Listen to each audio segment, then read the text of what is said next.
Started, yeah. So starting the recording again. So I was only going through through the um, the agenda. So I'm going to share my content properly again. That's fine. Okay, so you're still seeing my screen, no? Okay. So let me see if I can move this. Yes. So then tomorrow we're gonna have introduction to Spice for BepiColombo. We're going to look at the any particulars of BepiColombo Spice kernel dataset, but that also is mostly applicable to any other project that we manage. And then in the afternoon, it's going to be mostly hands-on, and we're going to focus on some things on the Venus flyby. And finally, in the last hour, we're going to have a wrap-up, open discussion, QA, AOBs, however you want to call it. So the structure for the training, it's simple. We've got 2 WebEx sessions.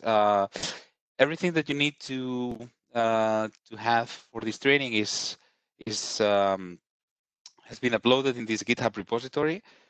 You can download it by cloning it with Git, or you can directly you can do a direct download from a link that I think I provided you in the other email. So in the first email, in the confirmation email that I sent yesterday. So you can do it either way. If anybody has any problems, let me know, and I can also email you the material.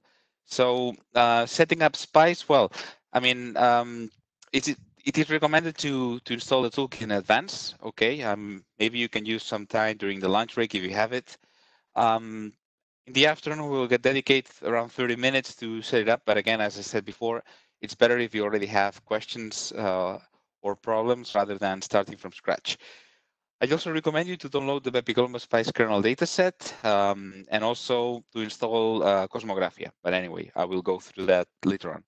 Languages, unfortunately, I mean, this is a very special workshop, not only because it's not a face-to-face one, but also because it's a reduced one.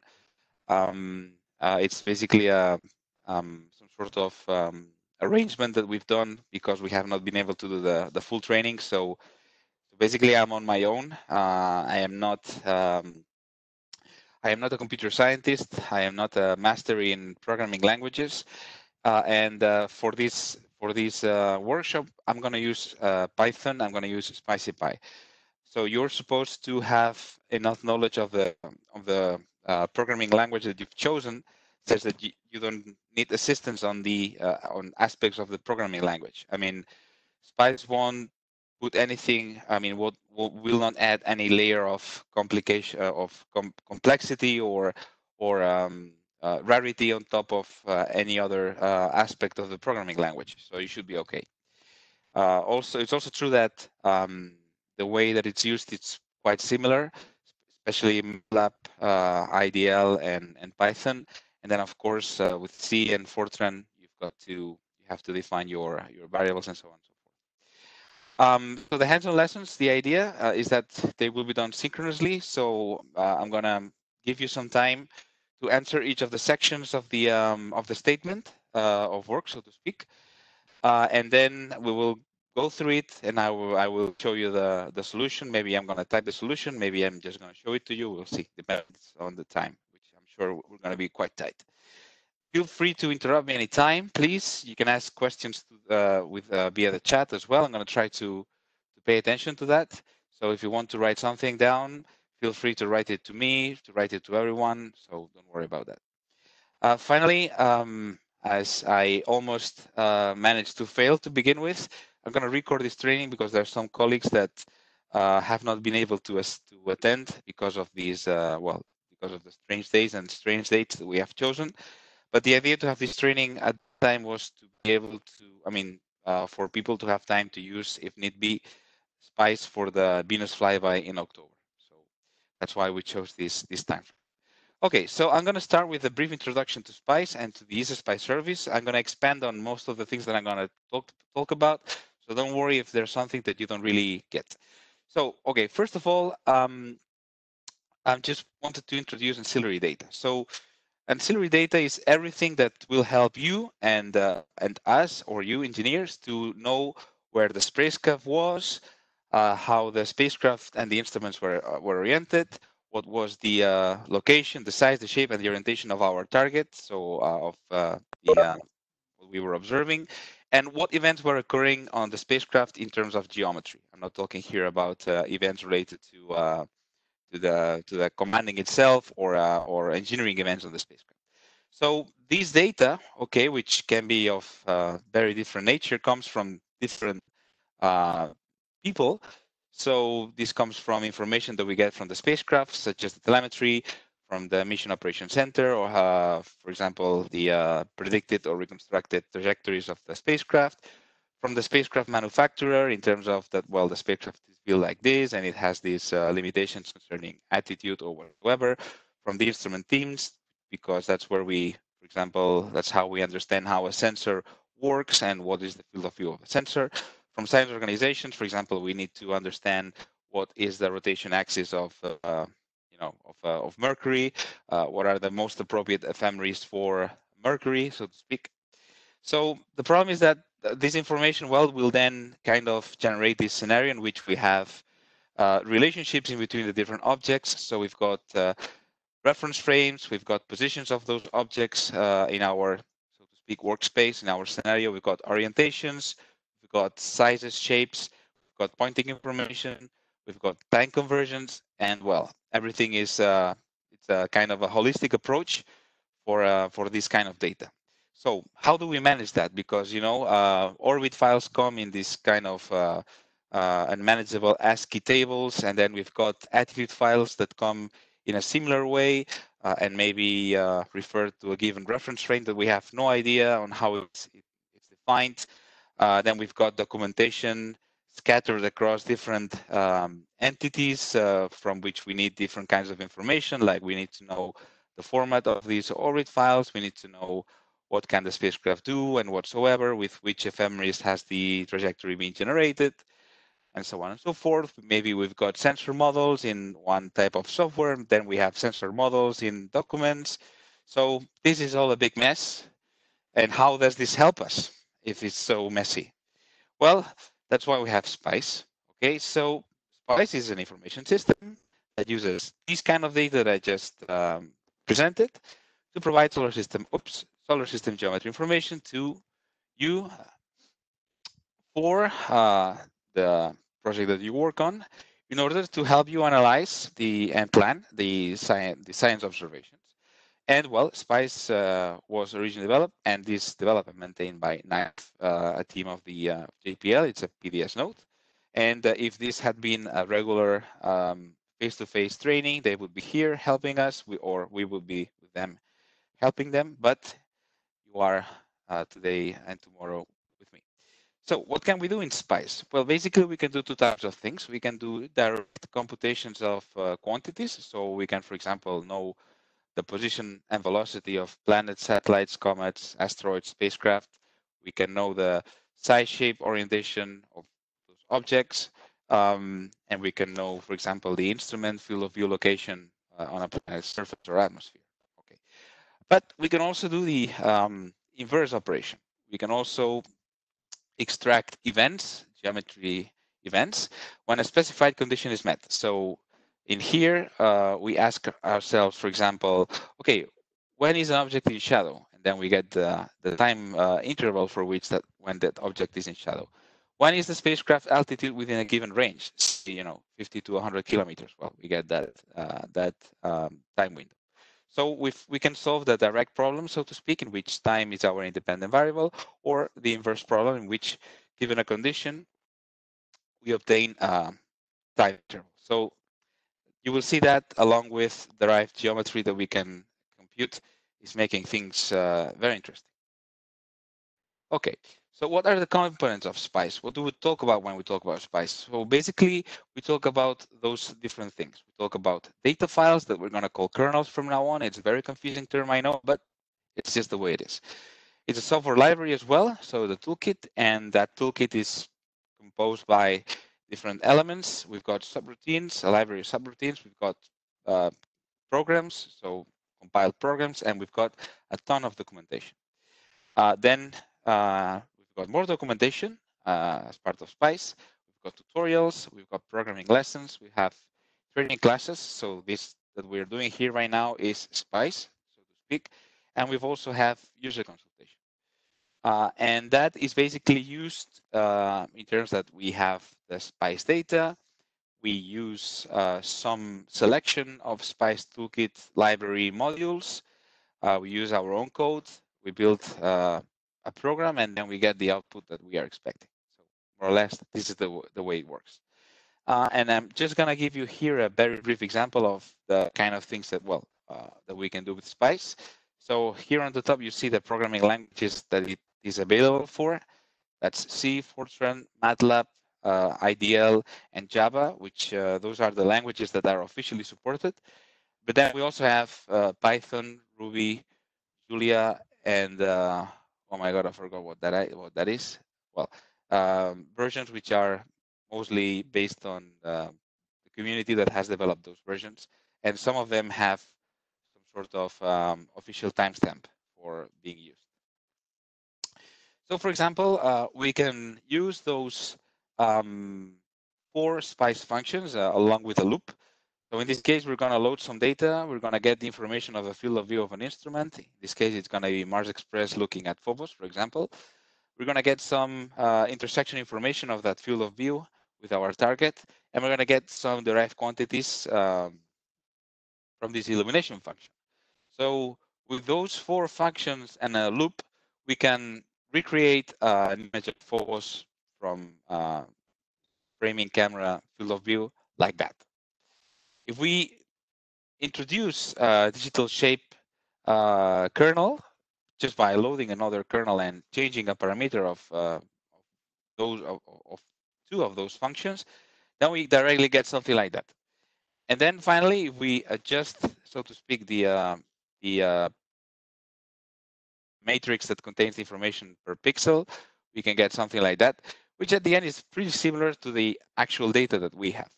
And the beautiful thing is that the lines of code involved in doing this kind of simulation is very scarce. So, you know, we go from a basic implementation of 37 lines of code, that's almost nothing, to like a synthetic image or simulation of the data with 75 lines. And that's kind of what we want to achieve. Okay. These are other things that we can do with SPICE. This slide is supposed to move, but it's not moving. So we are recreating the Earth flyby with the MCAMs in here, and I don't know why it's not moving. These are supposed to be a GIF image. This is also done with SPICE. So this is a simulation of the this, I think it was Phoebus field of view with the high resolution model of the moon that we've done with the SPICE digital shape kernel as well. Those kind of things. So what is the SPICE service? I mean, it's also important I mentioned before that NAIF from JPL are the responsibles for developing and maintaining SPICE, the library itself. We are not. So we are the ESA SPICE service, and we lead the SPICE operations for ESA solar system exploration and the physics of well emissions. So we've got 3 main activities. The first one is to generate, develop, and maintain and archive the SPICE kernels for our missions. We also develop and operate software to generate those kernels. And finally, we also provide consultancy and support to the projects and to the community. So that's actually one of the things that we're doing right now. So the ESA SPICE service is provided by Rea System. That's my company. And we are myself, Mark Costa, which, by the way, I didn't present myself before, but well, anyway, it's not really important. Alfredo Escalante, who is on a well-deserved leave right now. And we also usually have a trainee. It's Marina De Brito, but well, they usually have fun with other things that we don't. We also provide instances of WebGeoCalc and the appropriate configuration for Cosmographia, which I'm going to show you tomorrow. And we also provide SPICE training classes, usually every 2 years. So this was a year in which we had to provide one. Unfortunately, this didn't happen. So that's what we are. And I want to introduce you to a concept which I will talk about largely during the next 2 days, which is a Spice kernel dataset. Okay, so a Spice, I said before that kernel is Spice data, so it's basically a file. It's either a text file or a binary file, but it's a file.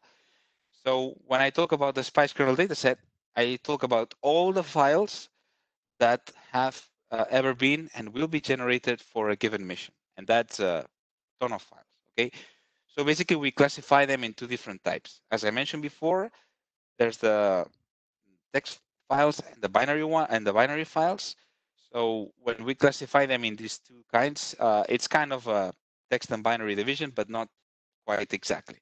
So on the one side, we talk about the setup kernels. So that's text kernels, which are the kernels that require, so to speak, human intervention, or that we need to write them, we need to correct them, and so on and so forth.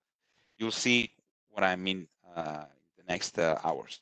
And then we've got what we call time varying kernels, which are those that are generated by a pipeline. So, and typically are binary, although not always. You'll see why. So we distribute, and when I say we, I mean the ISA Spice service distributes the kernels in three different ways. So first of all, you've got an FTP. In that FTP, we've got all the kernels that have ever been generated. And as you can imagine, you don't need that. Basically, you need a subset of that. You only need the ones which are useful today, or maybe for the entire mission duration, maybe only for a limited period of time. So because of that, we've got also the kernels in big bucket, in which you only have the ones that you need. And then we also have a permanent link to a zip file that contains the same kernels as in the Bitbucket repository for those who don't like or don't want to use Git. Okay, so just keep this in mind. But anyway, we're going to go through these many times today.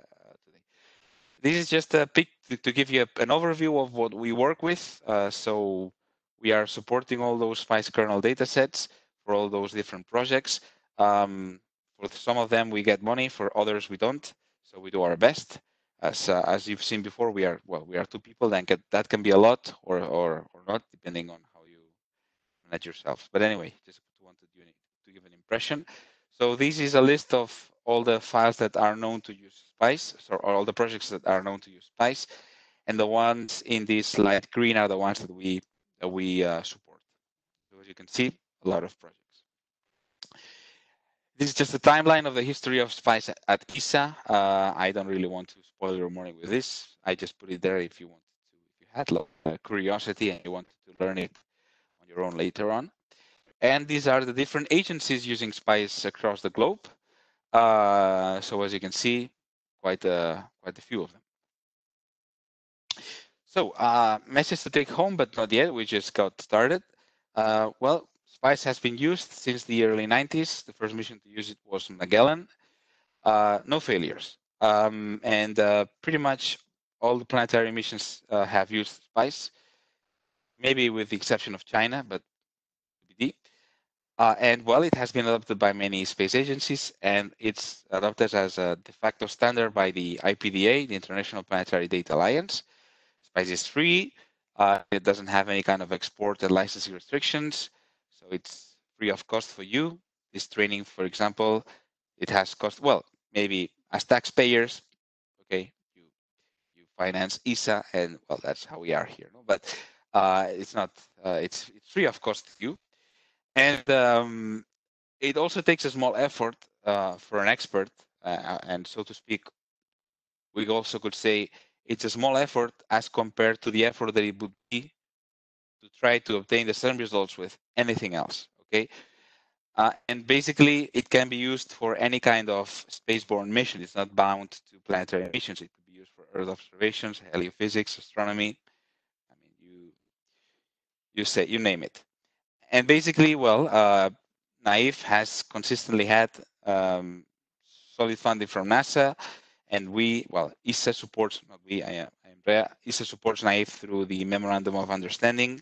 So the whole thing is pretty stable, and it has a bright future ahead. So I finished the introduction. I'm quite sure that I am already running late. No, not quite. Very happy about that. Usually I'm late for everything. So as per the agenda, we're going to go through lessons 1 and 2 of Spice Fundamentals. So here where the tough part begins. And then we're going to have a little break. Okay, so let's continue. I'm going to start repeating many things. I hope you can see, yeah, you can see my screen. So I'm going to give you a brief introduction to the whole thing. And again, I'm going to start repeating myself. So I'm going to try to make an effort not to repeat myself a lot. So what can we do with Spice? So as I mentioned before, we've got the ability to compute many kinds of observation geometry parameters at selected times. So choose a time and we say, hey, where's my spacecraft? Hey, where's my instrument pointing at? Hey, what are the illumination conditions in the surface? Okay. Hey, what is the orientation of the moon when I'm doing the Earth flyby? Okay.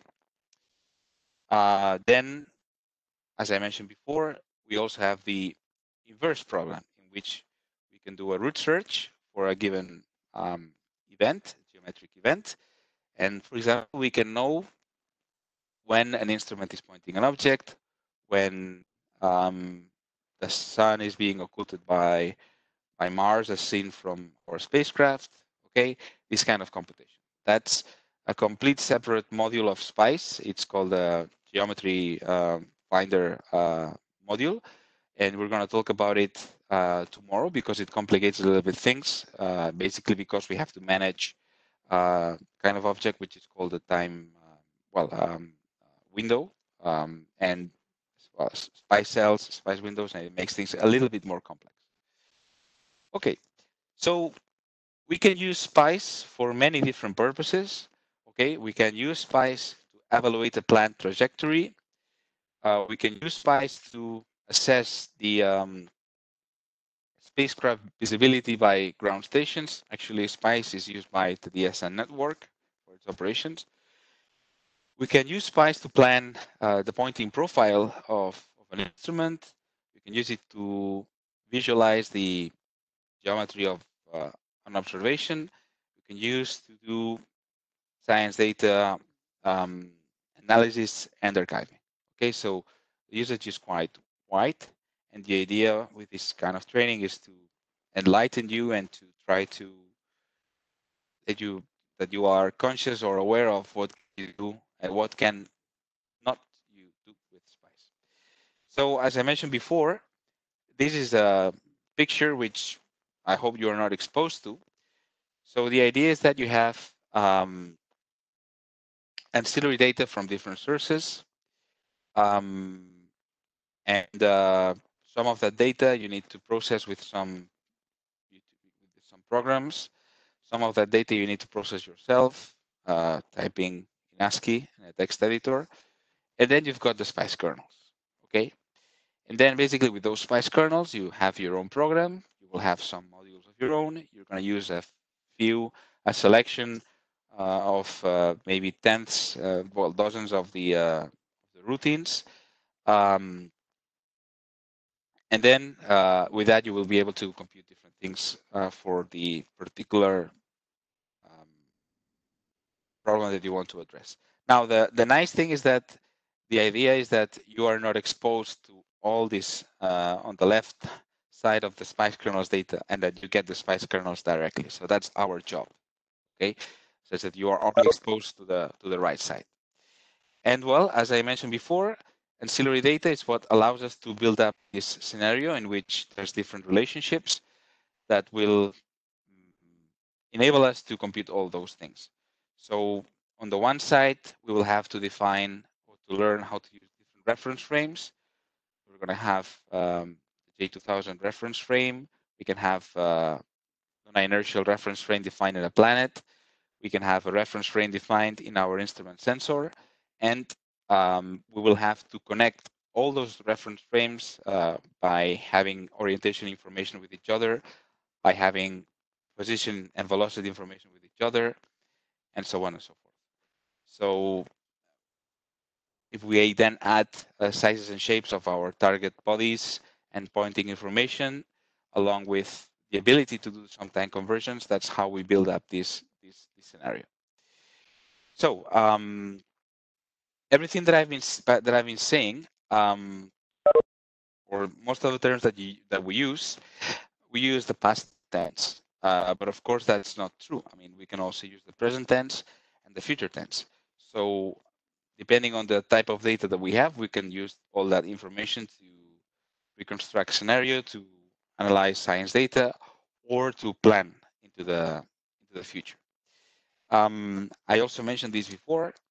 Auxiliary data comes from a variety of producers. So it comes from the spacecraft, it comes from the mission control center, it comes from the instrument builders or the instrument teams, even the spacecraft manufacturer, from science organizations. And my job, well, our job and the job of NAIF, not your job, is to package all that information in a collection of stable files that we call kernels, okay, that you are then going to use. Okay. I already mentioned this, why we use it, how consistently and robustly has been used throughout time. Concerning the components, I already mentioned them before. So Spice is built up of those different things. Spice is not only the files that you're going to use, of course. Spice is not only the software library that you're going to use, because of course, without the appropriate documentation, tutorials, programming lessons, and training classes, if you cannot use those functions, it's useless. And user consultation is also part of Spice. So let's start with things which are already new. Okay, so let's take an overview of the different types of data that we have in Spice, which is also matching the different, so to speak, modules that we have in Spice. So the name originally comes from the breakdown of the logical components of the system.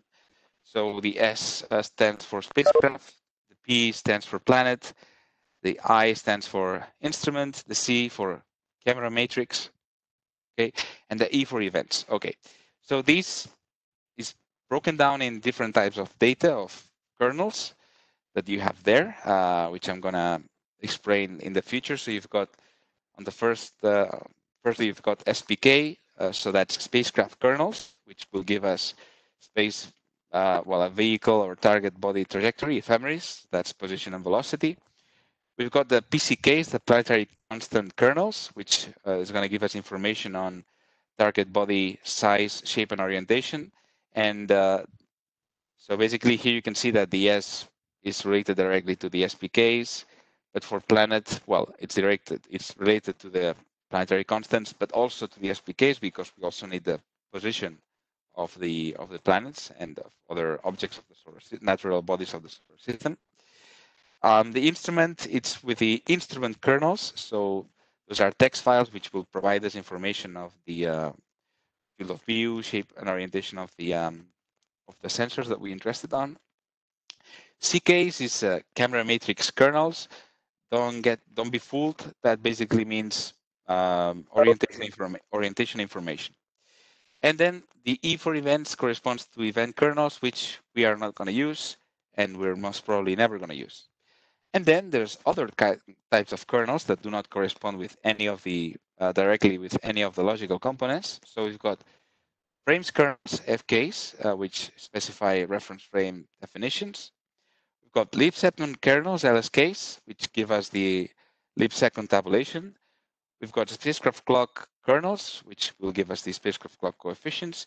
And we've got digital shape kernels, which were introduced to the family recently. That's more than 10 years ago, but recently. So that's all the components that we have. I've been already providing you some hints of the different kernel types that we have, the different modules, data files of SPICE. So SPKs, trajectory, spacecraft kernels. In general, they give us position and velocity of something relative to something else. PCKs, which give us natural bodies, typically natural bodies, orientations, sizes, and shapes. That is also complemented by the digital shape kernel that I'm gonna briefly mention as well. Instrument kernels, again, information of the sensors, mostly it's field of view models. CKs, orientation of anything in general, except for the natural bodies, the orientations of which is provided, so to speak, analytically by the planetary constant. But for example, in here, it's how we obtain the orientation of the spacecraft or the orientation of a given rotating mechanism, like the solar arrays, or maybe like the Mertlis position mirror or the Phoebus rotating mechanism, and so on. Frames kernels, which are going to give us the reference frame definitions that I will go through later on, which is one of the most important, so to speak, subsystems of SPICE. Leap seconds kernels, because we need the a tabulation in between. Well, we need to know the leap second information in order to be able to do the conversions in between different time systems. Spacecraft clock kernels that gives us the same, but for the spacecraft clock. And finally, digital shape kernels, so which give us information of the shape models. It's basically the slated plate models and digital elevation models. Although for BepiColombo in particular, this is not of much interest, because, well, there is not a target which is a small body or an irregular body, so it's of less interest. So in this training, we're not going to be focusing on that.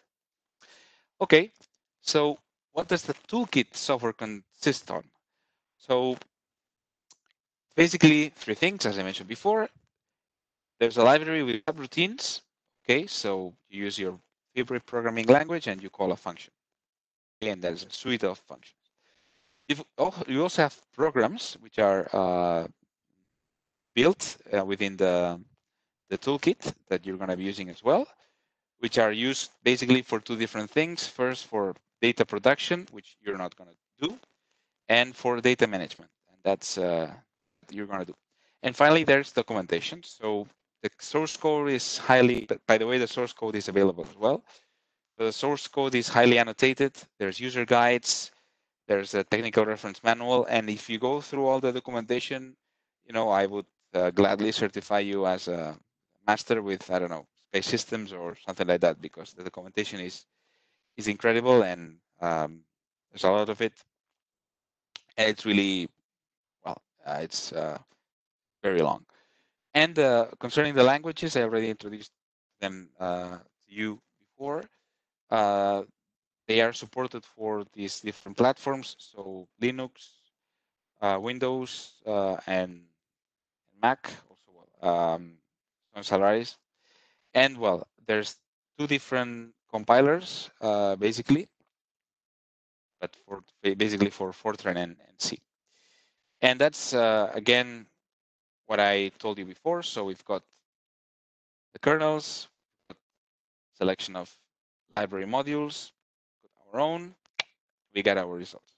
Okay, but we can substitute that, for example, by the WebGeoCalc server, and with your own computer, you can access our server, which will use a database that has some of the things. Well, some of a reduced set of the SPICE functions available, for which we can retrieve results using the kernels which are stored in our server. Okay, so I'm gonna show this to you tomorrow. Okay, so the toolkit is portable between computers. New versions of the toolkit are released irregularly, basically whenever there's a new capability that requires it, or whenever the resources for NAIF are available. So the latest toolkit is from 2017. The code is very well tested before being released. All the toolkits are always 100% backwards compatible, so a new toolkit will not generate different results using the same functions from an old version of the toolkit. Different data will, of course. As I mentioned, the source code is provided, so you can always change something and recompile it and make a mess. And there's a lot of documentation provided. and there's a built-in exception handling, okay, which will help you try to understand what is the problem that you have when using when running a program. Everything is double precision. The kernel files are portable between computers. There's even some utilities that will allow us to change the format from DOS to Unix or from Unix to DOS. We can also subset files if need be. So, for example, if we have the trajectory of BepiColombo for the whole mission, we could, if that's too much, we could extract what we are interested on. Actually, that's what I've done for the training. And well, they are free of licensing and there's no restriction, so everyone can use Spice, and it doesn't have any kind of cost. Okay, again, as I mentioned before, the toolkit has been ported to other environments, and we are using one which is a port, which is SpicyPy. Well, you can also try to venture to build your own environment. Good luck with that. Maybe you will get some support from NAIF, but well, we are not many. There's not many of us, and usually the time is a scarce resource that we have. So, in a nutshell, Spice provides you the building blocks to construct your, well, to help you with supporting your multi-mission international space exploration program. Okay, so everything is fantastic, no? Well, not quite. Because now, I mean, if you thought this was boring, wait for it because it's going to get worse. We're going to go to the second one. I'm ahead of time, which probably means that I'm speaking too fast. It cannot be anything else. So now I would like to ask you to, to take a deep breath. I'm going to sip some coffee here. So we're going to go through some fundamental concepts that we have to know before I start bombarding you with spicy concepts. Okay, so these are things that you will most probably feel like being insulted by me, because you will probably find this too easy. I might even say something stupid. So if you want to prevent others from laughing at myself, you can stop me. Otherwise, you can just let me go on. So we're going to cover these different topics, okay? We're going to have a little preface. I'm going to talk about time, what is time. I'm going to talk about reference frames. I'm going to talk about coordinate systems, which is not the same thing as reference frames. I hope that I will make that clear. I'm going to talk about positions and states, and I'm going to slightly discuss about aberration corrections. Okay, so the idea is to introduce it to some concepts which will be useful in the coming tutorials, and which will also be useful for you to understand the things that we have to use. Okay, so at the end, this is like disclaimer. No, not a disclaimer. This is a notice for navigators. In Spanish, we say aviso navegantes. So at the end, you're going to have a list of functions which will do different things, and you're going to search keywords for the approximate thing you want to compute in that list, in such a way that you will slowly understand which are the functions, the set of functions, the set of functions that you're going to use to solve your specific problem. Okay, say for example that you want to compute the minimum distance to Venus during the Venus flyby.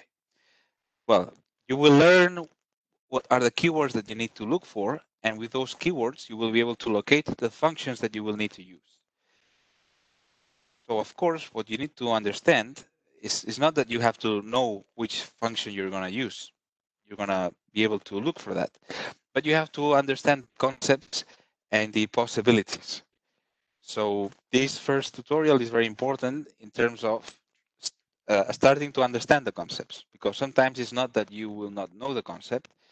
Maybe it's that the concept is referred to in a different way in SPICE, by meaning that we're going to use different words, different terms, which might not be 100% the ones that you are used to for that particular concept. Okay, so that's why this is an important tutorial. Okay, so time. So an epoch, okay, is an instant in time specified by a single event. So, you know, for example, passage of a star across your zenith meridian, something like that. A clock is a way to count epochs specified by events such as, regular oscillations of a pendulum uh, or electromagnetic radiation from a specified source, measured from an agreed upon reference epoch. So say that we agree that the 1st of January of 2012 a.m. At GMT is a nice agreed reference epoch, and we count seconds after that, and we define seconds as, I'm going to say it afterwards, and I'm going to say anything stupid now. So that's what we think about of a clock. Okay. Be careful because the location of the clock is important. The velocities and the accelerations that the clock is subject to is also important, and that's why we use spacecraft clocks.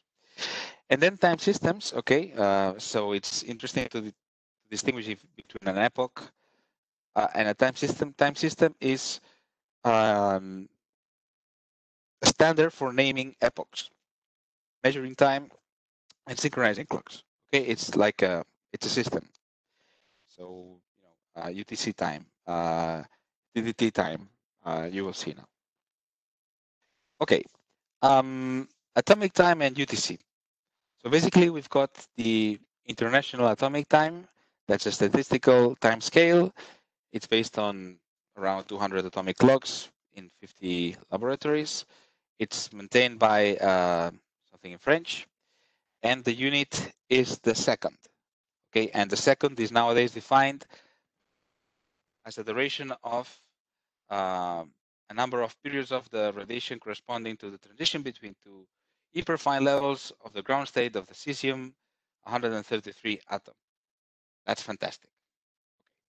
And basically, the International Atomic Time is expressed as a count of those atomic seconds past the instant of midnight in the 1st of January 1958. That's fantastic. Okay, so that's what International Atomic Time is. Then, Coordinated Universal Time, UTC. It's the civil time at the Greenwich Meridian in England, GMT. Okay, and it's usually expressed in terms of calendar format plus hour, minute, second, and fraction of second. Okay, there's a relationship in between those two times, which is UTC plus 10 seconds plus the number of leap seconds, which I'm going to introduce later.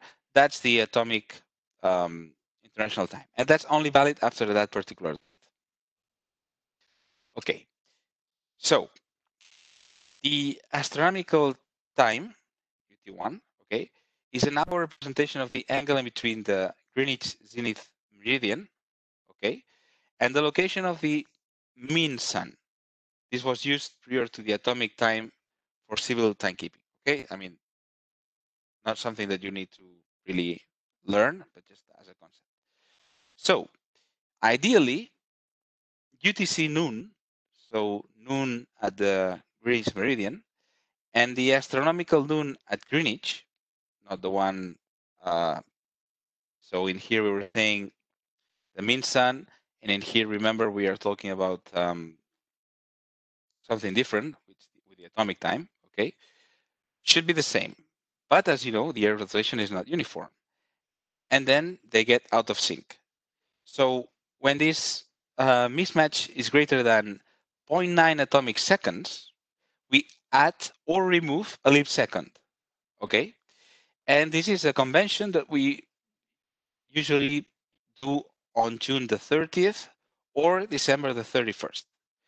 And because the variation of the air rotations are not predictable, the leap seconds are not predictable.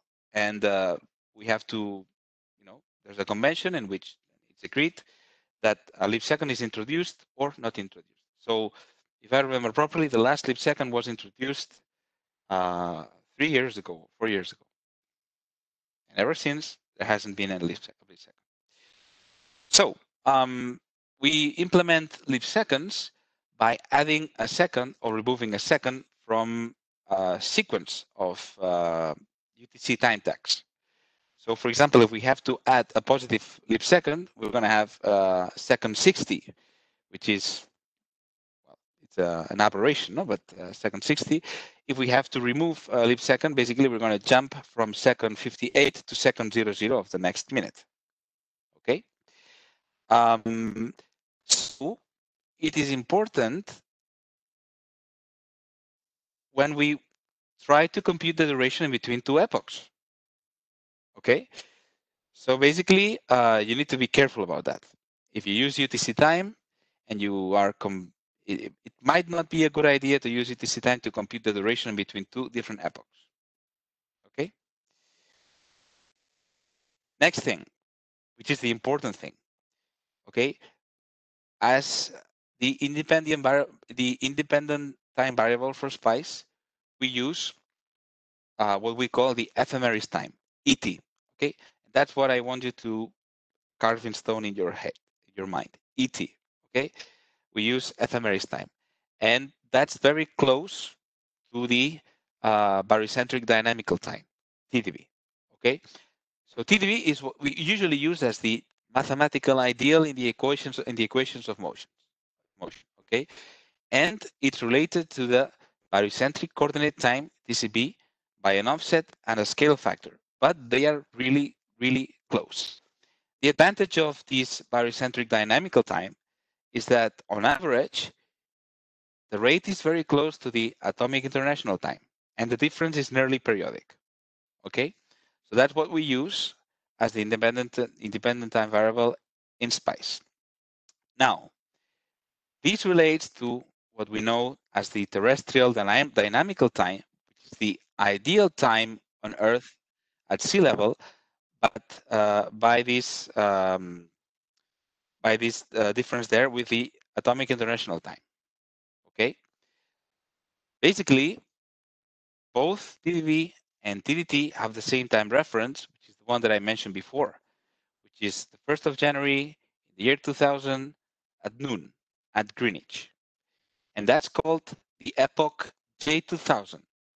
Okay, so when I say, or when in SPICE we say epoch J2000, we refer to this epoch. Okay, TDV and TDT advance at different rates, but the variations are so small, and actually they are due to relativistic effects, which are expressed by that equation there, that we consider it to be the same. Okay, so there's no need to distinguish in between TDB and TDT, and the important thing is that for us, TDB is considered to be the ephemeris time, which is the independent variable for the equations of motions. Motion despite something is ringing in my laptop, and I don't know what it is. I hope that we're all fine. Okay. So later on, I'm going to show you a nice slide in which you will be able to see all the relationships in between the different time systems in SPICE. But the idea is that you keep in mind that we've got ephemeris time, which is our independent variable, which is seconds past J2000. And then we have the means to represent those time in different time systems. And the one that we're going to use the most, and the only one that I'm going to use during the tutorials is UTC.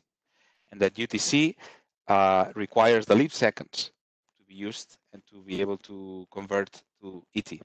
Okay, that's what you have to remember about it. Now, spacecraft clock. Okay, so as you know, spacecraft have onboard clocks that timestamp and control the scheduling of the observations, the maneuvers, adjustments, acquisition of data. So we stamp data with that. Basically, a clock, as any clock, so if you have a clock in the wall or on your wrist, the fundamental unit of that clock is the tick. So that, the tick tack. So the fundamental unit of a wall clock is the tick of the large I don't know, the you know what I'm talking about, no, the string, that tick. There's nothing smaller than the tick of that clock. Okay, so that's the smallest increment possible for the clock. And the problem is that the tick duration is dependent on the spacecraft clock. Of course, there's different tick durations for different spacecraft clocks. So a spacecraft clock time is a count of ticks since some reference tick. Okay, but the duration of the tick drifts respect to other time variables because spacecraft clocks are not very stable. They move very fast. They are close to big masses in space, so they are subject to relativistic effects. So that's why they are not stable. Okay. The format in which we have spacecraft clock varies from one spacecraft to the other. Okay. We have a spacecraft clock string, but we also have spacecraft clock ticks counts. Okay. So the format of a given spacecraft clock and the relationship between the tick count and other time systems, as I mentioned before, usually UTC, is captured in the spacecraft clock kernel. Okay, we're going to look at the BepiColombo spacecraft clock kernel. Basically, it's composed of 3 different elements. The first one is the partition of the clock, which usually in all ESA missions we have only had one partition. Then we've got seconds, okay, and then we've got ticks. Typically, we express ticks as fractions of seconds. So, for example, in this particular slide, we see that the Cassini tick is 256th of a second. That's one tick. So every 256 ticks, we have 1 second in our equivalent system. And then we increment, 1 second in the spacecraft clock, and then we increment the number of seconds, which is this side in here. Okay, this is complex stuff, I know. I'm sorry, and maybe I'm also not very good at explaining it. So that's what we needed to know about time. Okay, Ephemeris time, independent time variable, seconds past J2000, which is an epoch that we define. It's the 1st of January 2000 at 12 noon in Greenwich. Time systems, we're going to use UTC mostly, unless you have some kind of personal mania or whatever. And spacecraft clocks. Okay, those are and spacecraft clock time. So those are the 3 things about time that we mostly need to know. Okay, now we move to reference frames and coordinate systems. Okay, so a reference frame, okay, is an ordered set of 3 mutually orthogonal, time dependent, probably unique length direction vectors that in Spanish was called versors. They're coupled with a location called the center's frame or origin. Okay, so this is a reference frame. Okay, X, Y, Z. Sometimes we refer to them as frames. Okay, and then a coordinate system specifies the method of locating a point within a reference frame. So with a given reference frame, we can express a point in Cartesian coordinates or in latitudinal coordinates or in spherical coordinates. So that's the coordinate system. Okay, good. The reference frame center is an ephemeris object. Another important concept. Ephemeris object. Okay, an ephemeris object is any object in space that has a name, has an identification number, which I'm going to talk about later on, and has a position. So that's an ephemeris object. So the center of a reference frame is an ephemeris object whose location in the frame is coincident with the origin of the frame. So the distance from the ephemeris object, which is the center of the frame, to the center of the frame is 0. Okay?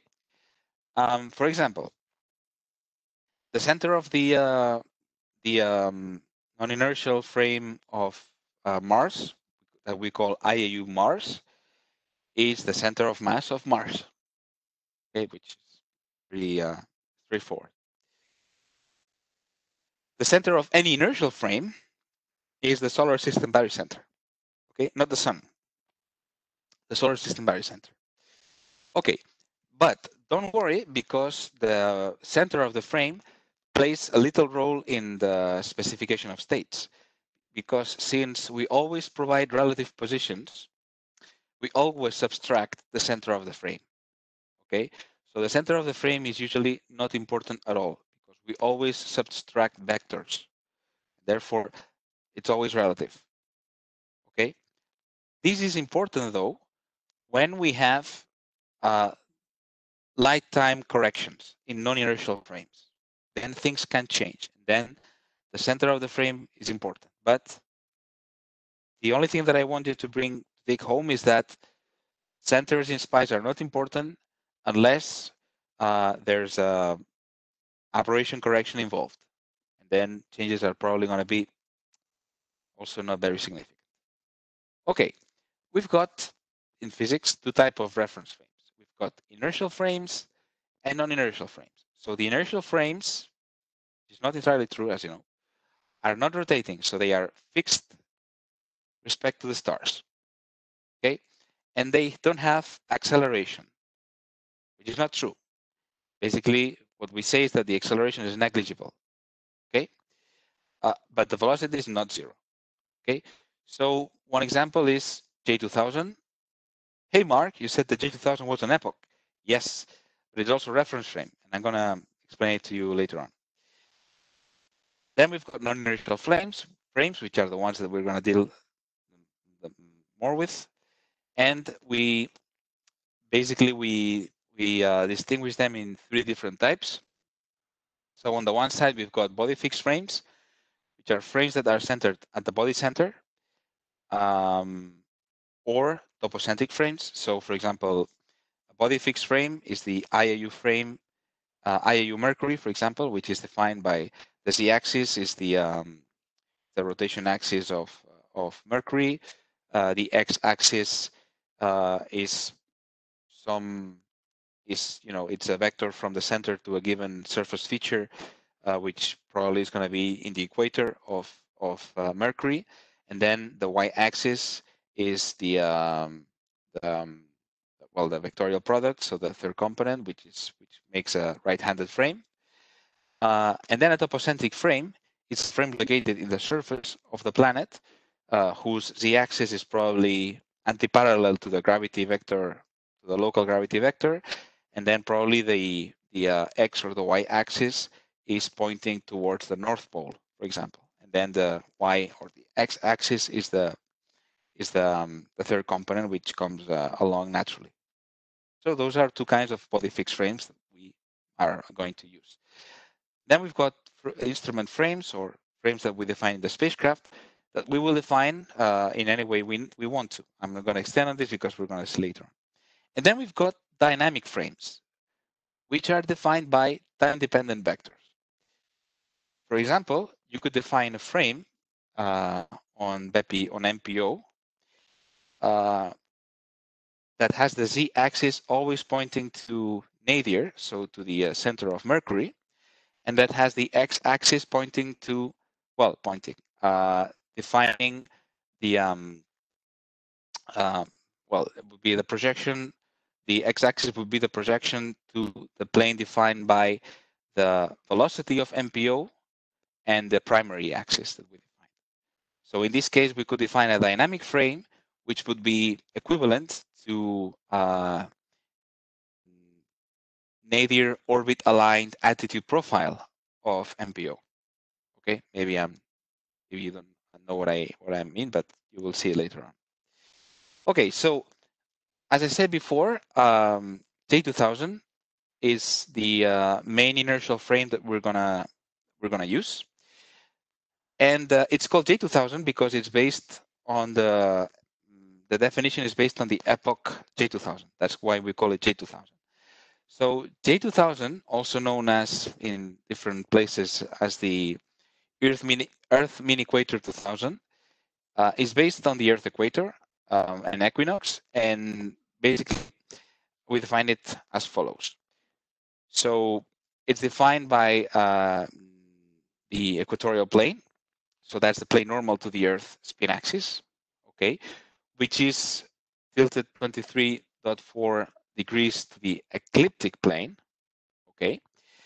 And basically the z-axis is the normal to the mean equator, and that's so that's when J2000 comes into play, of date at epoch J2000, okay, which is approximately the Earth spin axis orientation at that epoch. So that's why we need J2000. We need to fix an epoch to fix the direction of this spin axis orientation. Otherwise, this spin axis orientation changes. Okay. So in SPICE, we will and then of course the x-axis is defined in between the intersection of the equatorial and the ecliptic plane, and that's called the vernal equinox, as some of you might know. And of course, then the y-axis comes as the z cross x, the vectorial product. I think it's the cross product in English. So again, in SPICE, we will refer to J2000 as either the frame or the epoch. Okay, so you will have to derive it from the context, but I think it's pretty straightforward. Again, J2000 is the inertial frame that we're going to use, and it's the inertial frame with which, for instance, the orientation of spacecraft in general is provided by flight dynamics, and so on and so forth. Again, it is usually referred as EME 2000. In SPICE, we call it J2000. And basically, because this kind of an outdated definition of the primary inertial frame, so to speak, it's now defined by the ICRF frame. That's the International Celestial Reference Frame, and that's basically defined by the adopted location of 295 extragalactic radio sources. But the idea is that this ICRF frame was built to be almost coincident to J2000. The rotation, the difference is very small. It's less than 0.1 arc second, and both are the same in SPICE. So J2000 is equal to the ICRF. Okay. Body fixed frames. Again, body fixed frames are tied to a body, and then they rotate with it. That's why they are non-inertial. And typically, because the rotation axis of the parameters that describe the rotation of the natural bodies are typically provided by the International Astronomical Union, IAU. That's why we call them IAU underscore something. So for example, IAU underscore Mercury would be the body fixed frame for Mercury, or the standard body fixed frame for Mercury. Now, to compute these frames, we will need the planetary constants kernel that I mentioned before. There's a generic planetary constant kernel which will contain this information. Okay. And that's what will determine the rotation state of that frame. So the information is derived from the planetary constant kernel that contains the terms of an analytical model that is used by SPICE to provide us with the orientation at the given time. Okay. The Earth and Moon are special cases. Okay. Because these IAU Earth and IAU Moon reference frames are low precision frames, because of course we understand the rotation of the Moon and the Earth much better than the rotation of other bodies of the solar system. We have high precision PCKs, binary PCKs for them, for which we need to use other frames. But don't worry, because we're not going to go into detail on these things.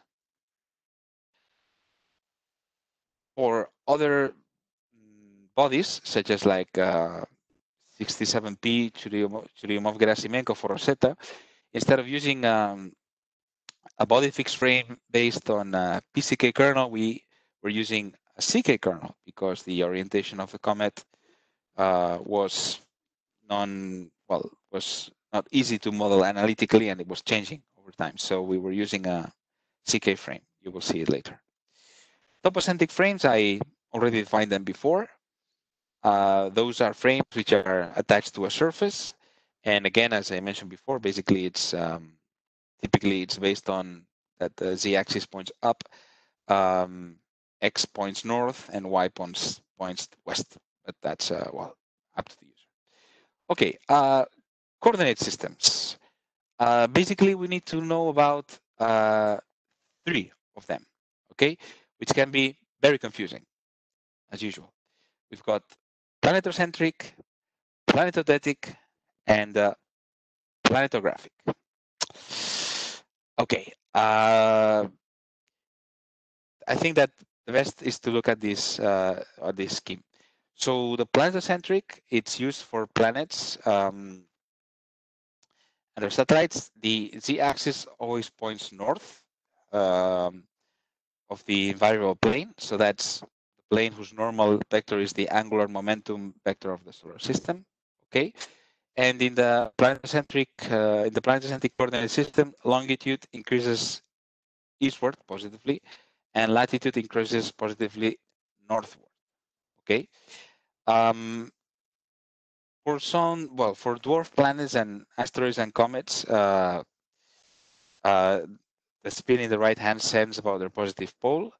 That's what we refer to the North Pole in space. Okay. But basically, this is not applying to Pluto, Charon, and Ida.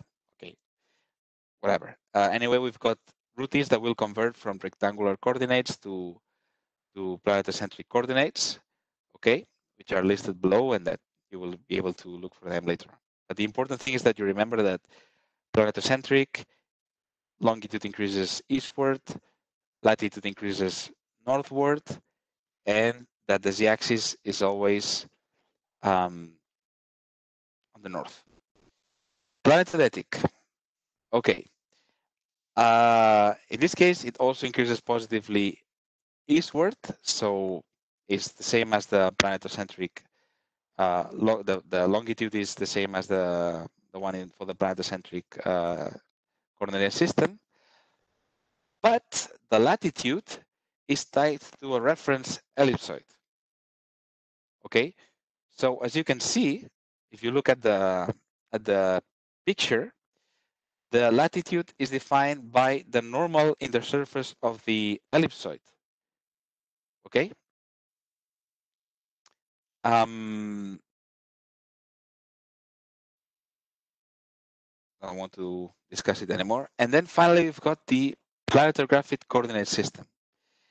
In this case, we use the same latitude as in the planetodetic coordinate system, but the longitude is defined such that the sub-observer longitude increases with time as seen by a distant fixed observed in an inertial reference frame. Okay, so basically we have to see that we will see it growing basically with the spin direction. Okay, if you look at the figure, in this case, it's defined inverse to the one for the planetographic coordinate system. Again, I don't want to overcomplicate things. The main thing is that I want you to be aware that there's these 3 different conventions and that you have to be careful. Maybe not in the way that you want to express the results, but the way that you're going to read other results, you have to be able to match those quantities to one of these 3 different coordinate systems. You have to be aware that we have the planetocentric, the planetodetic, and the planetographic. Okay. You will exercise this in the hands-on lessons later on. Okay, something easier, state vectors. So state vector, okay, in SPICE is a Okay, let's start with the other point. So the state of an object is the position and the velocity relative to an other object. So another important concept. In SPICE, we always talk about observer and target. So the observer is the source, the origin, so to speak, well, of our vector, okay? And the target is where our vector is pointing to. This might be counterintuitive because we might think that because we are using a reference frame which is centered on the target, we might think that the vector that we are computing or the state that we are computing is from the target to the observer. No, it's the other way around, okay? Because as I mentioned to you before, in SPICE, computations are relative and therefore the origin of the reference system is not important. What is important is that you understand that the vector will be born from the observer to the target. And I'm telling this because we might often shift those two concepts, and this can lead to, well, issues. So in SPICE state then is a 6-dimensional vector which will give us position in Cartesian components, x, y, z, and velocity, which basically is the time derivative of the position. There's no acceleration in SPICE. Okay, we don't deal with accelerations in SPICE. We can infer the acceleration numerically, okay, by numerically doing the derivation of the velocity, but there's no routine in SPICE that is dealing with acceleration. If you want to use acceleration in SPICE, then we would have to fake it as a velocity of a position which would be the velocity. Okay, so we don't do that. And another important thing, the units in SPICE for states are kilometers for position and kilometers per second for velocity. It's not meters, it's not meters per second. It's kilometers and kilometers per second, okay? And we always specify a state relative to a reference frame, always, okay? So a state is always relative to a reference frame. If nothing is specified, most probably it's because it's referred to J2000, okay? To the inertial reference frame that we use. Then, of course, to transform states, we have to do algebraic operations. So we have transformation or rotation matrices, which are a function of time, which we will use to transform from one state, from a reference frame to another reference frame. Okay. In principle, we will hardly transform velocities. I never transform velocities, but again, I'm not a scientist, so I don't know what you want to do with the SPICE, but it's very intuitive to understand that, you know, we have a velocity. Okay, I said velocity. We have a position vector. So imagine that we have the position of Mars in the position of MPO in IAU Mercury. Okay, and we want to transform this vector to J2000. We will need the transformation matrix from IAU Mercury to J2000.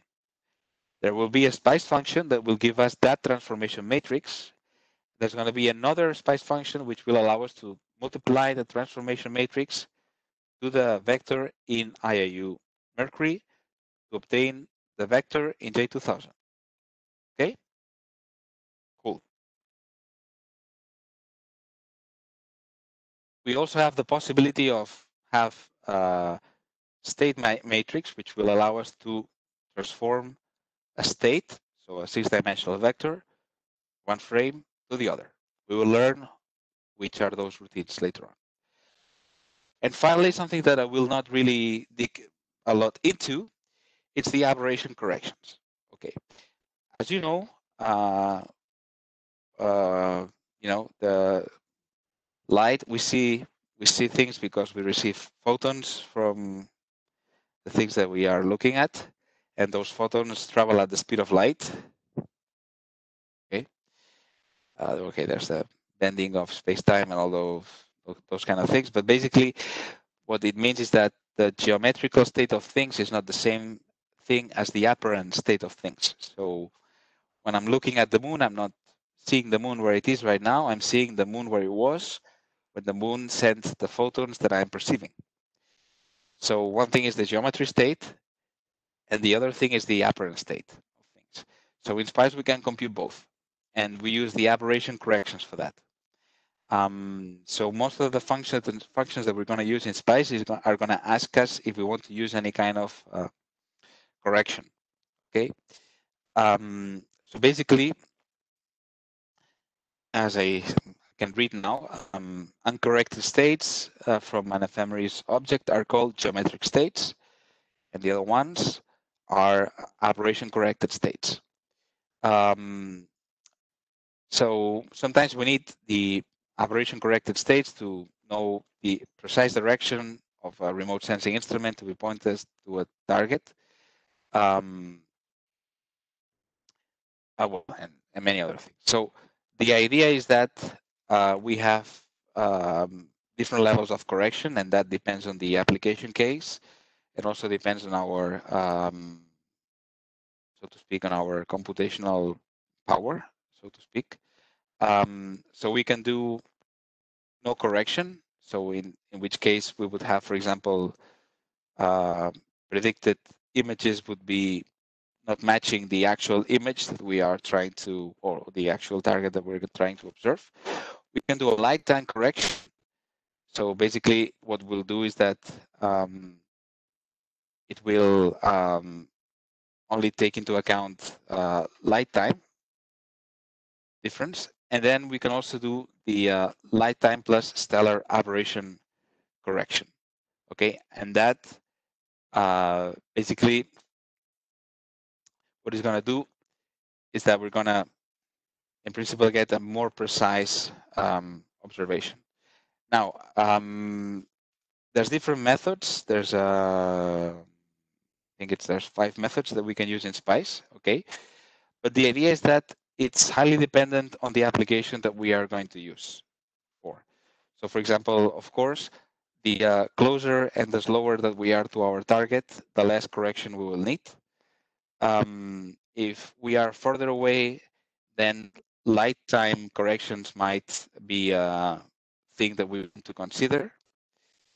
But also depending on the application, if we overdo it. So, for example, if we have a loop for a long time window or for a lot of pixels of a sensor, it might be unbearable. So we need to really find an equilibrium there. So these are some examples. So what is the difference in between Mars as seen from Mars Express? Okay, that would be, I would say, equivalent to Mercury and MPO. So for example, in between using light time plus light time correction plus stellar aberration correction versus none, we've got a difference of, well, a tenth of a millidegree. But for example, if we use light time versus no correction, then we have difference up to some millidegrees. If we go to distances as the one for Mars Express and the Earth, then things start to become maybe a little bit more relevant, although you might not think of an application which is really affected by that. So the idea here is that, again, what I want you to take home is that for any function that will require the computation of a state, you will have the option to do light time and aberration correction. Okay, and depending on the application that you're going to do, you're going to have to apply it or not. Okay, so that's the end of this very dense second fundamental presentation, and we're going to do a break now. I hope that you're still here with me. I hope that I made things go properly. I'm on time, which is unbelievable. I'm really proud of myself. So we're going to reconvene at 10 past 11. Okay, so we're going to have a break now. I'm gonna pause the recording. I hope I don't mess up with this. So I'm gonna pause the recording now.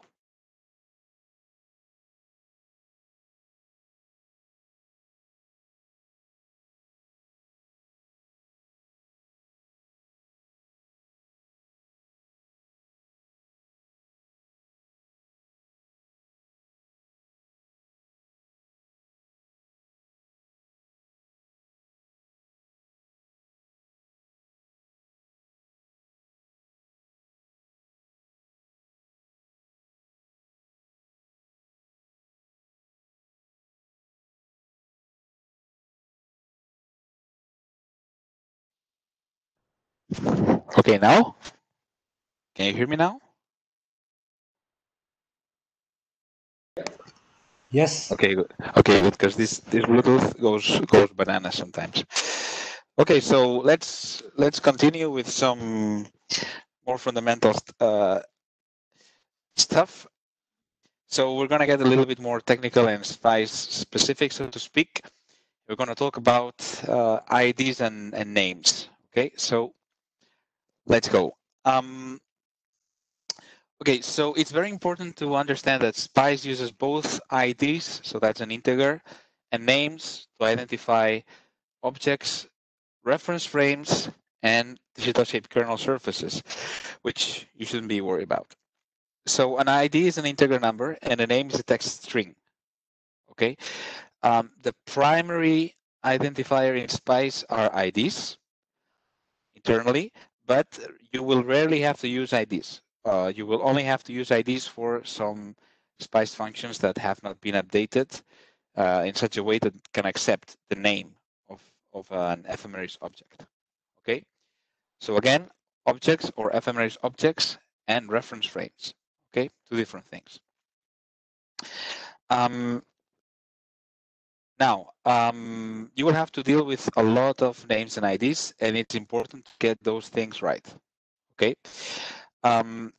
It's also very important to understand that the scheme used for assigning IDs and names to ephemeris objects and to reference frames are independent. Okay, so do not make any assumption about the fact that a reference frame has the same ID as an ephemeris object, because it might be completely unrelated. Most of the times when we are able to do so, we like to relate them and to be consistent in terms of such that, for example, we like that the ID of a reference frame is the same as the ID of the center of the reference frame, that it's an ephemeris object. Okay, but sometimes it's not like that. So be careful with that. So a single ID is assigned to one object.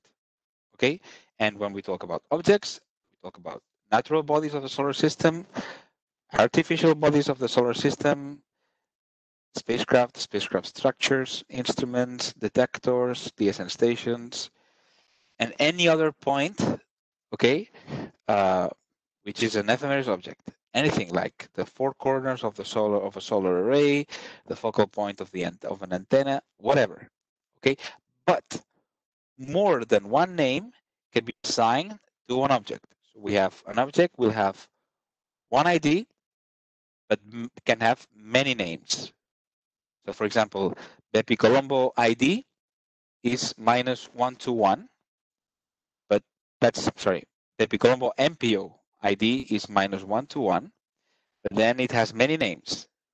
It has MPO, BepiColombo MPO, Mercury Planetary Orbiter, and whatever we want to call it. Okay, it's a bit loud. No, I mean, one thing, different names. Okay. And then you can use any name as an input to refer to that object. Okay. In the data in kernels, IDs are used as data identifiers. So for example, in SPK, it's used to identify a body and its center of motion. In PCKs, the body that it's modeling, so on and so forth. There is an exception for the spacecraft clock, okay, because the spacecraft clock ID will be the negative of the spacecraft ID. The spacecraft ID is, by convention, negative, so it's positive. Aha. Why do things easy? There's some IDs, there's some APIs, which will be exposed later on, which will use the ID as an input. So the best thing to do is not to know the ID by heart. Best thing to do is to use an API which will map a name to the ID. Then you use that ID in the other API. That's the wisest thing to do, okay? Rather than, so for example, imagine that you have one of the most annoying routines that requires the ID instead of the name is the get field of view, get FOB routine, which will give us the information of the field of view for a sensor. That routine requires the ID, not the sensor name. So, you know, because an instrument can have dozens of IDs, and we don't want to know by heart the ID, but maybe we know the name of the sensor, like, Serena Elena, MPO Serena Elena. We know MPO Serena Elena, but we don't know if it's -121.834 or -121.835. Then what we do is that we use a routine which we say input MPO Serena Elena, output the ID. Okay, I use this ID as the input for my next function, which is only accepting the ID. Okay. Again, as I mentioned before, the names are used in higher level APIs, and maybe so internal APIs which are also used internally for other APIs in the library usually have IDs. The other ones have the names. Okay, there's two different places in which IDs are defined. Okay, first of all, there's a list of hard-coded IDs in the toolkit. And there's a reference which will give us all the IDs that are hard-coded in the toolkit, which I can show you later. So for example, we don't need to load any kind of data to know that the ID of Mercury is is 199. It's hard-coded. And then IDs are also specified in text kernels. Okay. Usually, they are specified in the frames kernel. You will see it later on when I expose you to a frames kernel. But sometimes they are also in the instrument kernel. And you'll understand why as well later on. Okay. The convention is that we use negative numbers for spacecraft. Okay. And usually, although this is kind of free, we agree with NAIF the ID that we're going to assign to a spacecraft. This is a bit tricky because there's a registry of spacecraft IDs, which is supposed to be an international registry that it's called, cannot remember the name, but it's not SANSA, something like that. We don't use that, okay? By, so to speak, by what we use is the DSN ID of the spacecraft. So DSN, you know, the Deep Space Network from NASA, assigns a unique ID to a spacecraft, and that's what we use. So typically when we generate a new Spice kernel dataset, we check with ESOC, hey, what ID are you using? Or do you have any agreement with DSN? Or we contact NAIF, or we contact DSN sometimes, and we say, hey, what are you using? Because the problem is that sometimes some IDs for spacecraft are reused, no? Because there's a decommissioned spacecraft that had, ID -1. Then this ID is reused in the future because we don't have infinite integers and we don't want to overcomplicate things. So for example, the ID of MPO used to be -69, but then -69 was assigned to another spacecraft, and we had to go for -121, whereas the ID for MMO was minus 68. That was never reassigned, so that's why the ID for MMO is minus 68. Okay. Then there's the ID for ground stations. We are not really interested in that. And then there's this other scheme, which is of interest, which is the IDs and names for planets. Okay. So the ID for the Solar System Barycenter, or SSB, is 0. The ID for the Sun is 10. Okay. And then the ID for the Planetary System Barycenters goes from 1 to 9, because Pluto is still a planet within space. Okay. But that's the barycenter.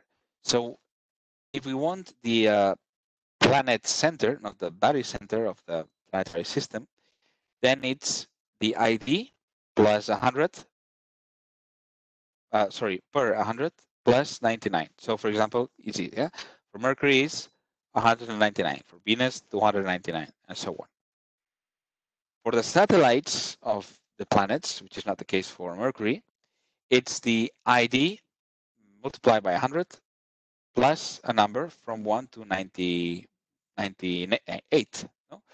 So, of course, you can already start thinking what happens if we have more than 98 moons, like we might have, for example, in Jupiter in the future. Well, then we have to find another solution. That's fine. This is the important one, okay? For instruments or for different components of a spacecraft, what we do is that we take the spacecraft ID, say, for example, minus 121 for MPO. We multiply it by 1000, and then we subtract the number, which is a very odd way to define it. I know. But basically, what's going to happen is that, so we're going to have minus 121, and then you're going to have 3 digits. Typically, the first digit will indicate you the instrument suite. So, for example, Phoebus will have, I don't remember by heart, no, but it will have 4. So maybe the Phoebus scanner or the Phoebus field of view is going to be minus 212401. Okay, something like that. You will see it when I expose you to the BepiColombo MPO frames kernel, for instance. There's 3 routines that will be used to map objects IDs to names. This is using the Fortran notation. So this is the first time that I expose you to a specific or a particular SPICE routine. All the SPICE routines have 6-letter acronyms, which is very cumbersome. It's what had to be in the past, so we have inherited that from Fortran programming requirements, so to speak. So in this case, the acronym usually makes sense, but you have to infer. So for example, this first routine you have, it's body name to code. Make things more complex, it's not ID, it's code. So body name to code will give us the name from the code. The code from the name. Then the other one is body code to name, for example. Okay, and so on and so forth. Okay, the way in which we define an ID and a name in a kernel looks like that. Okay, we have a variable for which we assign a value, and we do it like that. As you can see, it's a bit weird. Okay, but we have a variable called NAIF body name plus equal the name, and then after that we have NAIF body code plus equal, and then the ID. We have a problem, which is also inherited from Fortran. And this is sometimes an issue. The object name length is limited to 36 characters. Okay, but that's my problem. That's not your problem. Okay, that's my problem as a kernel producer. Okay, reference frames, different than objects. So we assign one name and one ID to a reference frame. There's no way that we can define multiple names for a reference frame. But we can always define reference frames which are equivalent to another one because they have 0 offset with respect to the other one. Okay, but they're going to be different reference frames. And we don't make any big distinction in between the different reference frames. Okay, we have inertial frames, body fixed frames, well, the ones that I mentioned you before. So the reference frames named to ID mappings, again, are either hard-coded in the toolkit or are defined again in frames kernels, basically what we call them. And in frames kernels, you'll see the way they are defined. Okay. Don't need to go into that. Examples of frames and IDs. So J2000, I mentioned to you, it's the main inertial frame that we're using, has the ID. Okay. And there's different inertial frames like Ecliptic J2000, which has ID 17. And then for body fixed frames, for example, they start from 10,000 and then we keep adding, starting at 10,001. And then we have Venus. So for Mercury, it's going to be 111, so on and so forth. But let me tell you something. You will never have to use a frame ID. Never.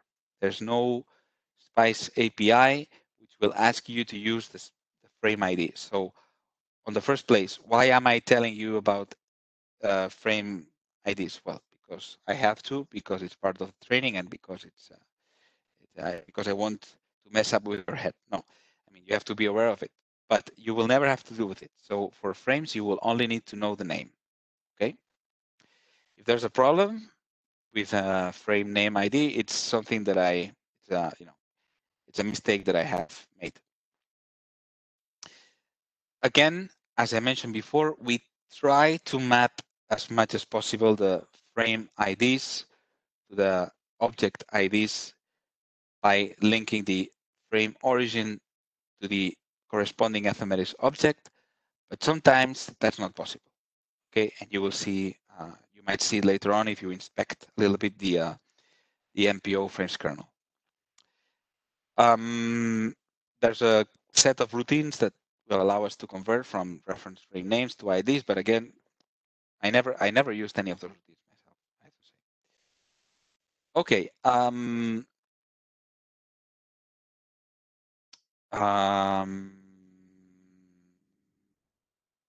I already said everything I wanted to say about that. So here's an example between this connection and between frames and objects. So as you can see the connection for natural bodies of the solar system. So this would be a reasonable mapping, okay? And this is something interesting. So if you look, for example, we've got Cassini CDA, so I think that's the dust analyzer in Cassini. So it's going to have a frame which is going to have the same ID as the object, but then we're going to have other frames, and then we're going to assign different IDs which they don't have any Ephemeris object that they correspond to. But sometimes it's the other way around. Sometimes you have more objects than the number of frames that you have. And this is what I told you, which can be a little bit cumbersome. Sometimes you can assign this ID to this frame, which does not correspond to this object. It's a different thing, okay? Now, something interesting, something you need to know, which is particular to the ESA SPI service. As you can see, the ID for Cassini, or the ID for BepiColombo, is going to be -121. Okay. Then we're going to have a MPO spacecraft frame, which is going to be -121,000. Okay. In BepiColombo, we say that the -121 of Ephemeris object is the object that is provided by the orbit file. So we have a position given by an orbit file that is provided by Flight Dynamics or Mission analysis. Okay. This orbit file is giving us the position of the center of mass of MPO. Okay. It's not giving us the, I always forget the name, the I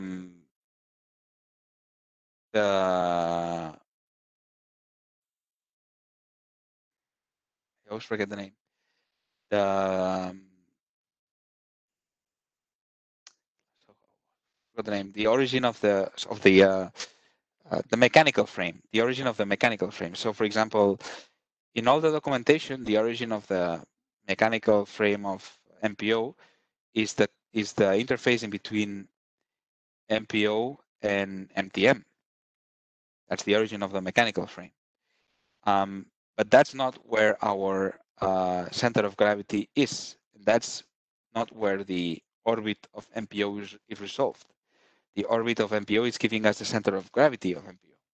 So in our kernels, the MPO spacecraft frame is -121,000, and then we have an ephemeris object, which is MPO spacecraft as well, which has the same name as the frame, which is specifying the mechanical origin. So the origin of that reference frame, which is not the center of gravity, which is not the position that is provided by the orbit file. And you're telling, I mean, you can tell me, why are you overcomplicating things, you stupid dumbass? I mean, it's the same thing. It's 1.5 meters away. You know, I'm talking about here hundreds of thousands of kilometers. Does it make any difference? No, it doesn't. But you have to be aware of that because it might be relevant when you want to compute the position of a sensor relative to another sensor, or a sensor relative to the solar array, because the solar array is obstructing your field of view, these kind of things. So just for you to have in mind, okay? And that's it for the IDs and names. We're going to continue, and now I'm going to introduce you to kernels. Okay. I've said that a million times. Kernel means file. So the kernel is a file that contains ancillary data. Okay. And we have this family of kernels. Out of this family of kernels, as I mentioned to you before, these are the ones that conform the SPICE acronym. Sometimes kernels also correspond to the different modules of SPICE. Sometimes they don't. Okay. So basically we have SPKs, PCKs, IKs, CKs, FKs, SCLKs, LSKs, and DSKs. We will never use EKs, we'll never use DBKs, and I'm going to introduce you to the MK later on. I told you before, we have binary kernels, we have text kernels. Only printing characters for the text kernels, ASCII values 32 to 126, human readable text. Old-fashioned style, okay?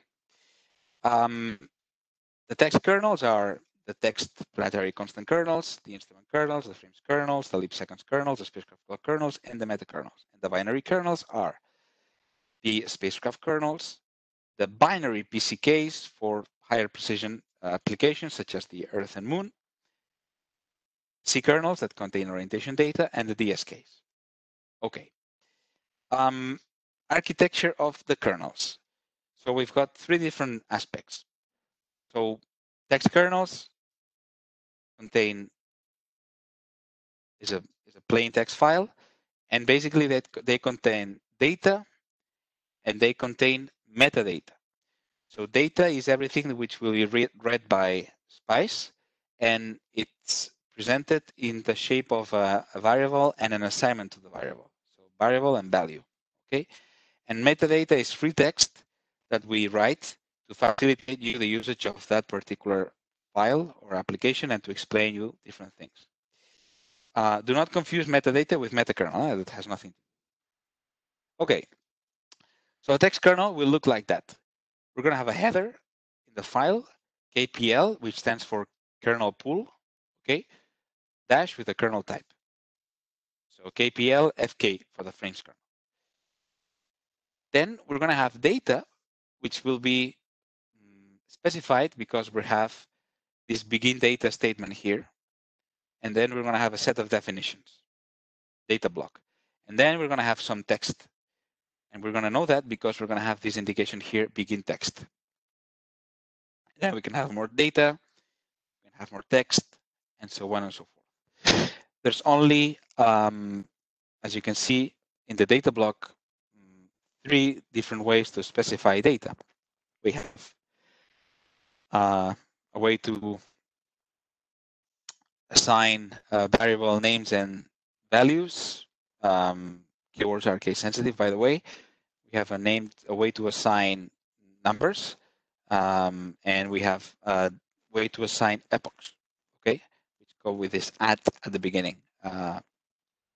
Again, something you have to be familiar with, something that you have to be able to recognize when you read the text kernel, not something that you need to be dealing with, okay? That's what I just mentioned before. We also more concrete, be careful with the line ending for the different systems, for Unix, Linux, Macs, for Windows, okay? The end of line usually is not visible, but it must be present. And there's some systems which are not able to manage in between the conversion from one system to the other. Now, one important thing is that the maximum line length, including any white space, is 132 characters. Okay. Usually, old style, I try to keep all my kernels with a maximum line length of 79 characters, plus the end of line character. That's 80. Okay, like in old style typewriting machines. Okay, so as I said before, we assign values to data to values.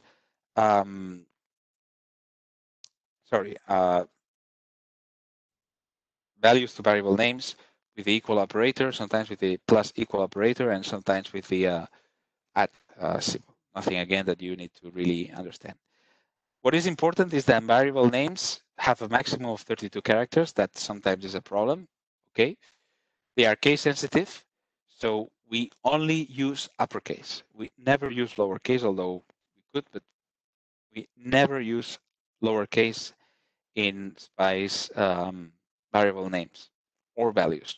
Okay, the names we don't use, well, basically we don't use space, periods, parentheses, nothing like that. And then values can be numeric, so integer, fixed point, scientific notation is allowed. We have a string of 80 characters of maximum length, time, as I mentioned before, and other things. Okay, so basically, and basic text kernel assignment rule is something like that. So we've got a name, which is 32 characters maximum, uppercase recommended. Okay, we've got an equal, and for example, for a text value, we've got a maximum of 80 characters. Okay, and then the maximum, excluding the end of line, is 132 characters. Okay, and then we can specify vectors if the value is numerical, as in here. We can use scientific notation, and we can also use dates, which you will not do it unless you define dynamic reference frames or you create data. Binary kernels contain non-printing data, okay, but it includes a comment area. So the binary kernels, all of them, if they are properly produced, always contain comments, some sort of metadata, which provide you information on how to use the kernel, how the kernel was built, what is the origin of the data, created the kernel, so on and so forth. To access this comment in the kernel, we use a utility provided by Spice, which I will introduce later on.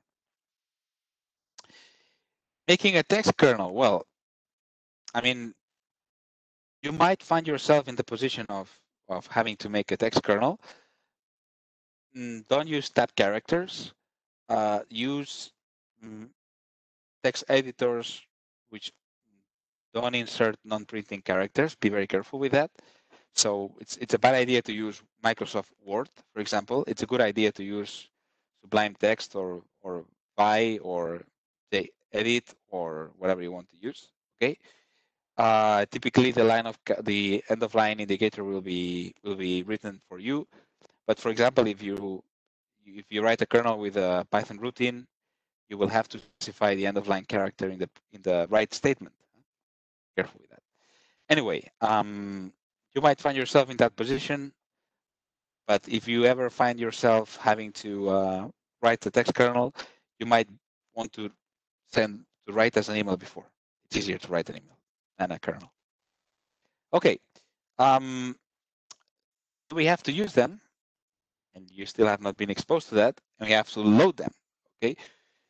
So when we load kernel with Spice, if we load the text kernel, that file is opened. Everything in the kernel is loaded to memory, and it's stored in what is called the kernel pool, and then the file is closed. So it's only on memory.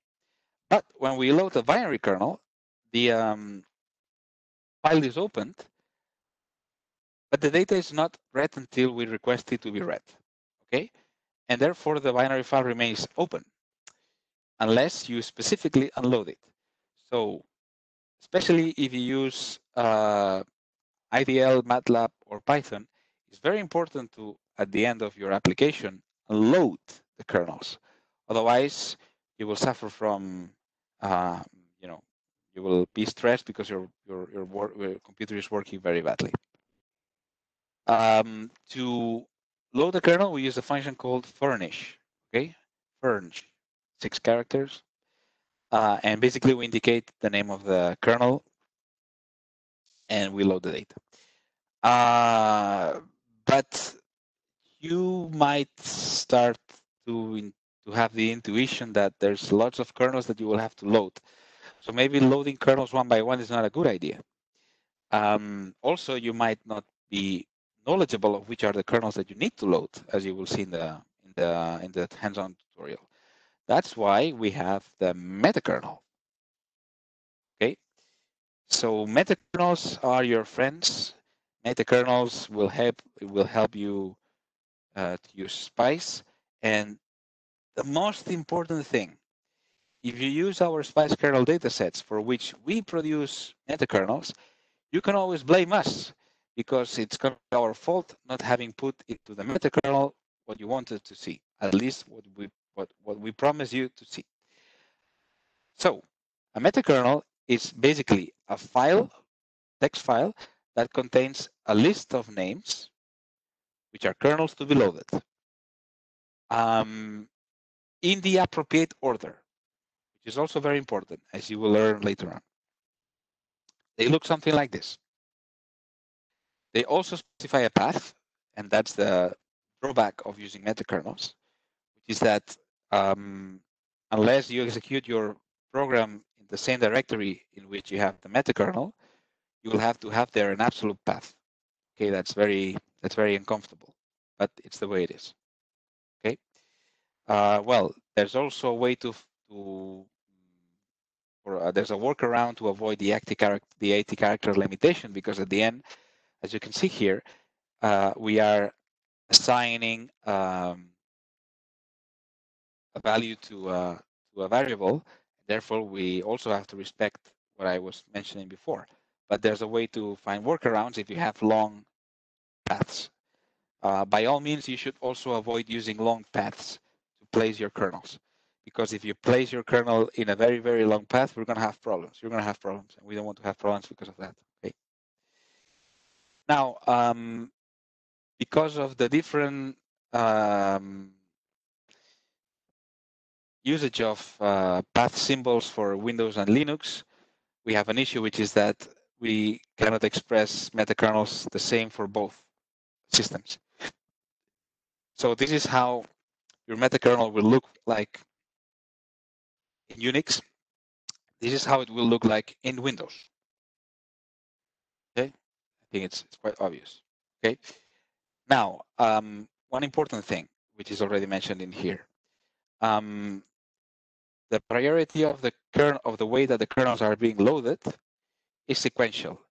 So the one that has the highest priority has to be loaded the latest. Okay, because if it has overlapping data, the data will be overwritten by the one that you load the latest. You can do messy things like defining different names to different IDs, different kernels. So the one that counts is the last one that you're going to load. Okay, this has more implications that I will discuss later on, and this is one of the main reasons why it is paramount to use meta-kernels. This is what I just explained. Okay, so basically, yeah, this is what I just explained. Again, unloading kernels is essential for Python, mice, and IC. And I think that, well, I think I have burned many computers because of that. So there's a specific routine that you will use to unload the kernels from the kernel pool. This doesn't apply for Fortran and C because they are, well, basically they are erased in memory as soon as the application finishes to run. Okay, let's continue with the esoteric material. To recap, we are here. We're getting close to the lunch break in 1 hour and 15 minutes. Keep up, keep up your concentration. Come on. I'm so focused that I still haven't finished my coffee, which is unbelievable. So let's move on. We have to get to number 8. We are at number 5 already. Okay, we talked about the data. Let's talk about the toolkit itself.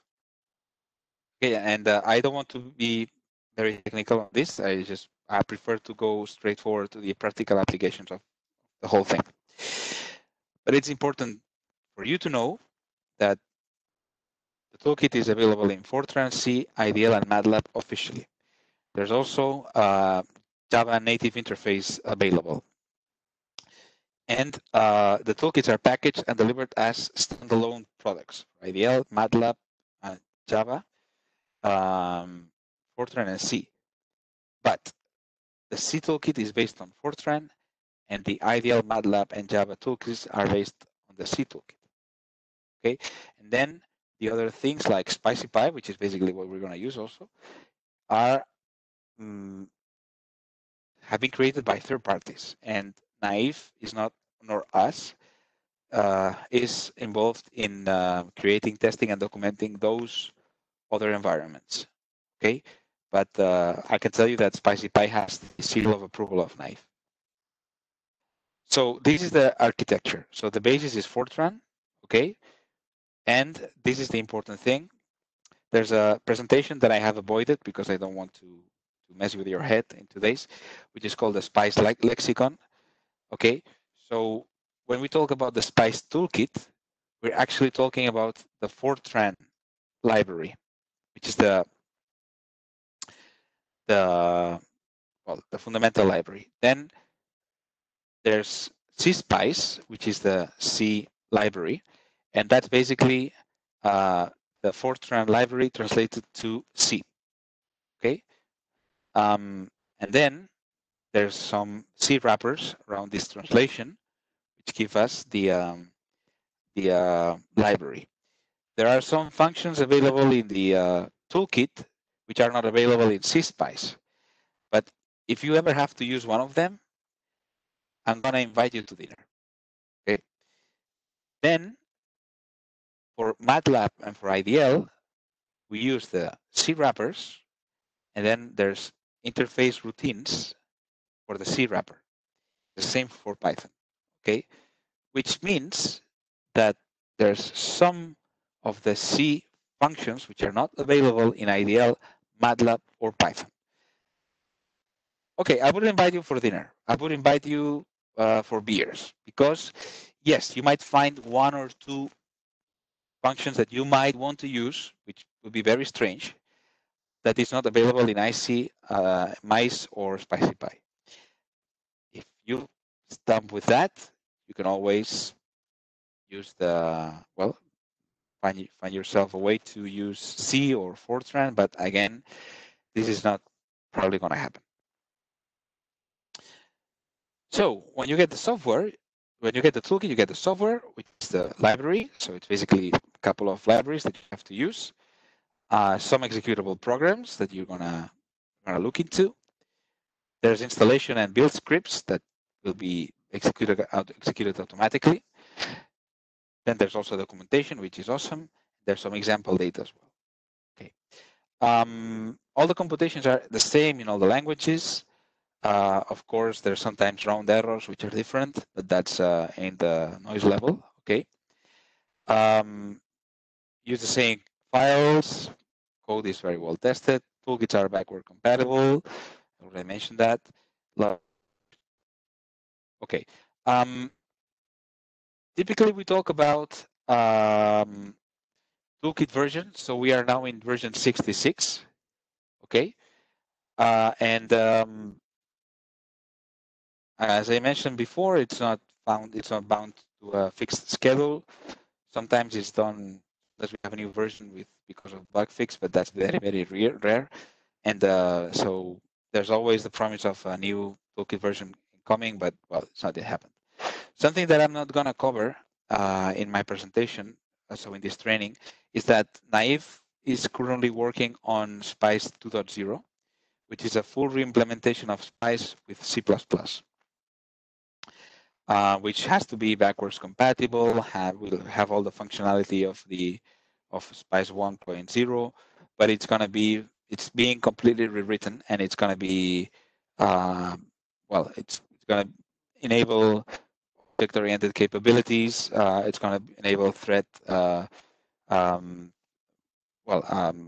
prioritization, threading of errors, and many other things that I am not really an expert on.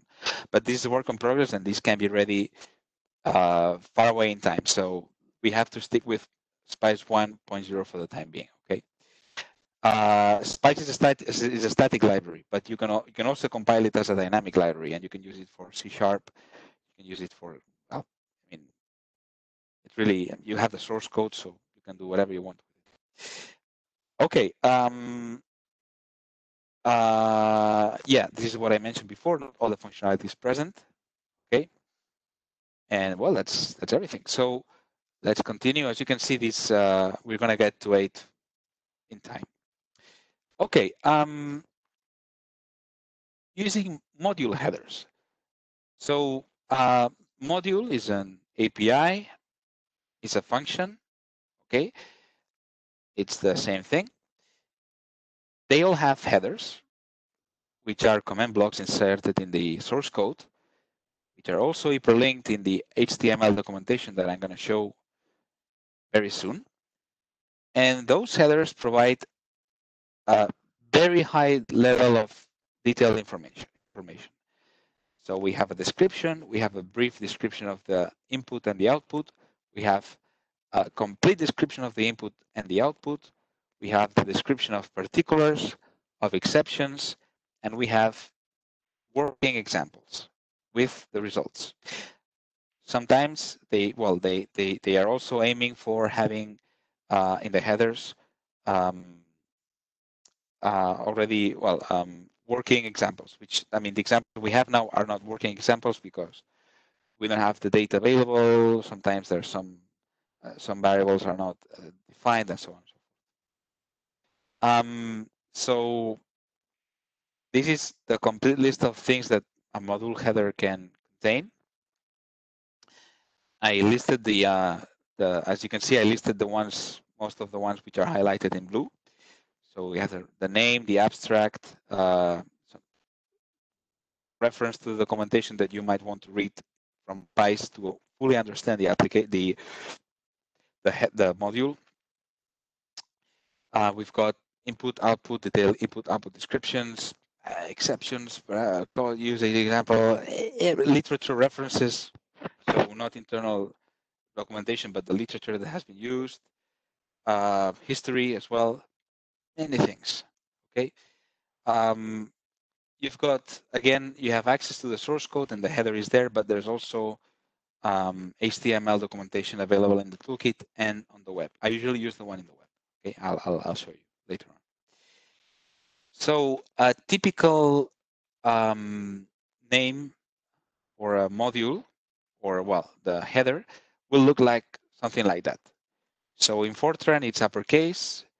This first example is SPK EZR, which is the principal ephemeris access module. Is the principal is the module that we're going to use to compute ephemeris, so to compute state vectors. The EZR stands for easier. It's because it's a higher level module that has been developed based on other lower level routines that are also available, like SPK pose, so on and so forth. So in Fortran, we'll call it like that. It's called SPK EZR. In C, same thing, underscore C. In IDL, it looks like that. In MATLAB, it looks like that. And in SpiceyPy, it depends on how we import the package, but it's going to be something like spicpy.spkezr, okay, in Python style. Okay, let's go on. So I've introduced you to the data. So I've introduced you to the concepts. I introduced you to the IDs.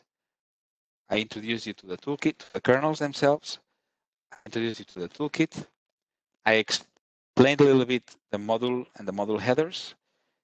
And now, until we actually start with the hands-on lessons, I'm going to talk about the particulars of each kernel or of each Spice subsystem.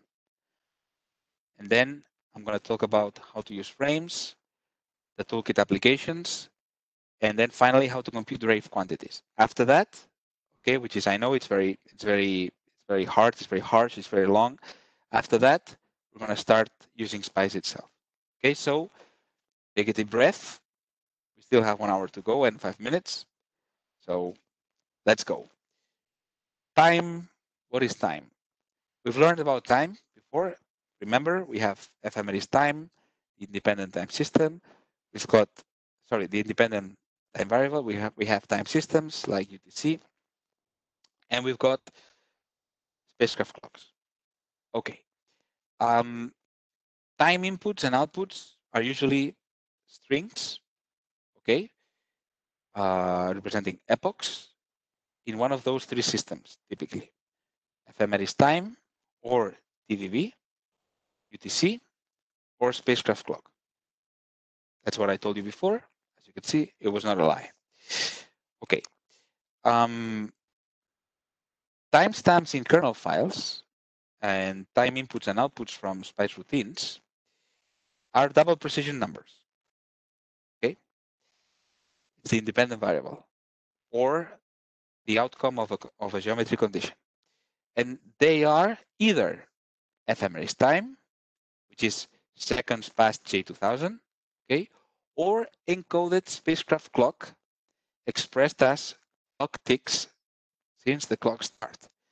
So remember, if I have a clock on the wall and I start, my reference time is today at noon. Now, well, it's not yet noon, but imagine that my time reference was 11. So now it's 58 minutes. You can count the number of ticks that the clock has done in these 58 minutes. It's going to be 58 per 60. That's the number of ticks of clocks since my epoch of reference. Fine. There's a lot of routines to convert between these string and numeric representations. Okay. And we are mostly going to use two, because we rarely deal with spacecraft clock time. Okay. It's more an internal thing. I will explain you why. So usually I use 2 or 3 routines to convert in between time. Myself, 2.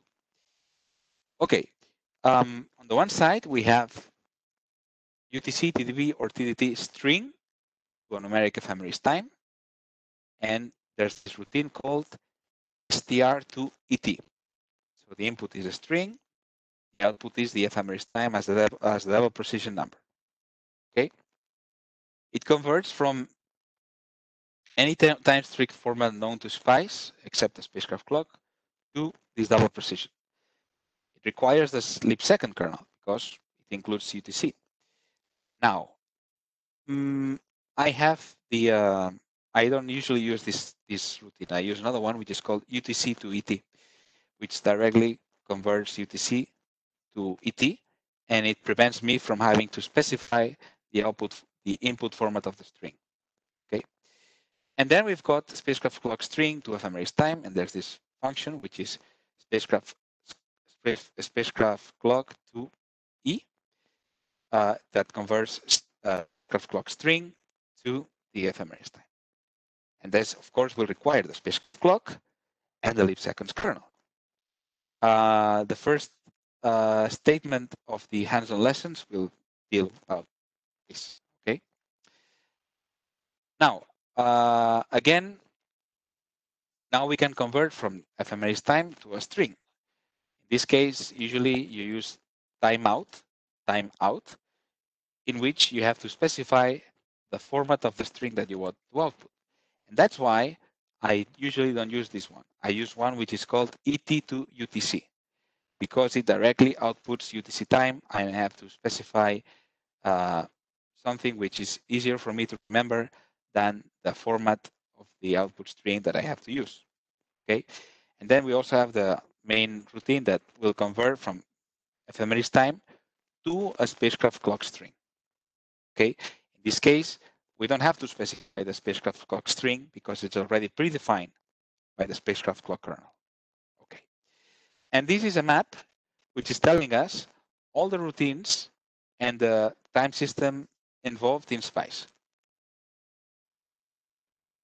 So as you can see, in the center, we have ET, and then we have a set of routines which will allow us to go from one to the other. And in the periphery, okay, in the surroundings, we have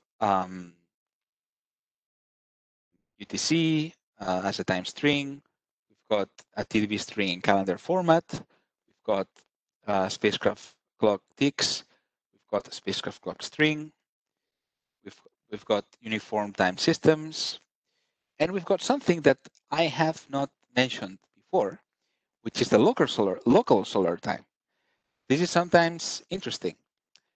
So the local solar time, it's going to be basically the angle in between our local north and the sun vector, which can be expressed as in a time format rather than an angle. So that's something which is sometimes used. Okay, so that's the map for time. That's mostly all we need to know about time before we get our hands on it. Okay. So the two functions that I mentioned before, it's this. See, I'm usually use this ET to UTC, and to go from here to here instead of STR to ET, I usually use UTC to ET. Okay, it's just my personal taste. Okay, so because I talked about the time subsystem, I now need to talk about the leap seconds and the spacecraft clock kernels. Okay, I just had a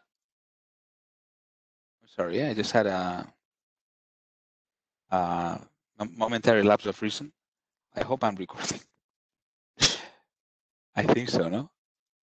If I'm not recording, I'm gonna start all over. No. Well, it's too late now anyway. Okay. So leap seconds, we need them to convert in between ephemeris time and UTC. Spacecraft clock, we need them to convert in between spacecraft clock time and ephemeris time.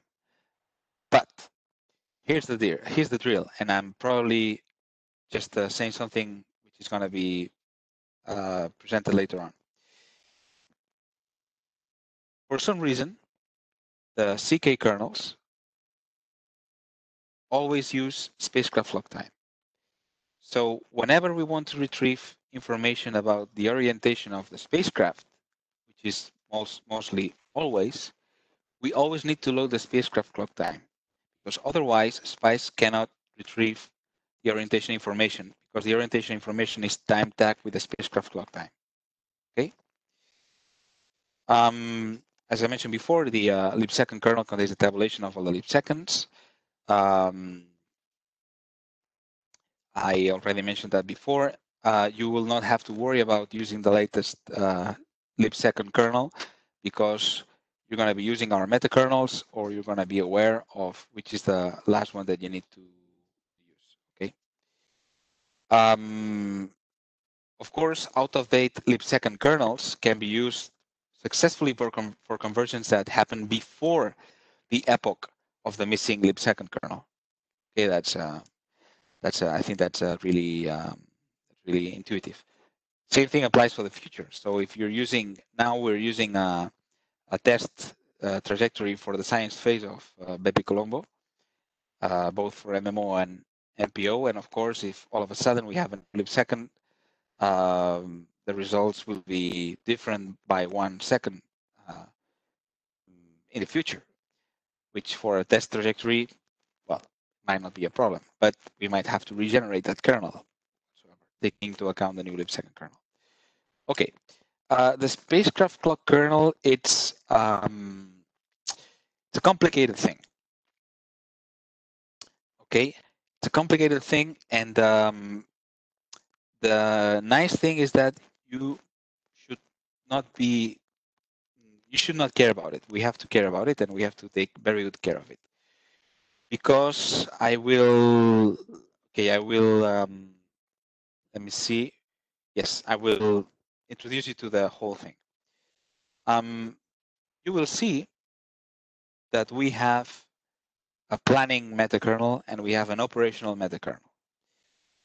That's mainly because, as I told you before, there's two, we usually have two different spacecraft clocks for our projects. We have one spacecraft clock that gives us a linear correlation between the TDT or TDP time system and the spacecraft clock, such that it's never changing. In which way that we can generate predicted orientation information, so we can generate orientation information for the future. And we have to do that because if we use the current spacecraft clock, which is called the STEP, the real spacecraft clock, and it's usually called STEP, that's in the file name, because we receive new time correlation packets with time.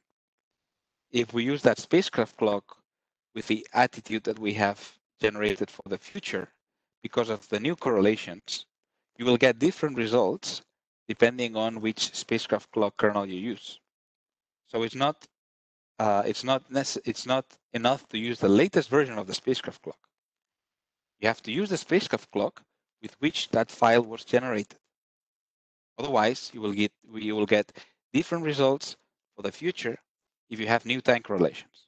So I will go into that. I will go more into detail tomorrow when I talk about the specifics of the BepiColombo's fast kernel dataset. Okay, but what I want you to understand is that every C kernel that contains orientation data has been generated with one spacecraft clock, and that's the spacecraft clock that you should use when you use that data. Okay. Again, if you use our meta kernels, you will be using the correct thing, unless we screw up, which not mean us, the users by service. Sometimes the SGS screws up. We had a problem recently with DGO, for example, in which, because of the way that the downlink system was working, we were not retrieving all the time correction packets. We had to regenerate the spacecraft kernel. So on. But anyway, in principle, you should trust us. Okay. So going back to these slides, the spacecraft clock, again, we can represent the spacecraft clock time in two different ways: a character string and a double precision number, which is the ticks of the clock. Okay. This is the way that spacecraft clock looks like. I already introduced that to you this before. Okay. And you have the partition. The partition is used if we have like a safe mode that completely screwed up the spacecraft clock, if we have a big jump in a correlation or something like that. But we have never had a partition change in the past. We might have it with ExoMars Rosalind Franklin rover, but by design. But well, we have never had this in the past. So then you've got the two clock fields. You've got the most significant clock field here, and you've got the least significant clock field here. So the most significant clock field, well, has a range, okay, and normally increases 1 second per increment. And then you've got the limiter. So this delimiter character is not a decimal point, okay? We can choose this delimiter character, and recently we changed it in BepiColombo from the dot to the colon. And we use the colon to ensure that people do not confuse it as a decimal point. Because this thing here is not a decimal part. This is a fraction of the list, so a fraction of the most significant clock field. It's a tick. As I told you before, for example, if we have a clock in the wall, 1 tick is 1 second. But we could have a clock in the wall for which 1 tick is 1/10 of a second. So then we would have here from 0 to 9 before we increase the most significant clock field. Okay, again, the least you have to be exposed to spacecraft clock, the better. If you are a data producer for your instrument and you have to submit PDS products to the PSA, you will have to deal with this. Otherwise, I don't think so. I'm not going to go into the details on how we generate a spacecraft clock string, but basically we get binary time correlation packets which have different information that we use to construct the spacecraft clock. And basically what the spacecraft clock is giving us is the correspondence in between the equivalent time system and basically kind of we have like a function that is giving us the correlation, the correspondence in between our equivalent time system and the spacecraft time, so to speak. And then the correlations adjust this this function, and it's a linear function. Okay, complex stuff, spacecraft clocks. Okay, so in principle, I think I'm really running ahead of schedule, which is always amazing. And of course, I'm going to continue because the more time we have for our hands-on lessons, the better. So I'm going to go jump now to number 9. This is like as never happened before, which I am ahead of time, which is really awesome. So I'm going to introduce you another subsystem. We've talked about time. Now we're going to talk about the SPKs, the spacecraft kernels, so the Ephemeris object. Okay. So this picture depicts different Ephemeris objects. Okay, we've got planet mass center, the planetary system barycenter. We have a lander or a rover or a region of interest, a planet. We've got the spacecraft. We've got maybe an antenna feed cone. We've got the Earth. We've got communication stations. We've got the sun. We have the comet. We have an asteroid. Whatever. So every blue arrow is providing us the position of any of those Ephemeris objects with respect to any other Ephemeris object. Okay, and here is where the beauty of SPICE comes becomes reality, so to speak. So an SPK file, okay, will contain trajectory data for those Ephemeris objects. Okay, and one SPK file can contain data for multiple Ephemeris objects. So it's not limited to one single object per file. It can be whatever the data producer has decided. So this, if you imagine the input Ephemeris data, typically we're going to have a NASCII table or an orbit Ephemeris file following the CCSDS standards, which will give us an epoch and will give us position and velocity information for that epoch. That can be an ASCII table, with time tag Cartesian state vectors. Well, the idea is that this input file should tell you what the object ephemeris is, which is the reference frame in which this data is referred to, what is the center of motion of the object, and what time system is being used. So dealing with that can become something, I'd say, inconvenient. Okay. So we have one of these blocks, which represents a block of data. Okay. And then this becomes a segment in an SPK file. Okay. This segment will have the metadata containing the target, the reference frame ID, the center of motion, the start and stop time. So all those things that you had to know, you will not have to know, because that information will be already included in this SPK file. Okay. And then, well, basically, we're going to have some other stuff like comments, as I told you before, because this is a binary file. And then, basically, we are going to be adding up multiple segments containing ephemeris data. So it can be different segments from different times, continuous or non-continuous, for several objects, for different centers of motion, and so on and so forth. Okay. So another important thing is that these basically these segments will be of given type. Okay. So this type is basically how we're going to compute these ephemeris data. So basically, we will have the information on how this type is going to be. This is defined by the input format that we have. And the nice thing is that, again, you don't really have to care about this, because the software will deal with it itself. Okay.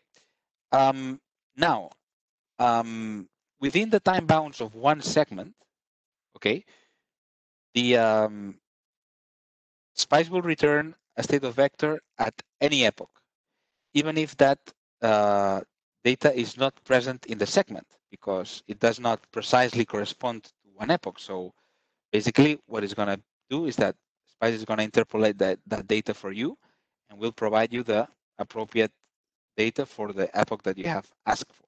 Okay. This is not true when for the requests that we will do in between data, which is in between two segments and is not covered by any of those segments. Okay. Anyway, we'll see that later on. But the nice thing about SPICE, and this is where the magic comes into, is that as long as you have a chain of ephemeris data of different objects, you can retrieve the position of any of those ephemeris objects with respect to any other of them. And SPICE will do the math itself. Okay, that's the important thing. So if you have the position of Saturn with respect to the solar system barycenter, if you have the position of Titan with respect to Saturn, and if you have the position of the Huygens probe with respect to Titan, then you can compute the position of the Huygens probe with respect to the solar system barycenter, for example. Okay, as long as you have the data, which will be provided in one or multiple files, you can do that by simply calling a function. Okay, and specifying to that function what target you have, what observer you have, and in which reference frame you want that data, and at what time. That's the beauty of it. That's why we use SPICE. Okay. Again, and this is something important. It's important to understand to which reference frame the data is referred to. Okay, and you're going to be able to see that in the hands-on lesson. Okay, and the final vector is rotated, so to speak, or transformed to the output reference frame that you requested. Okay, so in here, you've got a single subroutine. You can see we are calling SPK pos, which is giving us position. So this is only a 3 element vector, only with the position. And we are saying, okay, my observer is this ground station. I want to observe the Huygens probe at a given time, and I want it expressed in the topocentric frame of the observer. I'm going to use converged Newtonian plus stellar aberration correction. And because this is Fortran, this is the result. That's the position. And this function is also providing us the light time in between the observer and the target from the observer, from the target to the observer. Okay. So if you were using SpicyPy or IC or MATLAB, then you would have this as the result of this call. Okay. Again, it's very important, as I mentioned before, that you specify the target and the observer. And as you can see in this in this drawing here, the origin of the vector is always the observer, okay? And therefore the velocity vector is of the target relative to the observer, okay? And this is completely independent from the ephemeris object. So do not assume that MPO is the observer and Mercury is the target, okay? It can be either way. It's not by that, so it's you who defines that, okay? File coverage. Okay, I mentioned before that we have segments, okay? And segments included in one SPK or intervals, so to speak, can or might not be continuous. So we talk about data gaps when we don't have continuity over a complete, so to speak, time span, so from file start to file end. And that's important because we do not have data in between gaps.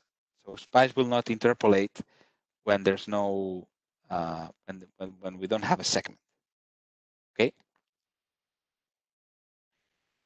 That's what is being said in here. So SPK will interpolate within a segment, but SPK will not interpolate in a data gap, okay?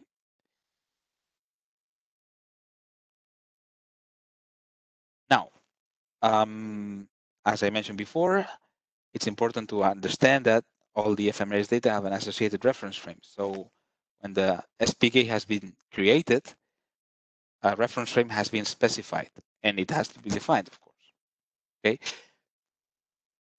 And that frame can change from segment to segment, okay? So if you ever see an error telling you, hey, I cannot give you this position because I don't have the information of the frame that it's defined on. Well, you'll need to make sure that you load the appropriate kernels that contain the frame definition for the frame with which this SPK has been defined. So do not assume that an SPK file is self-consistent.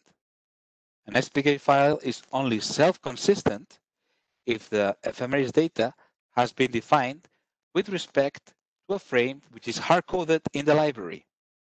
Okay, that's the thing you have to remember. So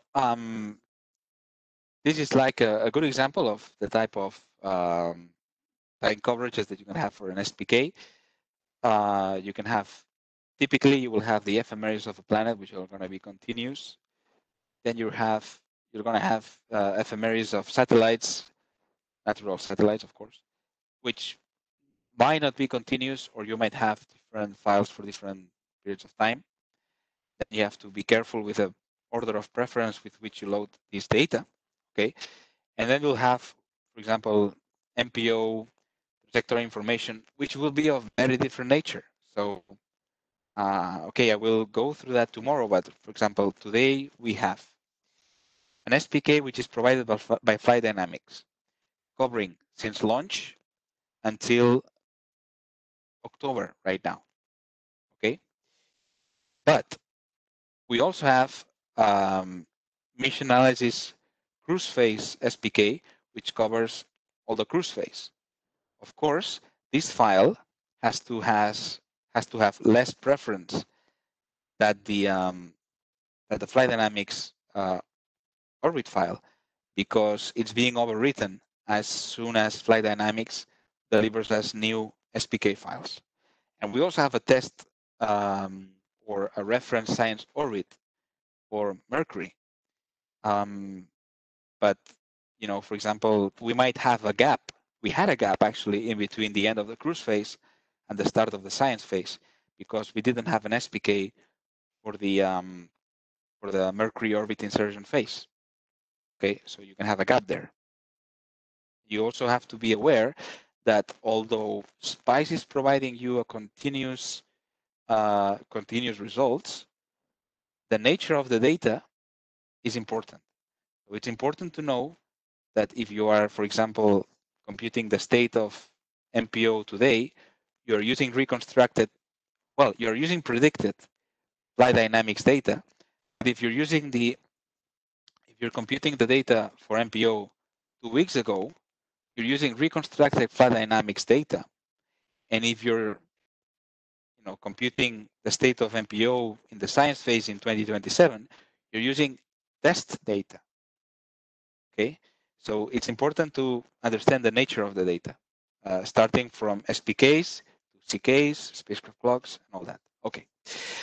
I mentioned to you before that SPKs are binary files, therefore they are not human readable, but they should contain a comment area, which is readable using one of the SPICE APIs. That's a utility program that is present in the toolkit, okay, which is called comment, COMMNT. Again, 6 letters, so they missed the E. And with this utility, we can read the comments of an SPK file. And if a data producer is a good person, she or he will have fulfilled it with all the information we need to know. Tomorrow you will be able to assess if I am a good person or not. Okay, that's everything we need to know from SPK files. Before we unleash hell with the CK files, I'm going to talk about the PCK files. Okay, planetary constant kernel files.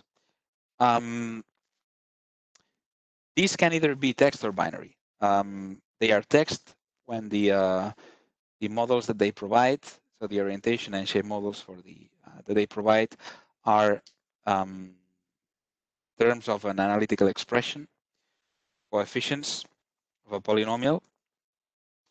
But if they are if it's about high accuracy data, then they are binary. Okay, such as for the Earth and the Moon. So I think that the only thing you need to know about PCK files is that NAIF creates and distributes a generic text PCK based on the latest IAU report. Okay, for some very specific applications, or for some, so to speak, for example, I don't know if the latest spin axis of Mercury derived from the messenger mission is already implemented in the IAU report. If it's not, maybe you want to use it for some reason, then you might have to deal with this. But again, be careful with that, because maybe the spacecraft trajectory has been generated with the IAU PCK, and then you might get funny things. So in general, you have to be aware of the existence of this generic PCK. You have to be aware that sometimes for specific applications, you might need to update that, but it's not something that you will be highly exposed to. Typically, this PCK includes a definition of the fold, right accession, and declination in J2000 for the specific planet, the prime meridian as well, and then the radii, for example, if it's an ellipsoidal shape model. Well, I don't have much to say about that, by the way. So The orientation models used for the sun, planets, and few of the major asteroids basically are using low degree, so linear polynomials, to represent the right accession and declination of the pole as a function of time. Okay, the prime meridian is also represented as a low degree polynomial. So this incorporates, well, for some of them, again, are polynomial, trigonometric polynomial terms, okay? And basically, this is to model the rotation, the precession, and the notation of the bodies around its rotational axis. Okay, so we've got rotation, but then this rotation axis precesses and notates, and that's what is being implemented by the PCKs. Okay. Again, if we have some sort of chaotic rotation or non-predictable rotation, such as the one for Churyumov-Gerasimenko, then we might go for a fully CK-based orientation of the body. The base frame for all the orientation models is ICRF, which, as I described before, is the same thing in SPICE as G2000. Okay.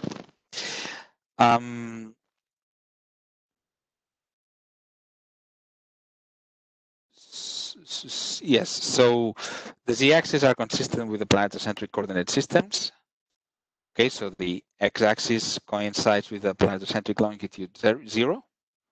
Okay, planets and satellites, the z-axis, it's plus 90 latitude in the planetocentric system, and always points north side of the invariable plane. Okay, as I mentioned before, longitude increases positively eastward, latitude positively northward, and then we've got the exception of the dwarf planets, asteroids, and comets, because they spin in the right-hand sense about their positive pole. Okay, so basically there was a revision which inverted the North Pole for Pluto, Charon, and Ida. But again, we're not going to go into that. And then we've got the binary PCKs.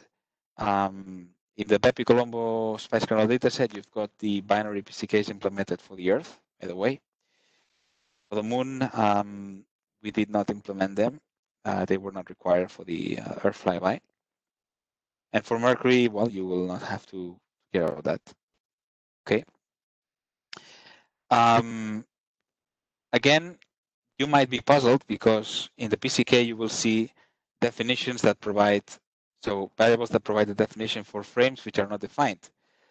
And that's because those frames are basically are built into the toolkit. They are hard-coded. So these IAU frames, you will see that the text PCK, the generic PCK kernel, which is now PCK 0010 .tpc, which I will explain you later on what that means, provides definitions for frames which are not defined anywhere, but that's because they are built in the hard-coded in the toolkit. Okay. Shape models, basically the ones defined by the PCK are only triaxial ellipsoids. Okay. Some of them have radii, some of them don't have radii. So, for example, we have some minor moons of Jupiter without radii. And then there's also the shape model provided by the digital shape kernel, which we're not going to cover in this training because of the limited usage that it will have for BepiColombo as a first approximation. And, some functions here are provided on how to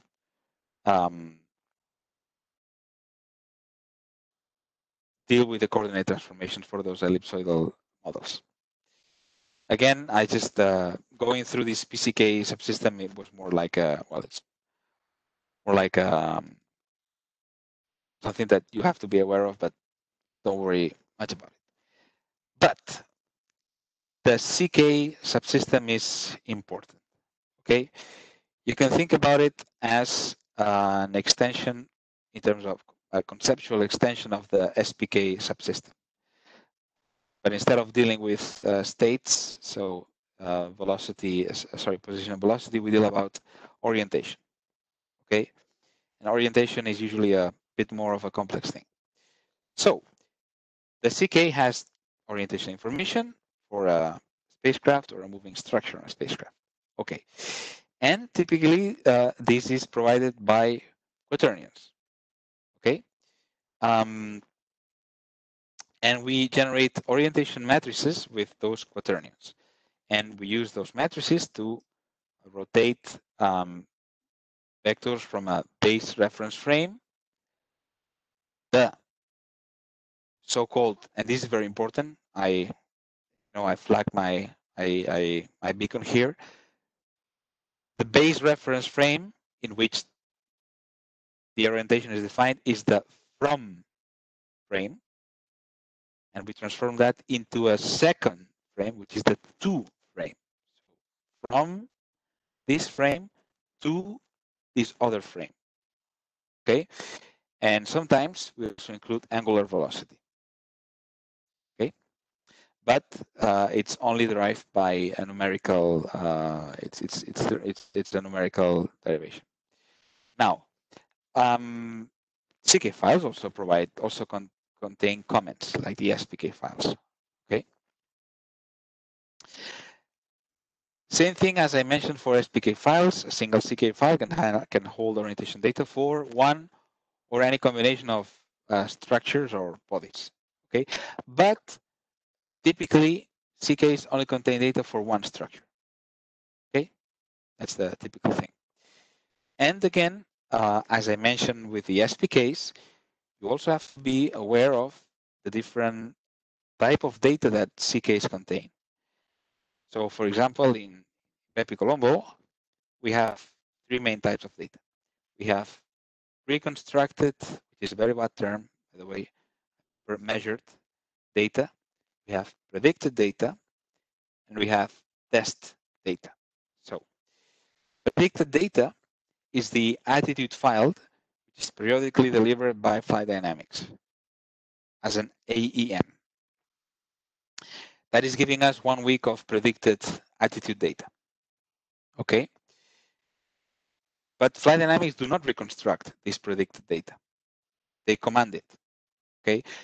With the SPK, with the trajectory, Flight Dynamics will reconstruct the trajectory after doing the Doppler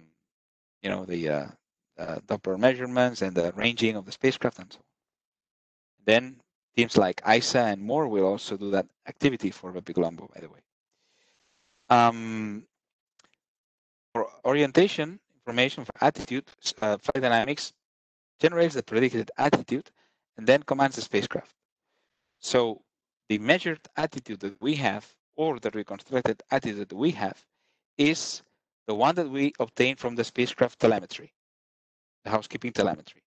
So we've got the telemetry from the AOCS subsystem, which generates the quaternions based on gyros or based on the star trackers. Better with the star trackers, gyros drift, and then we have attitude errors. And then that's what we call measure attitude. So that's what we have for BepiColombo. We have the commanded and measured attitude is from telemetry. Actually, in BepiColombo, we also have the commanded attitude, which is what is read by the spacecraft derived from the predicted one. We've got the predicted one by Flight Dynamics, and then we have test attitude. For example, if you go to the science phase with current meta-kernel, you will see that we have attitude there. We have orientation data. It's the we are using native power optimized, but that's test data that we generated. It's completely, it's test data. So it's again, it's important to understand the taste of the data. It's not only about the coverage. So sometimes it's a bit dangerous to provide continuous coverage. Okay, imagine that you're only interested on measured attitude. You're only interested on the attitude provided by the spacecraft. If we have a data gap, for whatever reason, because it was a safe mode, because we didn't receive the telemetry, whatever, depending on the meta kernel you use, depending on the kernels you load, you will jump from measured attitude to predicted attitude without noticing. So you have to be careful about that. You have to know the type of data that you use. That's the most important thing. Okay. Okay, let's continue. You will see that we use the nomenclature, the file naming convention to specify if we have predicted data, measured data, test data, and so on and so forth. Okay, I will expose that to you with the BepiColombo Spice Kernel dataset. Again, like for the SPKs, we've got different types of CK data, and you should not be concerned about that because it's transparent to you. It's important to understand that there's one type of CK data which is discrete, so which is only giving you attitude information for discrete points in time. It's not the case. We don't have that in BepiColombo. Then there's continuous data types. For when we use SPKs, you will see that in the hands-on lessons. We only need the SPK. We might only need the SPK, because if the data in the SPK is referred to the J2000 frame, which is built in Spice, and we are not using any routine, which is using UTC time or spacecraft clock time, if we furnish, remember, furnish is load, if we furnish the SPK, we can retrieve the position of the object with respect to the sun.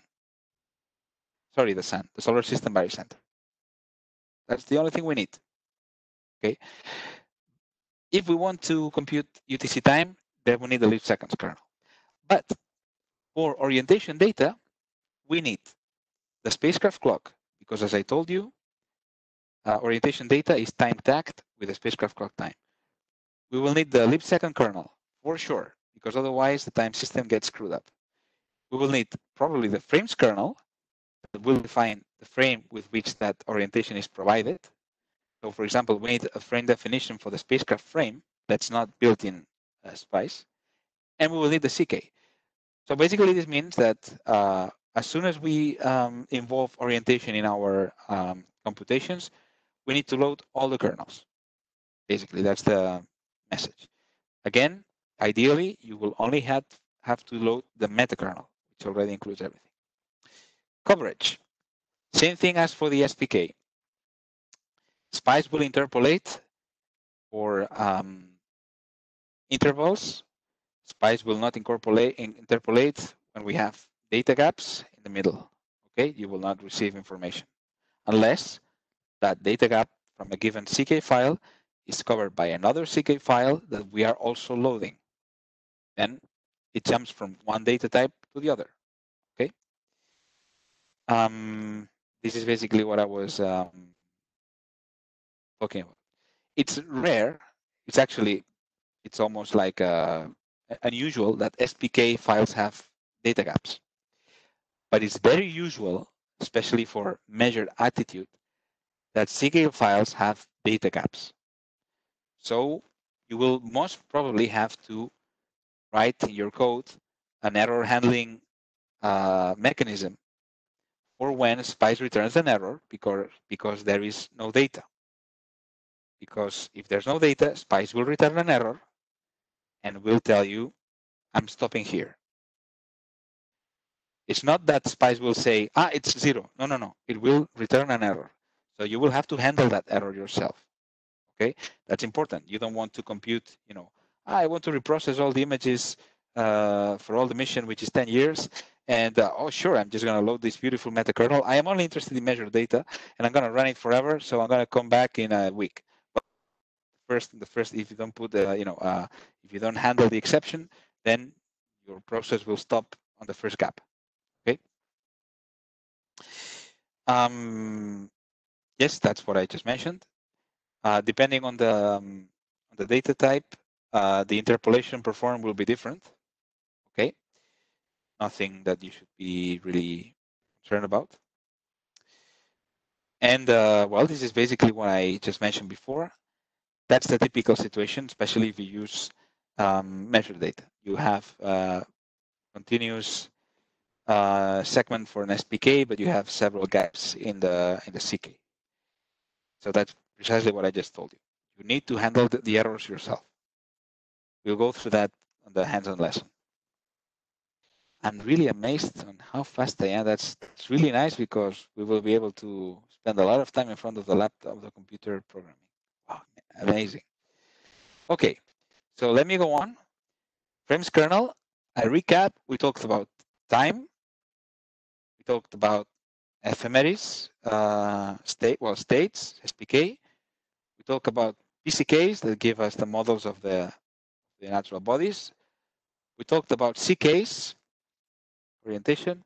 Now we talk about frames. Okay. So the frames is what allows us to establish relationships in between the different reference frames and chain them together in a frame tree. Okay. Basically, this allows us to compute orientations in any frame that it's properly connected in the frame tree with the data. Okay, so for example, we can compute the orientation of a solar array with respect of a solar array of MTM with respect to the orientation of the Phoebus scanner. I don't know, whatever. So there's different kind of frames, as I mentioned before, but this is just an example. So we can start from the J2000 inertial frame, okay? And then what we're gonna have is that we're gonna have a PCK-based transformation because we're gonna have the, for example, Mercury,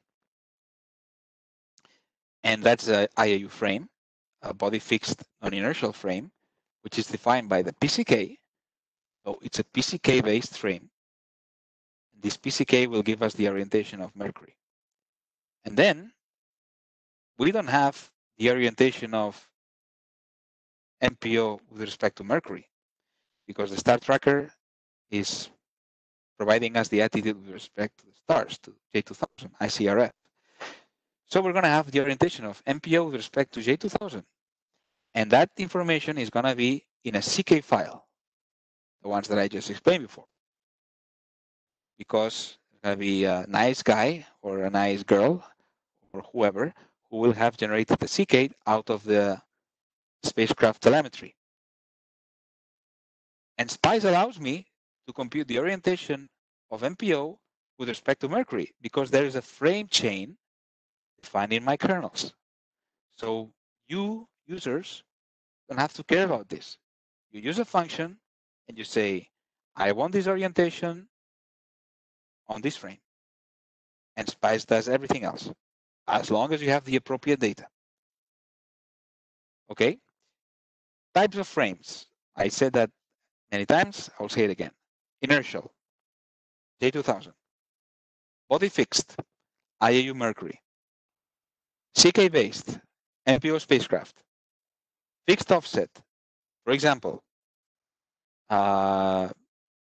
MERTI's base frame is a fixed offset with respect to the MPO spacecraft. It doesn't rotate, but it's not co-aligned. It has to be defined with a rotation matrix, with Euler angles, with a quaternion, with whatever we want. And dynamic frames. Dynamic frames allow us to generate frames based on things that move or that are dependent on time. Okay. Again, typically you should not have to deal with dynamic frames. We have to deal with them. A frames kernel is a text file. Okay, we load it with a furnish, and it provides us frame definitions. Frames are defined in different ways depending on the frame type. So CK-based frame will be defined like this. We're going to have a name of the frame. This is very cumbersome. Huh? So you see, we're going to have a name here, and we will say what is the ID of the frame. And then after that, we're going to use the ID, the variable name. We're going to define the name again. This is very, very, very odd, but it's the way it is. I'm sure there's a reason. We're going to define the frame class. So class 3 is to specify that it's a CK-based frame. Then we're going to say the ID of the frame again. We're going to specify the center. We're going to specify the spacecraft clock and the SPK. Okay. This doesn't say anything. This is only telling us that the information will be provided by a CK frame. Sorry, by a CK kernel. This is an example. It's a bit more understandable for a fixed offset frame. In this case, we are defining the dawn framing camera 1 relative to the dawn spacecraft frame. And we are specifying that we are going to provide an angular offset in degrees in this order of axis with these angles. So from this, you can derive that the dawn framing camera is equivalent to the dawn spacecraft frame because there's no offset. Okay. What things do we have to know? Well, these routines there, SPK ECR, SPK pose, the frame transformation routines, all read the CK files. Okay. And basically, this information will only be provided if there's coverage. There's no tolerance. Okay. Only if there's a coverage. There's two functions that will also require angular rate data. Okay. That's again up to me, the data producer, or to us. And basically, we always use ephemeris time as inputs to transform orientations when we transform, well, for orientations when we transform from one frame to the other. That's why we need the spacecraft clock, the leap second kernel, and so on and so forth. Okay. This is how a frame tree looks like. So if you look into a frames kernel, you'll see something weird like this. If you look at the MPO frames kernel, you'll see something like this. And this is by convention. So this is there if the SPICE data producer has done it. So on top of it, we have the inertial frame. And then we have a PCK-based frame, which is the IAU Mars. Probably also have IAU Earth because we are interested in knowing the orientation of the Earth. Then we have a CK-based frame, which is the MEX spacecraft frame. And then for the MEX spacecraft frame, we have other frames like the Aspera unit reference frame, which is fixed with respect to the spacecraft. But then maybe Aspera has a rotating mirror. And then we need the CK to specify how the mirror is oriented, and then blah, blah, blah, blah, and so on. So this is a frame chain. Okay. And that we're going to see that better in MPO. This is just complementary, and this is going to be the last presentation for the morning, and then we're going to have lunch, and I hope that you are the same number of people when we come back, because it's when things are going to get interesting. Okay. Okay. So how do we use this subsystem?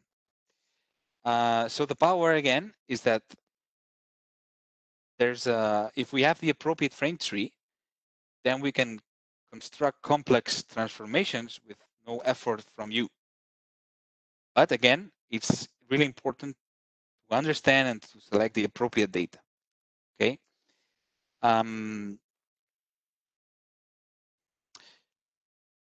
For example, say that we want to know the misalignment in between the bore site of a camera and the bore site of another camera. Okay. So in this case, we are looking at the NAC narrow angle camera bore site and the WAC wide angle camera bore site offset. You tell me how you do this without SPICE. I have no freaking idea. Okay, I mean, we have to look into the literature, look into the documentation. I'll probably find different things in different documents. Maybe it's in the metadata of the archive. Maybe not. Maybe it's not expressed. Anyway, so the only thing you need to do in SPICE is, well, there's going to be a frame which will give me the bore site of the NAC. There's going to be another frame, which will give me the bore site of the WAC. The cool thing is that if that's not the case, I'm going to call Mark and complain, okay? Because that should be the case. So the only thing I need to know is the transformation matrix in between one frame and the other. So I call this transformation matrix by using this px form routine. I say I want to go from the NAIF frame to the WAC frame at this time, and I get the transformation matrix. Okay, and now basically what I do is that I multiply the bore site of one frame with this transformation matrix to convert it to the other frame. And then when I have the two vectors in the same frame, I can compute the angular separation because they are in the same frame. If they were not in the same frame, I could not compute this angular separation. Okay, so that's it. That's what we do. That's what you will do in the remote in one of the hands-on lessons. Angular constraints. So, for example, check whether the angle between the camera bore site and the direction to the sun is within the allowed range. Okay, so in this case, we want to know if the angle between the camera bore site, which is typically the z-axis of the reference frame of the camera, okay, and the sun direction is greater than a given value. If it is, we are in trouble. So, sorry, if it's less than a given value, because we might have scattered light or whatever, or the direct exposure of the sensor, which we want to avoid, and so on. So the only thing we need to do, and in this case, it's even, so to speak, more ridiculous, is that, okay, I know that the bore site of the camera is the z-axis of the frame, okay? And I know that because, well, I read the frame's kernel or because I have been told, okay? So the only thing that I need to do is to compute the position of the sun seen from the camera, well, seen from Cassini, directly in the frame of the camera. So I have this vector in the frame of the camera. And then I simply take the angular separation between this vector that I just computed with the z-axis. And that's what I have. That's all I need. As you can see, I've used one Spice API, SPK post, to compute the vector. And then, well, I've computed the angle in between two vectors, and I've used Spice as well, but you can use, you can use another thing. Spice is also computing you the angular separation in between two vectors, but you can use other things like NumPy or whatever. Angles at surface. Well, I mean, same thing. We can go on with this as much as you want. For example, compute the solar azimuth and elevation at the Huygens probe landing site.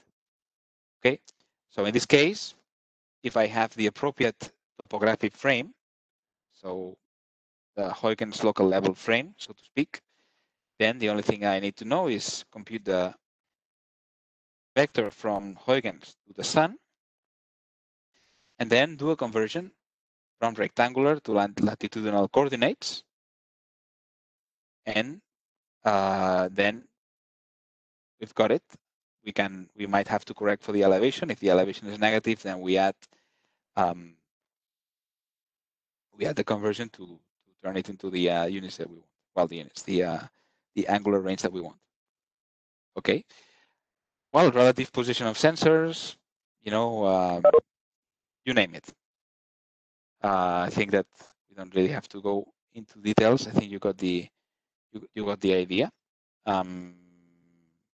Maybe no, it's the same thing. Okay.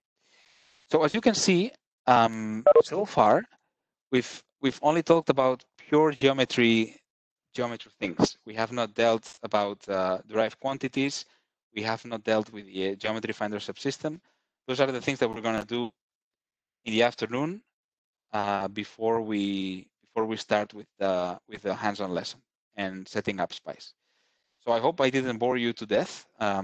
I hope that you've been able to keep your concentration. I know this is tough, especially because this is meant to be 3 days. This is meant to be much more relaxed. This is meant to be in a room with somebody physical around you. It's not the case.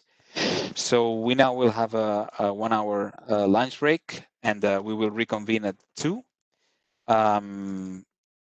So we are ahead of schedule, which is awesome. And basically this means that we will set up SPICE much sooner, and we will go through the remote sensing observation tutorial much sooner, which is positive because typically that's where time should fly, and that's where you should have fun, and that's where you should have questions. So again, we will reconvene at 2, and we will start with toolkit. Let me see. Yes, toolkit apps. Okay. Actually, no, I'm gonna change because this was meant to be done. No, well, let's stick with the schedule. So I'm gonna go for the apps. Okay. So see you at 2 then. Thanks for your attention, and enjoy your lunch.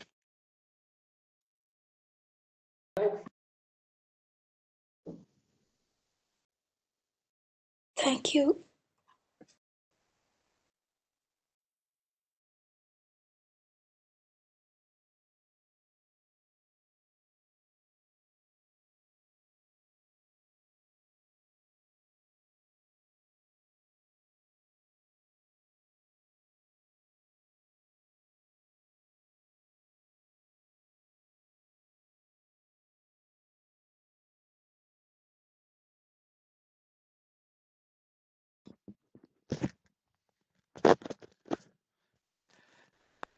Hello, everyone. We're gonna reconvene in 1 minute.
Sorry, I'm brewing some coffee. Need to be careful.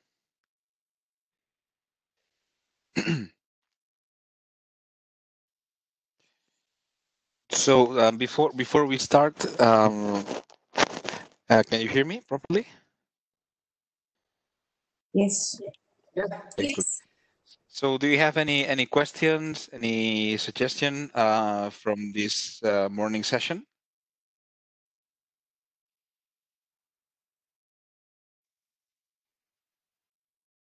So we've got a question in the chat.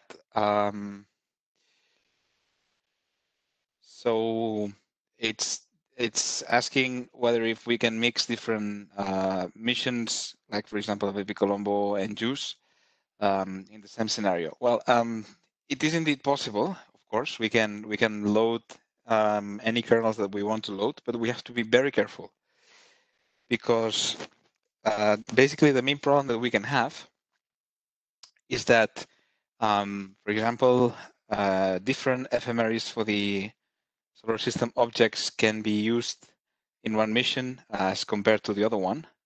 So, for example, JUICE could be using a special set of ephemeris which are not used by, maybe instead of talking about BepiColombo, we could talk about an older mission like Mars Express. So a given version of the ephemeris of the natural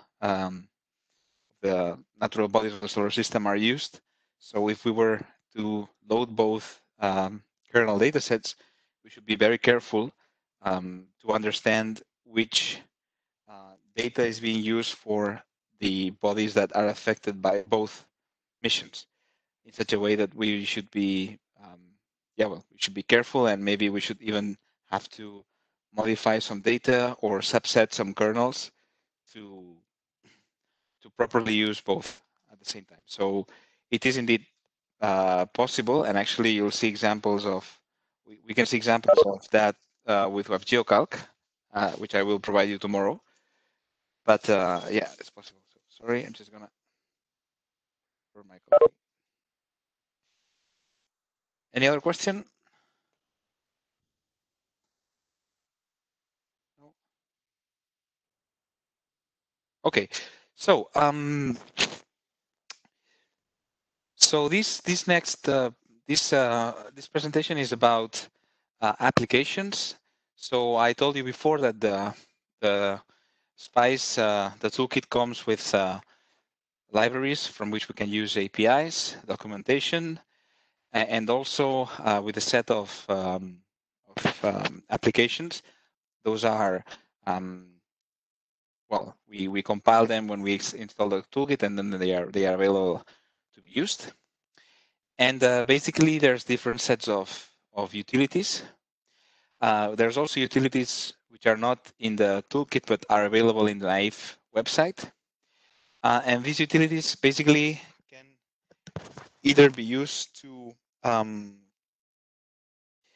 evaluate or to explore the contents of kernels, or to generate or modify kernels. So in this particular case, I'm only going to talk about the ones which allow us to summarize and assess the content of kernels. Okay. Mainly, we've got. I'm gonna go through. Oops, sorry. I'm gonna go through some of them which are used for each kernel type. So brief. Okay. This is a command line program. Again, this is included in the toolkit, which summarizes the content of an SPK of a binary PCK. So with brief, what we can do is that we can run it against or using an SPK or a binary PCK as a content, or we can also run it with a meta-kernel. And basically what it provides us is the coverage of the given SPK file, or of the given set of SPK files that we are evaluating. We can also select the display time, and we can also choose to display the centers of motions of the bodies that we are that the SPK has. We can also display a summary of all the files that we are evaluating in a tabular format, and so on and so forth. So brief is a very useful tool because it provides us the coverage of an SPK or a binary PCK file. We'll just I will provide you an example of how we use brief. When we run brief, it's a command line utility, so we have to do it in the terminal or in with DOS, the command line, or with the shell. And if we run it with empty, it's going to give us it has a header that gives us the indications on the options available. So, for example, if we run brief with this VE400S SPK, which contains the ephemeris of the some of the natural bodies of the solar system, so the planets and the barycenter of the planets, plus the barycenter of Pluto, and the ephemeris of the center of the planets of the inner solar system, except for Mars. No, Mars is included. Sorry, in this file. So this is the outcome. We've got the this brief gives us the coverage of the objects, and in this case, it's from 1st January 1997 to 2nd of January 2010. The other example is with an SPK file from Mars Surveyor orbiter, and in this case, you can see that the coverage of the file is giving us well, it's a reduced time window interval, and also it's giving us the name and the ID of the object. CK brief is kind of the equivalent utility, but for C kernels. And the only thing is that we have to also provide the spacecraft clock kernel as well.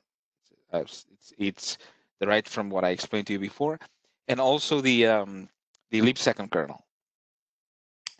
So if we do so, basically there's different options. For example, if by default it's going to provide us the earliest time and the latest time of the coverage of the full coverage of the file, whereas if we use the dump option, which is always very useful, it's going to give us the segments. So it's going to give us the list of segments with the appropriate gaps for the appropriate CK type kernel.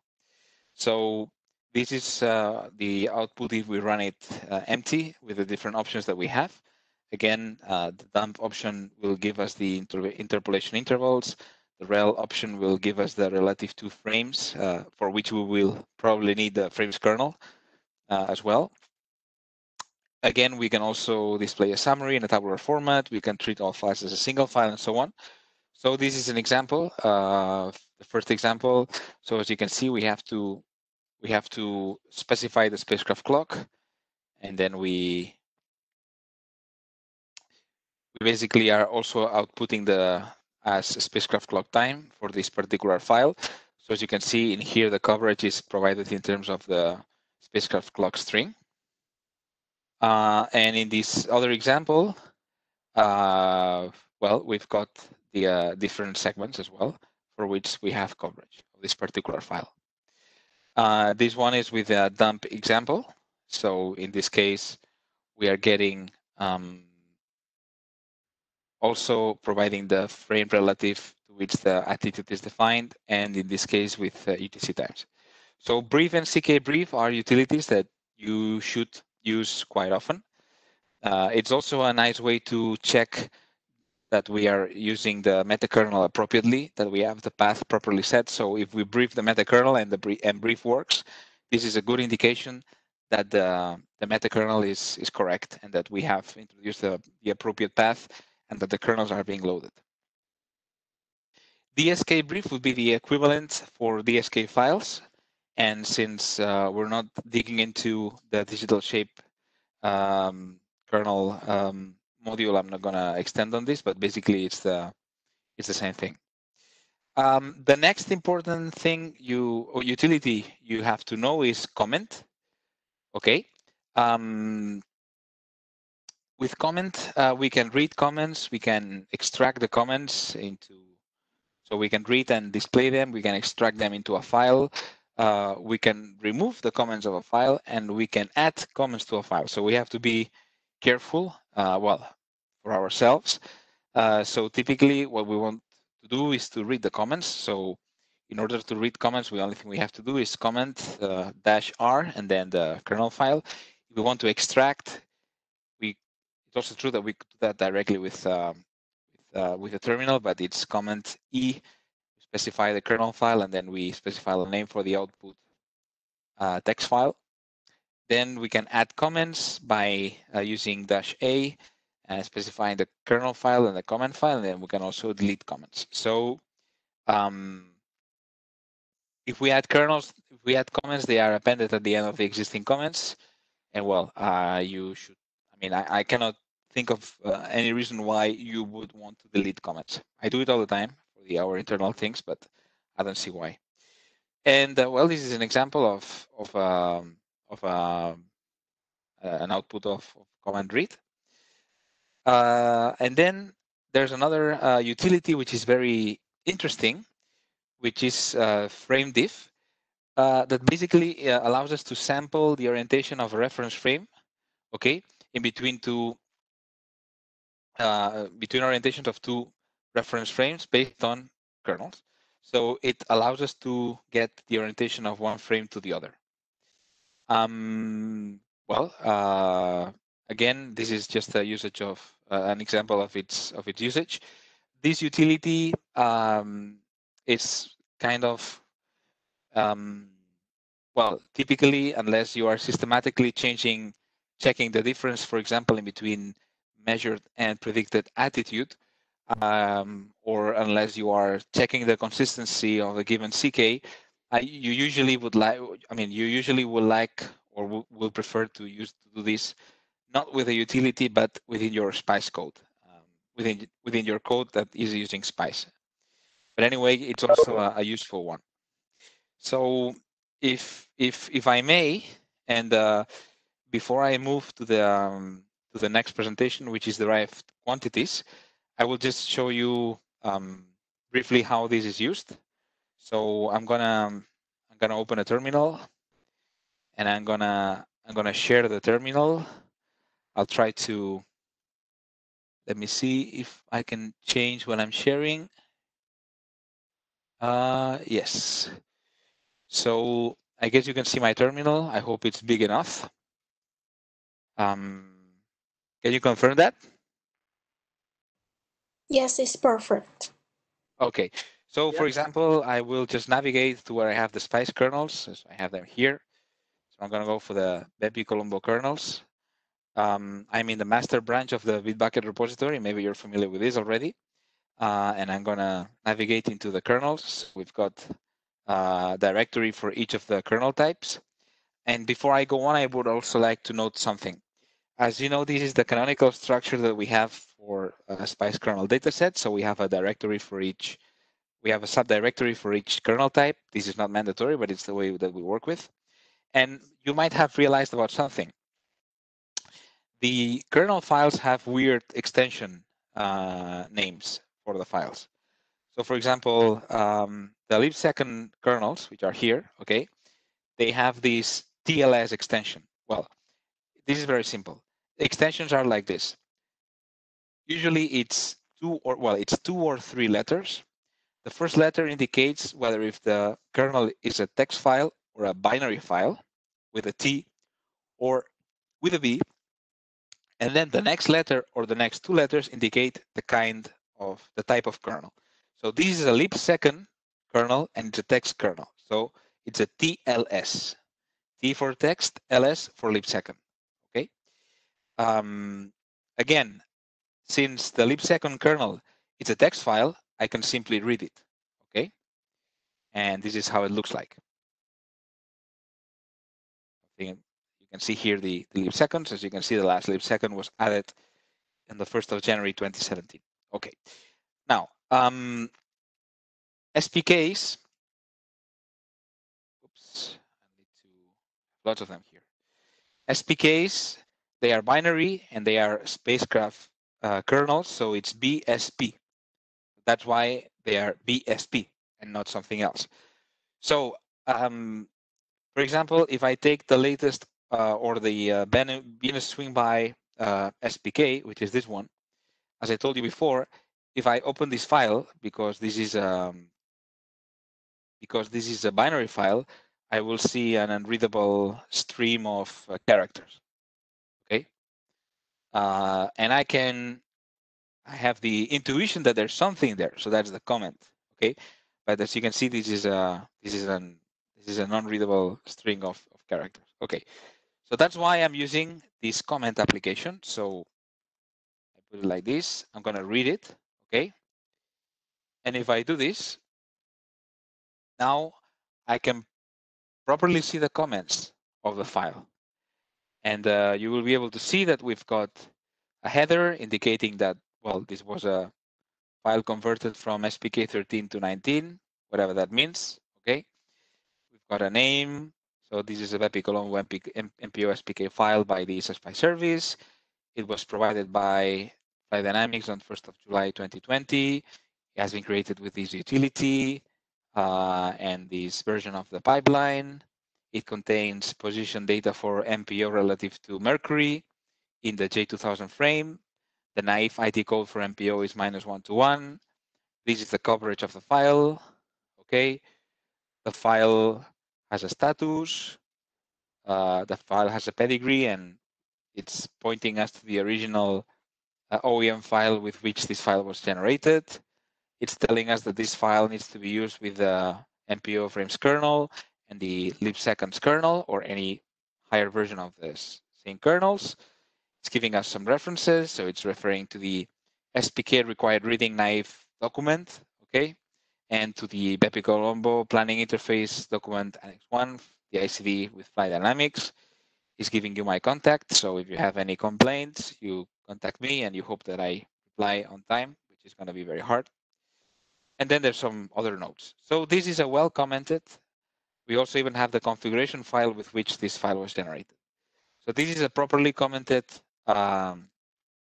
SPK, and we have access to the comments with this NAIF utility called comment. Now, I can run brief now, and I run brief here, and I copied something else, sorry. So I'm gonna copy the appropriate file again.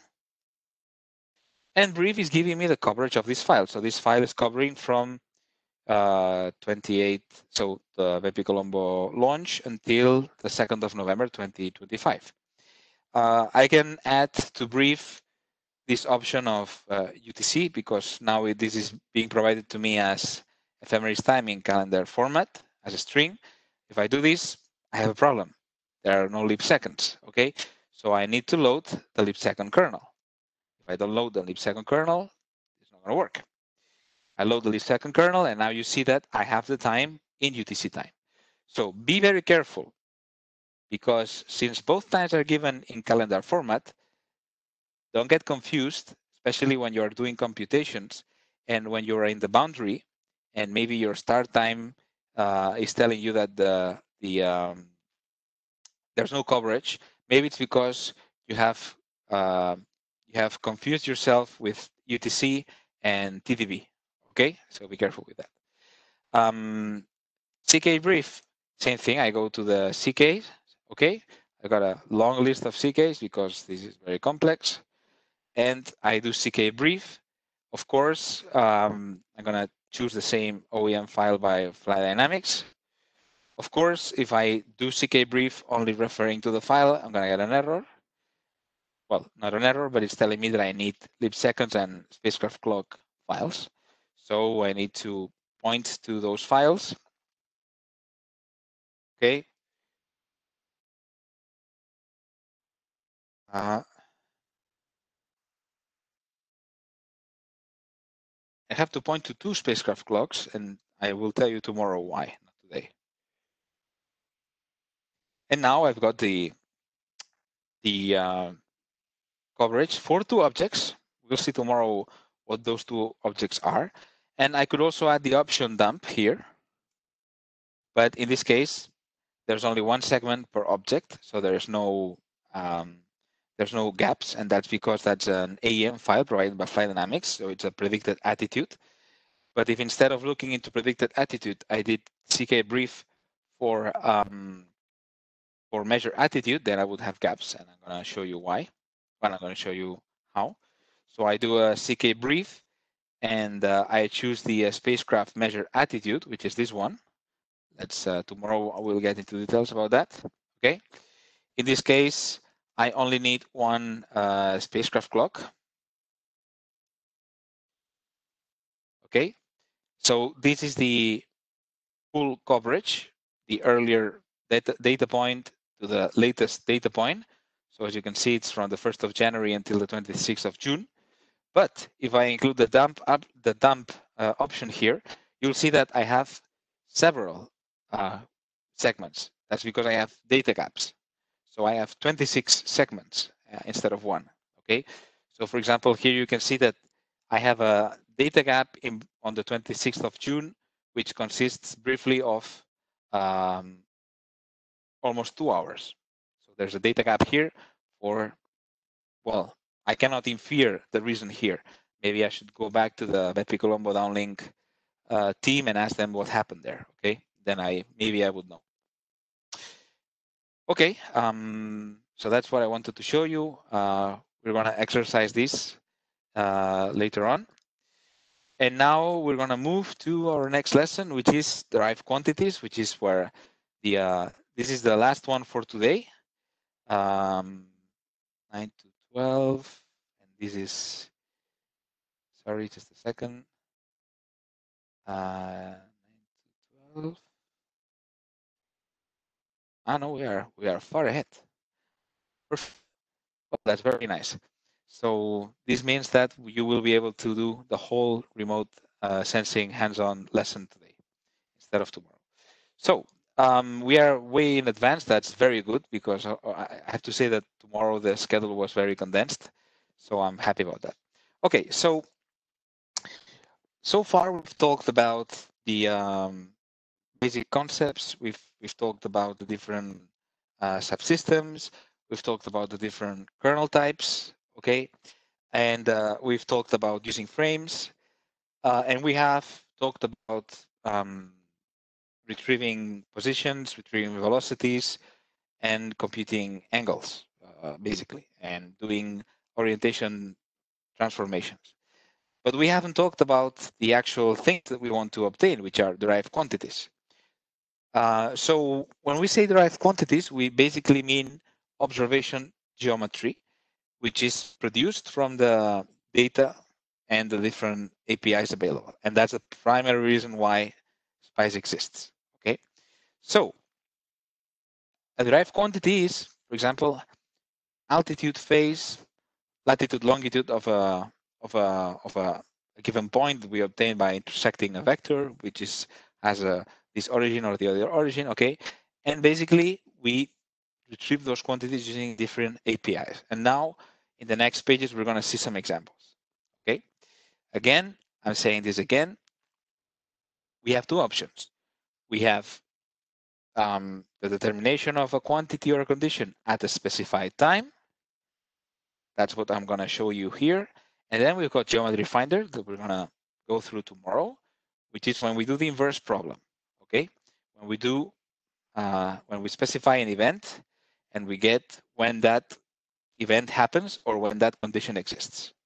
Okay, so some examples of geometric parameters that we can derive directly are, for example, illumination angles, phase, incidence, emission of a given point in a given target, and we have three APIs for that: subsolar point, sub-observer point, surface interception point with a given vector, longitude of the sun, for example, as an indicator of the season, phase angle between body centers, limb and terminator points on an ellipsoid or on a digital shape, okay? Surface points at a specified longitude, latitude coordinates, outward surface normal of an extended object, okay? So on and so forth. Example of geometric conditions, which I'm not going to talk about today, but tomorrow, is a given ray or a given ephemeris object in the field of view? Do we have an occultation of the sun with Mercury as seen from MPO, etc.?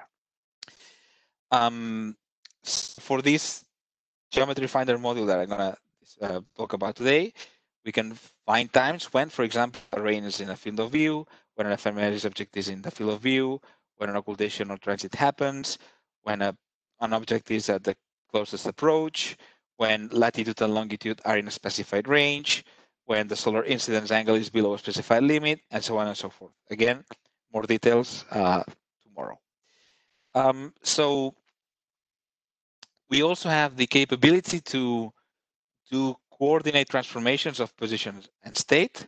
So here you have a summary of the coordinate transformation to and from and the corresponding APIs. So when we want to go to from latitudinal to rectangular or the other way around, it's lat plantographic, right accession declination to rectangular, geodetic to rectangular, cylindrical, spherical, and so on and so forth. We've got vector, we've got algebraic operations with vectors. So we've got the dot product, the cross product. We've got the modulus. We've got the unit cross product, vector addition, vector subtraction, scaling, separation, which is something that we use, the norm, projection of a vector, the generation of a third vector from two vectors, to define a frame, for example. We also have matrix vector linear algebra routines, so we can multiply a matrix for a vector, a matrix with a matrix, the traverse of a matrix with a vector, the traverse of a matrix with a matrix. We can transpose a matrix, we can invert a matrix, and so on and so forth. Okay, so these APIs which will allow us to do this, which nowadays with modern programming languages make less sense, because with MATLAB, with IDL, or with Python, we have other means to do this. But for example, with Fortran, this makes a lot of sense to have this type of APIs available. Matrix conversions, so we can convert from Euler angles to rotation matrix. We can transform in between Euler angles and Euler angle rates to state transformation matrices. We can transform from rotation axis and angle to a rotation matrix, and this is bijective, so all these things that I'm saying go the other way around as well. And we can transform from spice style quaternions, be careful because there's different flavors of quaternions, and this is not trivial, to rotation matrix, and so on and so forth. Okay. Typically, well, this is when we need to evaluate given orientation in different ways. So the next pages, I'm going to show you some examples on using some of these derived quantities APIs. But of course, the best thing is always to learn from example, and that's what we're going to do when we do the hands-on lessons. Okay. So, for example, we can have the direction of an instrument bore site here from the observer, okay, in a body fixed frame. And we would like to know the illumination angles. So that's the incidence, so which is the angle in between the sun and the normal at the local normal. The phase, which is the angle in between the sun vector with respect to that point and the bore site direction, and the emission, which is the direction of the angle in between the bore site and the local normal, at the intersection of this bore site with the this shape model. Okay, so we can do that the following way. So first of all, we need to know what is the bore site direction. So there's an API called get field of view, which will give us the bore site of a sensor in the bore site reference frame. Then we need to call this other API called scene CPT, which will find the intersection of this bore site that we have obtained with the previous function with the surface. Okay, in such a way that the first API gives us this direction in the frame, in the observer frame, well, in the frame of the bore site actually, which is indicated. Then we compute the intersection such that we get this point. And finally, we call illumine to determine these illumination angles such that it already cares about the rest of things that we don't have to care about. Okay, so as you can see, complex quantities, so to speak, that we obtain by using three functions. Another example, if presentation stops playing with me. Sorry. I erased everything else. Okay. You see, I thought I would be late. So, okay. So in the regular training, there's more examples, but I seem to have trimmed down the scope for this particular one. Okay. So I think that I'm going to do the following because we are very well, we are ahead on schedule, and there's one thing which I wanted to explain you tomorrow, but I will do it today, which is I'm going to explain you the last subsystem, so the last, well, subsystem, the last kernel type, which are the instrument kernels. I wanted to show this after the geometry finder module, but I really want to explain the geometry finder module tomorrow, but this one is independent. Okay, so the last type of kernels that we have, which we had not taken a look at, are the instrument kernels.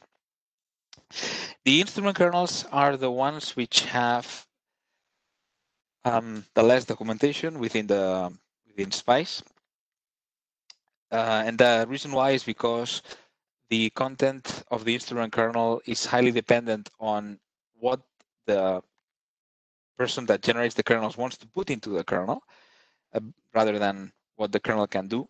They are very descriptive. I find them usually a very good source of reference for beginners to understand how a sensor or instrument works if the kernel has been generated properly. So in fact, there is only one API which uses the instrument kernels, which is this get field of view API. Of course, there's other generic APIs which allows us to access variables in the kernel pool, and those variables are loaded from instrument kernels. But there's only one API that uses iCase, which is this get field of view. Okay, so yeah, so indeed the instrument kernel is kind of a repository of instrument-specific geometry, information useful within the SPICE context. So what the instrument kernel should always contain is information of the field of view of a given instrument, okay? Which means that most of the times, if the instrument does not have a field of view, it is highly probable that the instrument kernel doesn't exist. There might be instruments for which having the reference frame is already enough. There's no need for an instrument kernel. That's the case, for example, for ISA in BepiColombo, or more, or for MPO Mac. There's no such thing as a field of view, and therefore there is no instrument kernel. When that happens, what I tend to do is that I tend to provide a little bit more of information directly in the frames kernel when I have defined the frames, which are the relevant elements for that particular instrument. Then, when we have an instrument kernel, then we have other possibilities. Sometimes there's timing parameters, which are rarely used in our SPICE kernel datasets. Optical parameters, we almost always have them. Detector geometric parameters as well. And then also optical distortion parameters. For example, Christina, who's present here, has recently implemented the optical distortion parameters for symbiosis in the instrument kernel, which I am very grateful for. And then sometimes there might be instrument kernels for antennas or solar arrays. Again, usually we don't do that. And now, this is where the thing gets a little bit tricky, and I would like you to pay attention, please. So again, I'm flashing my spotlight, okay, which is the following. There's a note here saying instrument mounting alignment data are specified in emissions frame kernel. Okay, what does this mean? Let me go to the. Okay, maybe I will insist on this later on, says that I make it clear. When we describe the field of view in the instrument kernel, there is a variable that specifies the bore side direction. It's a vector. And then we also specify it's called the I don't want to screw up. Depending on the type of field of view, there's the reference vector as well, such that we have a reference angle associated with that reference vector and the cross angle. Okay, so the bore side and the reference vector could be or are potentially a place in which we could implement the misalignment of a bore site. It kind of makes sense because there's a bore site definition that nominally is along the direction of one of the axes of the reference frame of the instrument. Because as I told you before, the instrument has a reference frame, and then we define the bore site with respect to this instrument's reference frame. If you remember the frame chain, it's bad practice, and you will never see it in one of our kernels. We never define the bore site of an instrument directly on the spacecraft reference frame. We define a reference frame for the instrument, and then we define the bore site with respect to this reference frame. Now, you can implement a misalignment directly in the bore site.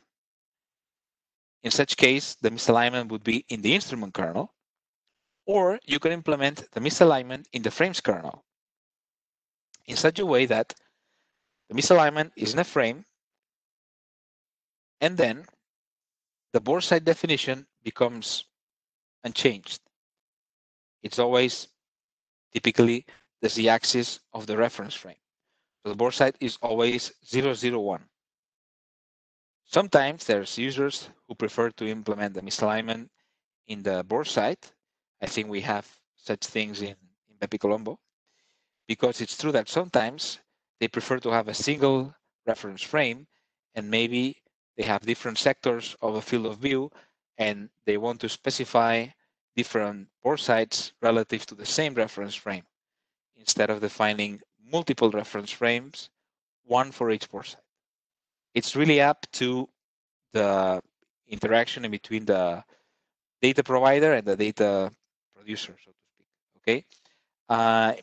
In general, the preference is to implement the misalignment in the reference frame. Now, because that's not always true, it's usually not very wise to use an axis of the reference frame and assume that that's the bore site. The best thing to do is to retrieve the bore site using this API that I mentioned before, getFob, in such a way that regardless of whether where it is defined, we are using the appropriate quantity. It's also very wrong to assume principal direction for the science deck or face of the spacecraft as a science deck and assume that the normal of the deck, so the z-axis of the spacecraft, is the common bore site for all the sensors, because that's not true. There's going to be misalignments. I mean, you probably can use that for planning or for a rough analysis or whatever. But if you're doing data analysis or something which requires a bit more of a detail and precision, you never do that assumption. Okay. This is one, as some of you who are data, you deliver data or you provide feedback to the BepiColombo Spice Kernel dataset, you are very well aware of this, and this is one of the fights, one of the things that usually have to come back and forth to ensure that everything is properly modeled. Okay, so this said, formally the instrument kernel has a very similar structure to the frames kernel. So there's the header with the KPL, if you remember, dash IK in this case. We've got metadata. We've got in between the begin data and begin text statements, we've got the keywords and the value assignments, as for any other text kernel, in fact. So the typical contents is that we're going to have, for example, focal length. We're going to have instantaneous field of view, which is the field of view of a single pixel. Maybe number of sectors, because we have defined for in situ instruments. Sometimes it's not a field of view model, but it has complete coverage of the 3D space, and it's defined in different sectors. Okay. And there's some requirements, like we have to put these ints in the variable and then the ID and then specify the name of the variable and so on. Okay. And again, as indicated here, but it's not mandatory, the instrument kernel should contain extensive comments concerning the overview of the instrument, the reference sources with which the data has been taken from, the names and IDs assigned to the instrument and its parts, the full explanation of the keyword, the description of the field of view and the detector layout. And sometimes we even include algorithms in which we describe how to properly use the instrument kernel. So there's a code snippet attached at the end, an addendum to the instrument kernel, in which you can see a piece of code which is telling you how to use the or a usage of this particular instrument kernel.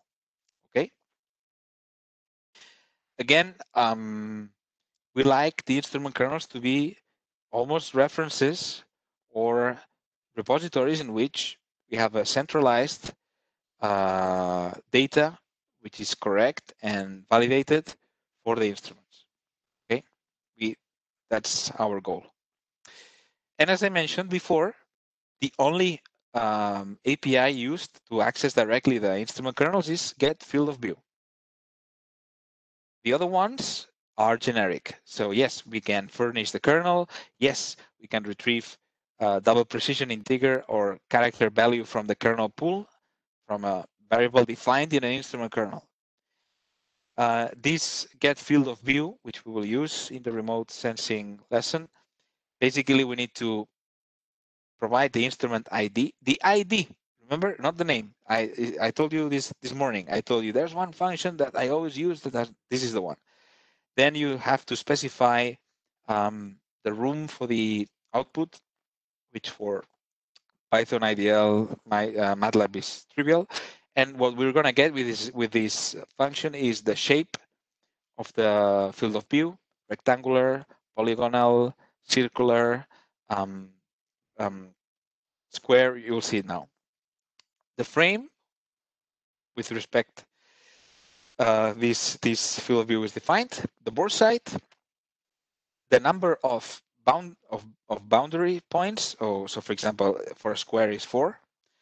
For a polygon, it's the number of corners that the polygon has, and then the values of those corners in the field of view reference frame. Okay. The shape can be a circle, an ellipse, a rectangle, or a polygon in Spice. Okay. We have a frame name, we have a board site. Okay. And then depending on the implementation, it has one shape or the other. I don't want to worry with the details. I think that the best way is to show you with this example. I think we only have the rectangular one, but basically we okay. So I'm gonna do it properly. So for example, we can specify the boundary corners directly, and that can work for a polygonal field of view, for a rectangular field of view as well, but it doesn't work for an ellipse or a circle. Okay. We can provide the field of view as half angles, and that works with a circle, with an ellipse, with a rectangle, but not with a polygon. If we define the field of view with angles, it's always the half angle of the cone. Okay, so it's not the full angle, it's the half angle, as you will be able to see in the next slide. And we always have to specify a board site and then a reference vector. And then we provide the half angle of this with respect to this reference vector, and then we provide the cross angle with respect to this reference vector, such that we have two apertures in half angle. Okay, in such a way that at the end what we have is something like this. So for example, this is a rectangular field of view. We could have specified it providing the boundary corners like this. Okay, and a board site. Of course, you can see that if we implement a polygonal field of view, the board site doesn't have to be in the center, no? But if we provide a rectangular one, well, it should be in the center. And then we can also provide it as with the, so this would be, this is the board side that we have defined. This is the cross, this is the reference vector. This is the reference angle, which is a half angle, and this is the cross angle. Okay, again, this is something that you should not care about, because this should be properly implemented by your data producer, in this case by me. And this is just an example on these two things. These two definitions are equivalent. So in this case, as you can see, we have this field of view definition. I have to say that in my case, we for our missions, we include a variable called ins whatever field of view name. Okay, in such a way that we provide the object name of this field of view. Okay, otherwise you have to infer it from the ID. So well, it's not required, but I do it. So in this case, these two definitions are equivalent. So as you can see in this one, we define it as a rectangle, but we provide boundary corners for the rectangle. And in the other case, same definition. What we do is that we provide the board side. I told you it's 001. Then we provide the reference vector, which is the y-axis, as in here. Well, in this case, it's the other way around, you see. The reference vector is this one. The important thing is that we place the half angle where we want it to be. So the y-axis is the reference angle. And in this case, the reference angle is 14 degrees, which is this 14 degrees in here, okay? And then the cross angle, which is in the other direction, it's 26 degrees. Could specify them as radians as well if you wanted, but it's indicated here that it's going to be in degrees. Okay, so that's everything for the instrument kernels. And now I am truly done with the tutorials. So we're gonna get our hands on the thing. I am amazed because we are like 1 hour and a half early. This is incredible. It's especially coming from me. It's also true that tomorrow is very dense as well. And tomorrow it's much cooler, I think. But anyway, so right now we have you have around 30 minutes, or maybe less, to set up Spice, okay, and to prepare for the hands-on lessons. So we're gonna do 2 hands-on lessons today. During this training. The first one is the remote sensing observation tutorial. It's an adaptation for BepiColombo. Okay, it's adapted from a version which was also from ExoMars, which was adapted from Cassini. Before we go into it and we set up, I would like to show you some things which will be very helpful to you for the working with these remote lessons. So first of all, I'm going to share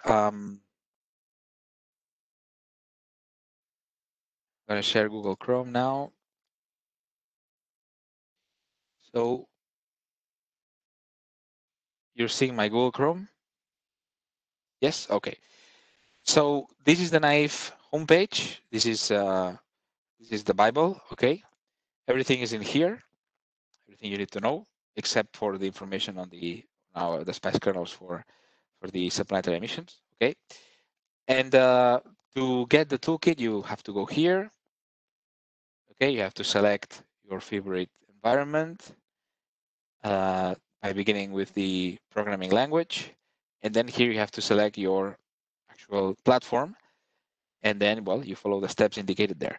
If you're using SpicePy, it's easier because in principle, you have to install the package and the package will install the toolkit for you.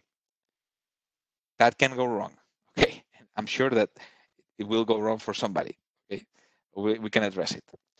Now, this set, before you go into that, you've got this documentation section here, okay? And as you can see, this doesn't include Python, but that's fine.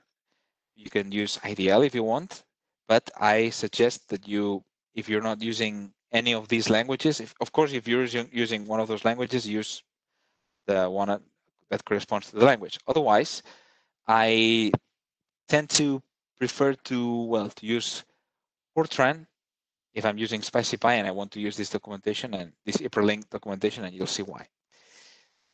So the nice thing is that we've got this hypertext documentation here, okay?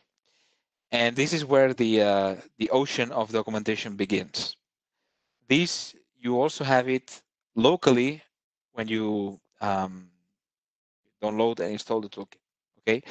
I myself prefer to use the resources of the web and you know, throw away data.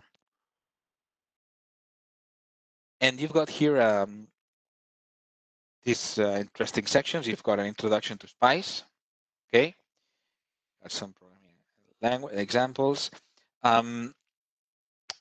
There's links to hands-on to lessons that you can do on your own, which are excellent. Okay, you also have the self-training resources in which there's all the lessons that we go through in the actual complete Spice training class. Okay, I will also go to the SpicyPy site, in which you will see that there's also excellent hands-on lessons to be done, which are also excellent resources for you to learn Spice. Okay, actually, what we're gonna do here today is, so to speak, much more humble.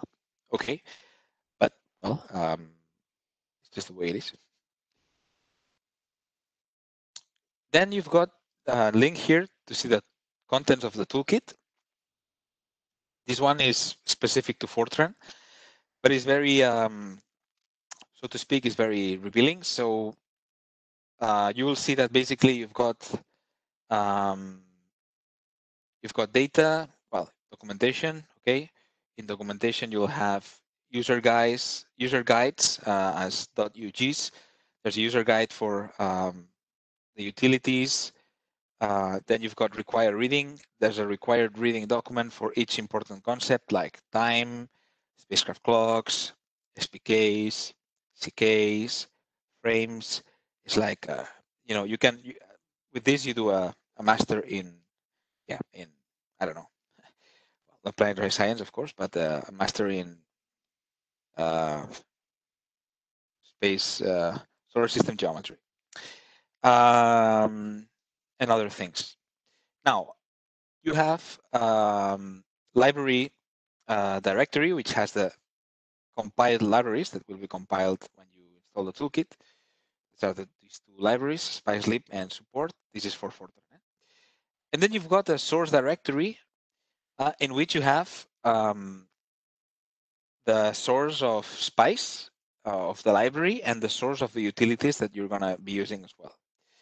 And you will have an executable directory in which you will have these utilities that I've been talking about. I've only described a limited set of them. I've described brief, CK brief, comment, and framediff. But as you can see, there's many others. Typically, the other ones are used to generate kernels, so we didn't go through that. Okay.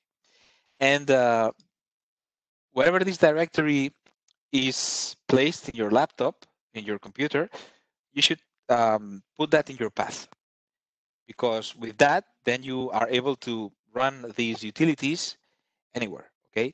I'm sorry for Windows-based users, because this is a bit more cumbersome. For those who are used to work with Unix environments, it's much it's more straightforward, so to speak. Okay. Again, we've got many things here. First-time users, you know, there's a lot of information. But what I wanted to point you from this hypertext documentation is the following ones. So as you can see, well, I'm going to do a jump now. There's the required reading documents, which are the ones that are indexed in the toolkit contents, and this is giving us concepts for each of these important aspects that I just mentioned. So for example, there's one for aberration corrections.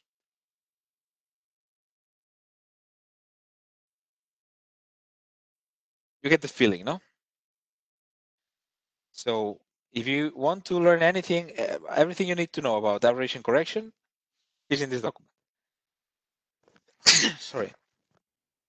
Okay. Then you've got user guides. So in here, you will, for example, you can go to the user guide of CK-Brief, and you're going to be told how to use CK-Brief.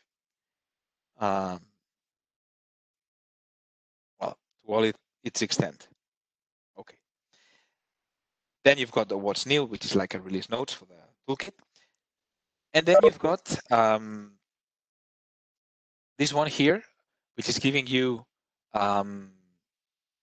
tips which might be useful when you begin for the most used APIs. So for example, if you want to compute positions of spacecraft and natural bodies. So this is the list of most used APIs, and you've got some examples. Computing orientation for spacecraft and instruments. So these are the most used APIs and so on and so forth. I myself never found this very useful. Then you've got the API reference guide, which gives you the list of all the public APIs. Okay. So as you can see, this is a very, this is a, come on. Well, this is a very long list. And this list, well, it's useful, but not that useful. So the one link, which is the most important of all, and here I'm again flashing my spotlight, is this one, the SpiceLib API permuted index, or in the case of CSpice, okay, API permuted index. Because here, what I have is a description of the utility and then the API. So I've got multiple entries for each API, because each API can be used for multiple things. So for example, imagine that I want to know the position. So if I look for the keyword, I now can navigate and I will probably find what I'm looking for, because I have everything that starts with position here. So am I looking for the position and velocity from an SPK file? Maybe I'm looking for that. Maybe state is a better word, because Mark was talking about states all the time. State, okay. Let's see. Let's see.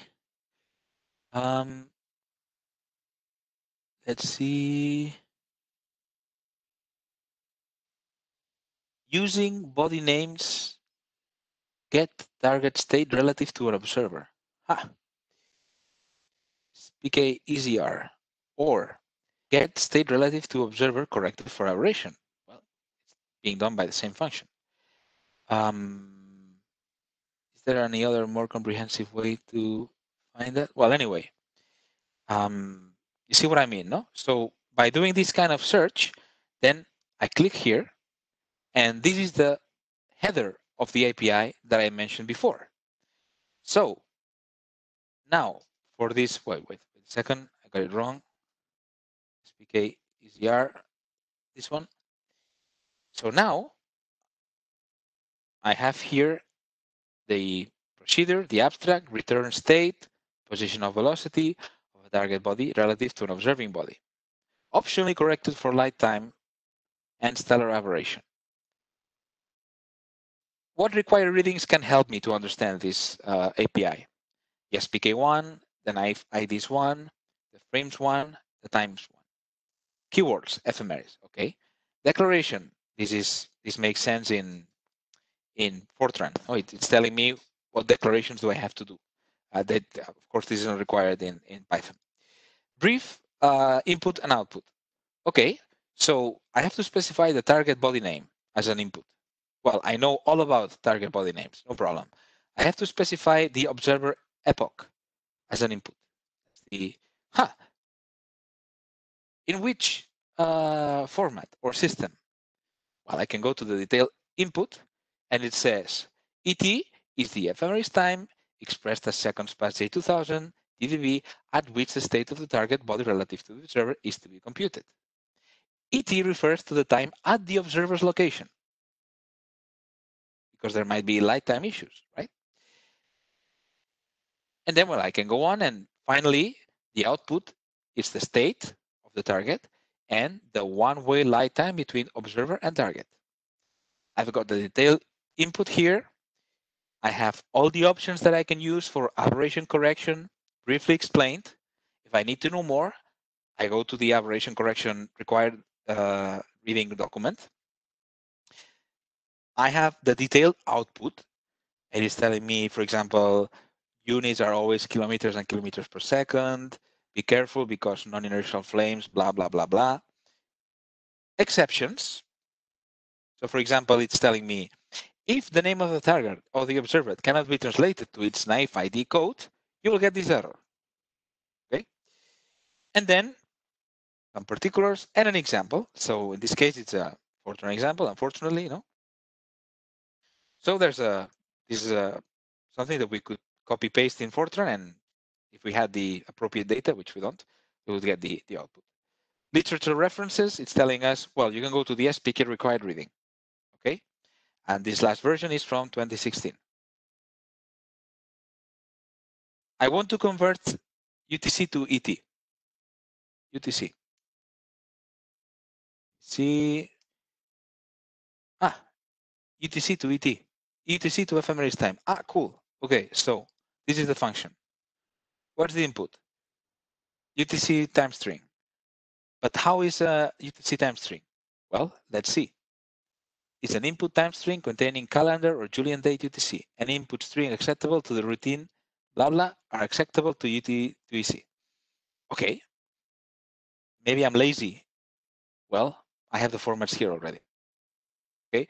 So for me, again, this permuted index is the Bible, because this is what allows me to find what I need. I need, I don't know, I need phase angle. Phase angle. ILUMF.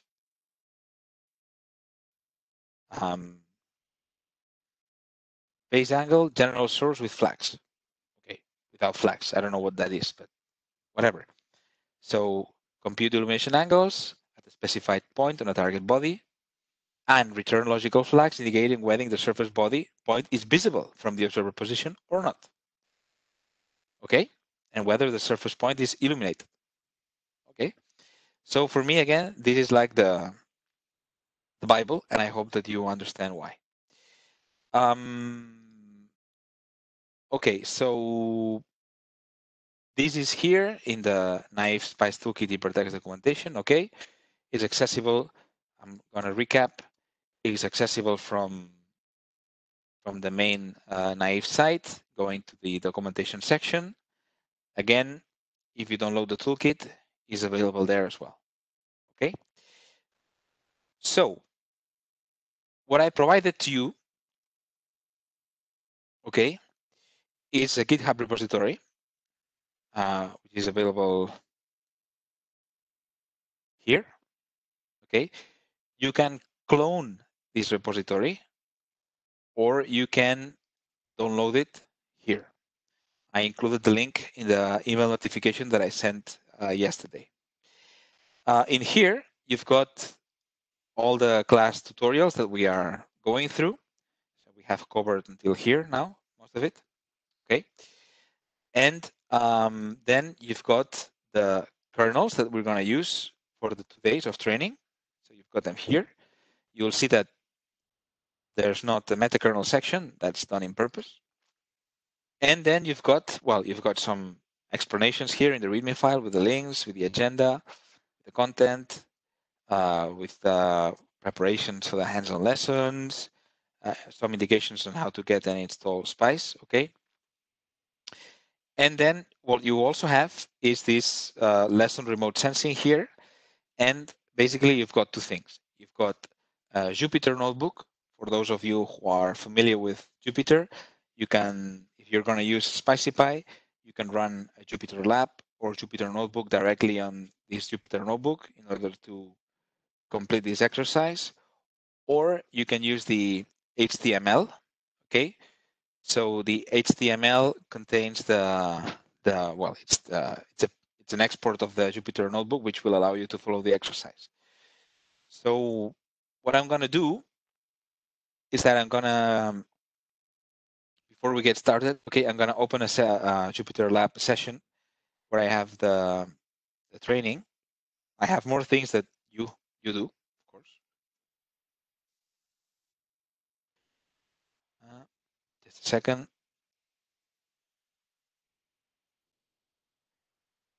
Okay, you should hope that you're seeing it now. Yes. So this is the HTML. Of course, you can run the HTML, so you can have it in your browser, you can have it elsewhere if you're not using Python. Otherwise, if you are familiar with Jupyter notebooks, I think I find it quite useful to use it. So in this hands-on session, okay, and I'm just gonna say it here before we go into the if we have to go through some troubleshooting for any of the of you, I'm going to introduce the lesson. So, okay, so in this lesson, this first lesson, it's called Remote Sensing Hands-on Lesson using BepiColombo MPO and actually MMO as well. The idea is that you do this on your own with your computer. You raise your hand, or you write in the chat, or you unmute your microphone. I would be glad to hear you speaking to hear some of you speaking. You can ask me anything you want. Unfortunately, we're not in a room wearing our masks and respecting the safety distance, in which I could go around and try to help those who are shy to ask things, which I'm the first one to do such things. But the idea is that you start by doing the statements provided in this lesson on your own, and I'll give you some time, and then we will go together. Of course, there's going to be some of you who might not be able to do it. There's going to be some of you who might go way too fast and do everything before I stop the first statement. Really up to you. Okay. The more we communicate, the better. So in this case, okay, the overview is the following. So in this lesson, you will develop a series of simple programs because each statement can be a different program, okay, that demonstrate the usage, in this case of SpicyPy, but you can do it any other Spice with any other language, to compute a variety of different geometric quantities applicable to experiments carried out by remote sensing instrument flown on BepiColombo. Okay. Again, you might find it useful to consult the permuted index, the headers of various source modules, and several required readings documents available at the NAIF site that I have just shown. Okay. So the first exercise. Ooh, why is the not loading? Okay, so I'm gonna use the blank one. Then okay, there you go. So the first exercise is very simple. Okay, you have to write very simple for me. You have to write a program that, given a UTC time string, converts it to the following time systems and output formats. First, I want you to compute the ephemeris time in seconds past J2000, then in calendar format for the ephemeris time, and finally in spacecraft clock time. Okay, and I want you to load. Well, I want you to display the results, to also print the results.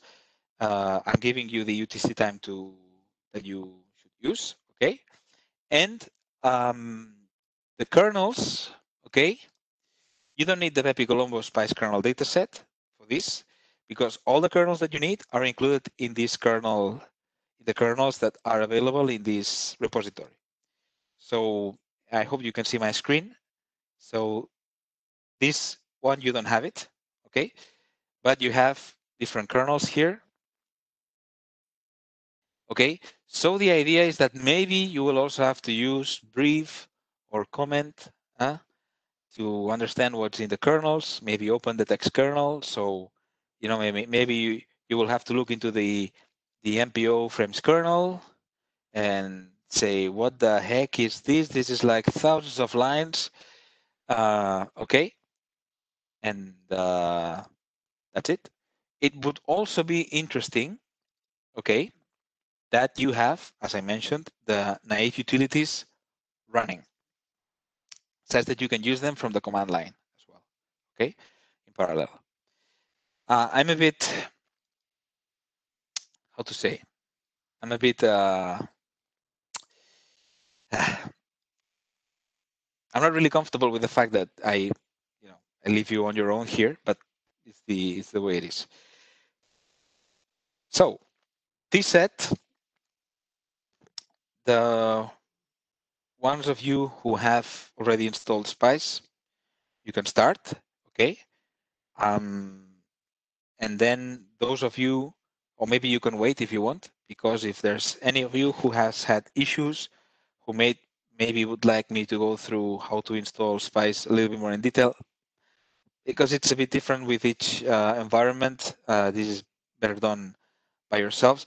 Before we get started, yes, two things.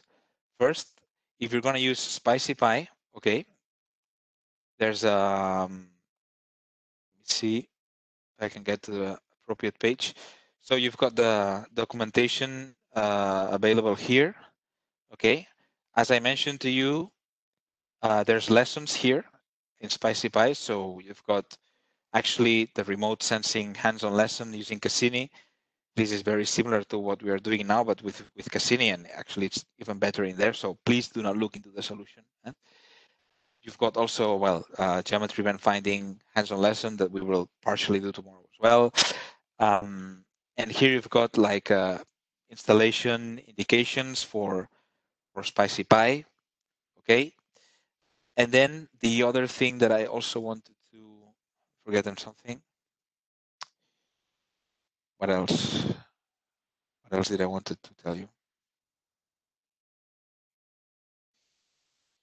I've forgotten.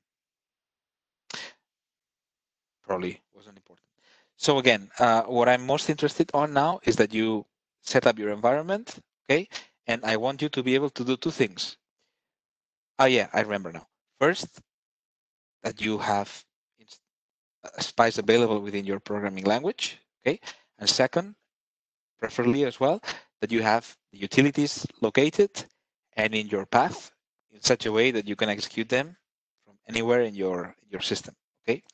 The other thing is that you've got in the GitHub repository, in the class tutorials, there's some backup slides, which I'm gonna share now. Am I sharing them? I think so, because you see my slides? I think I should be sharing them. Right? Yes. Yeah. So in here you have some indications on how to set the path, okay, for the toolkit executables here, for Windows and for Unix. And you also have the indications on how to build the toolkit with Unix and with Windows, how to set up the C compiler, for example, or the iFortran compiler, and how to build an executable with Windows, how to register IC, which is the CSpice wrapper for IDL in IDL, how to do the same with MATLAB, with mice, okay? And there's also even a backup with a programming example for IC and mice, okay? So you have those slides in the repository. If you install SpiceyPy, you might find it not obvious to locate where the toolkit has been installed. In such case, to avoid complications, I recommend you to install SpiceyPy and then independently install the Fortran toolkit, because then you will be able to place the utilities where you want them to be. You simply compile it, and then you put this directory of the executables in your path. Then it's very visible where you have things. Okay, in case you wanted to check the source code for whatever reason, or you would like to have comfortable access to the documentation. Okay, so it's almost 3:20.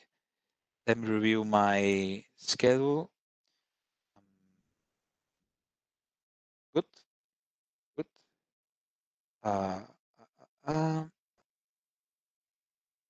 We still have 1 hour, no, 40 minutes to the break. So again, please set up the environment. If you have the environment set up already, please start with the remote hands-on lesson, okay? And I'm gonna give you 20 minutes, okay? And in 20 minutes, we're gonna go through the first statement of the lesson, which is this time conversion. So now it's a time for you to ask me if you have any problems with the SPICE setup, which I'm sure you will. And I hope that I can do my best to resolve it. And now I'm going to shut up.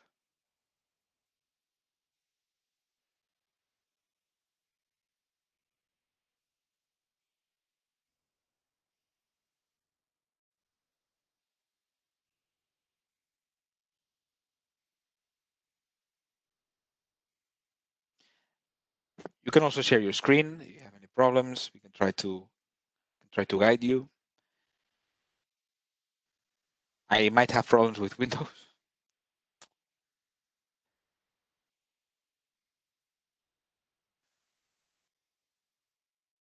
But shutting up, 20 minutes.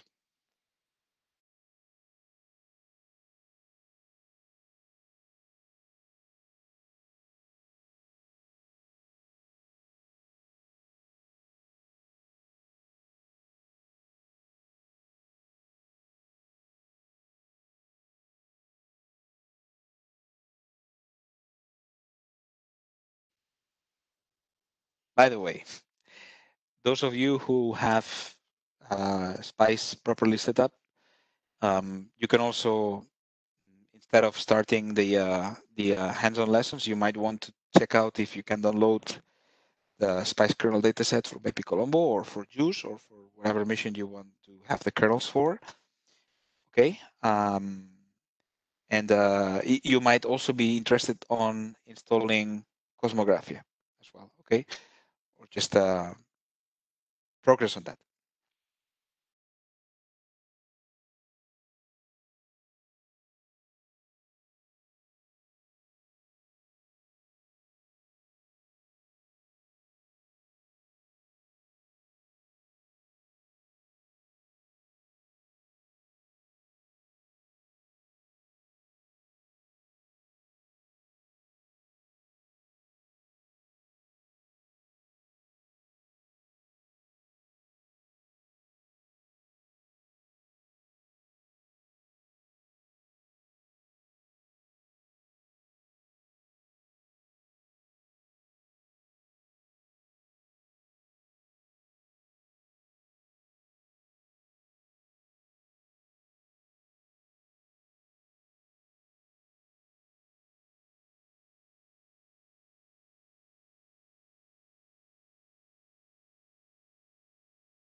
Okay, I'd like to know if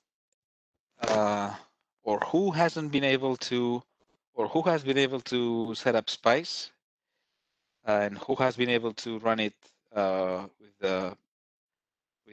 the programming language, and who has been able to set the executables of the utilities in the path and run it in the command line. Are we all fine?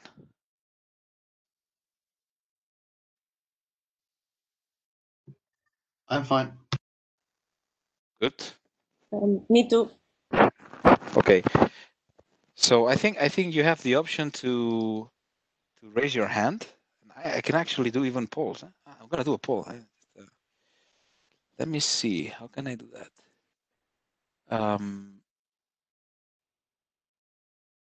Okay. So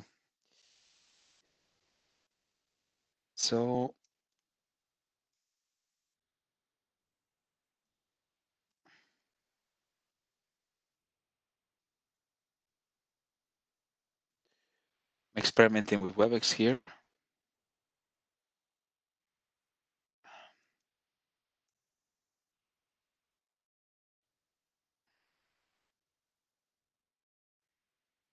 Okay.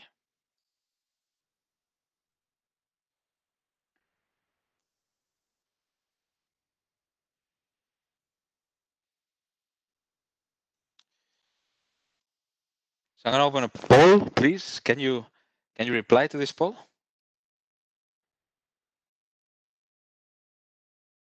I never done that. Never done this before. Maybe.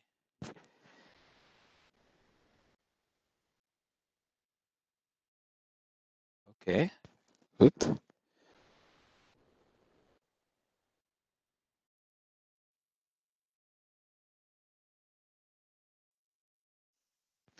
So as I mentioned as I mentioned to you before, if you install SpicyPy, you might find it hard to locate the toolkit itself. So it's better to install the toolkit directly and then set up your path with the executable directory. If you have to install it for any other programming language, then you have to do it anyway.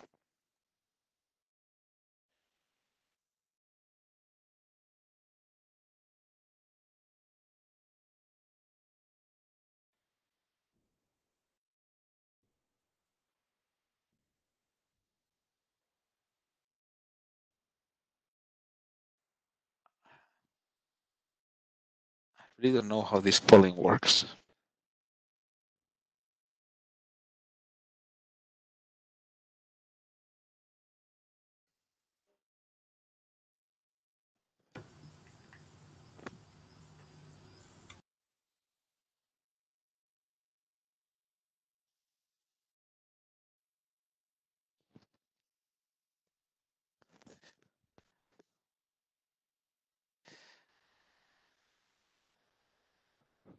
I have the feeling that this is not the best polling system. Maybe I don't know how to use it. See? I think I think there have been no answers to just. I think you just submitted the results. Okay. Okay, install Specify via Conda. Fine. I run the time conversion. Perfect. So I'm gonna answer a different question then. So if somebody is not yet able to start the hands-on lessons, please let me know. Raise your hand. You can text me on the chat privately. You can unmute yourself and talk, whatever you want. If somebody is not able to start programming.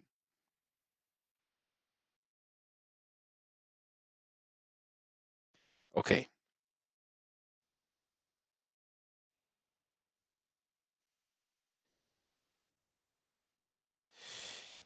Yes, so Steve mentions that he wanted to use Kronos, which is a utility, but indeed you have to write the setup file.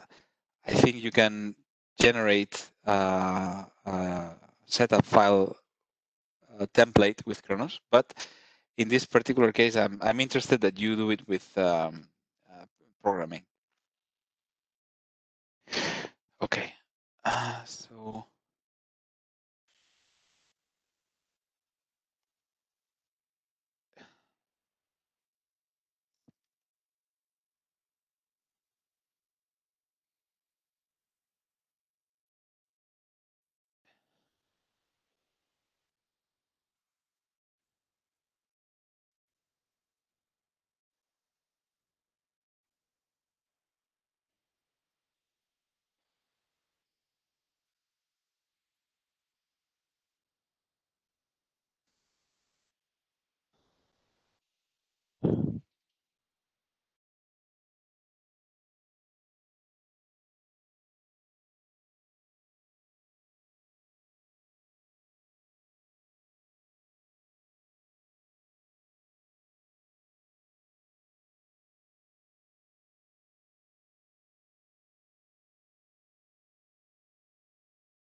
Sorry, I was muted.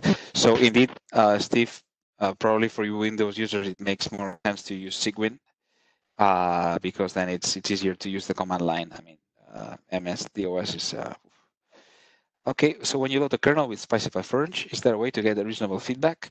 Yes. So Roberto, if there's no error, it's because the kernel has been loaded. Okay. Otherwise, you would see an error.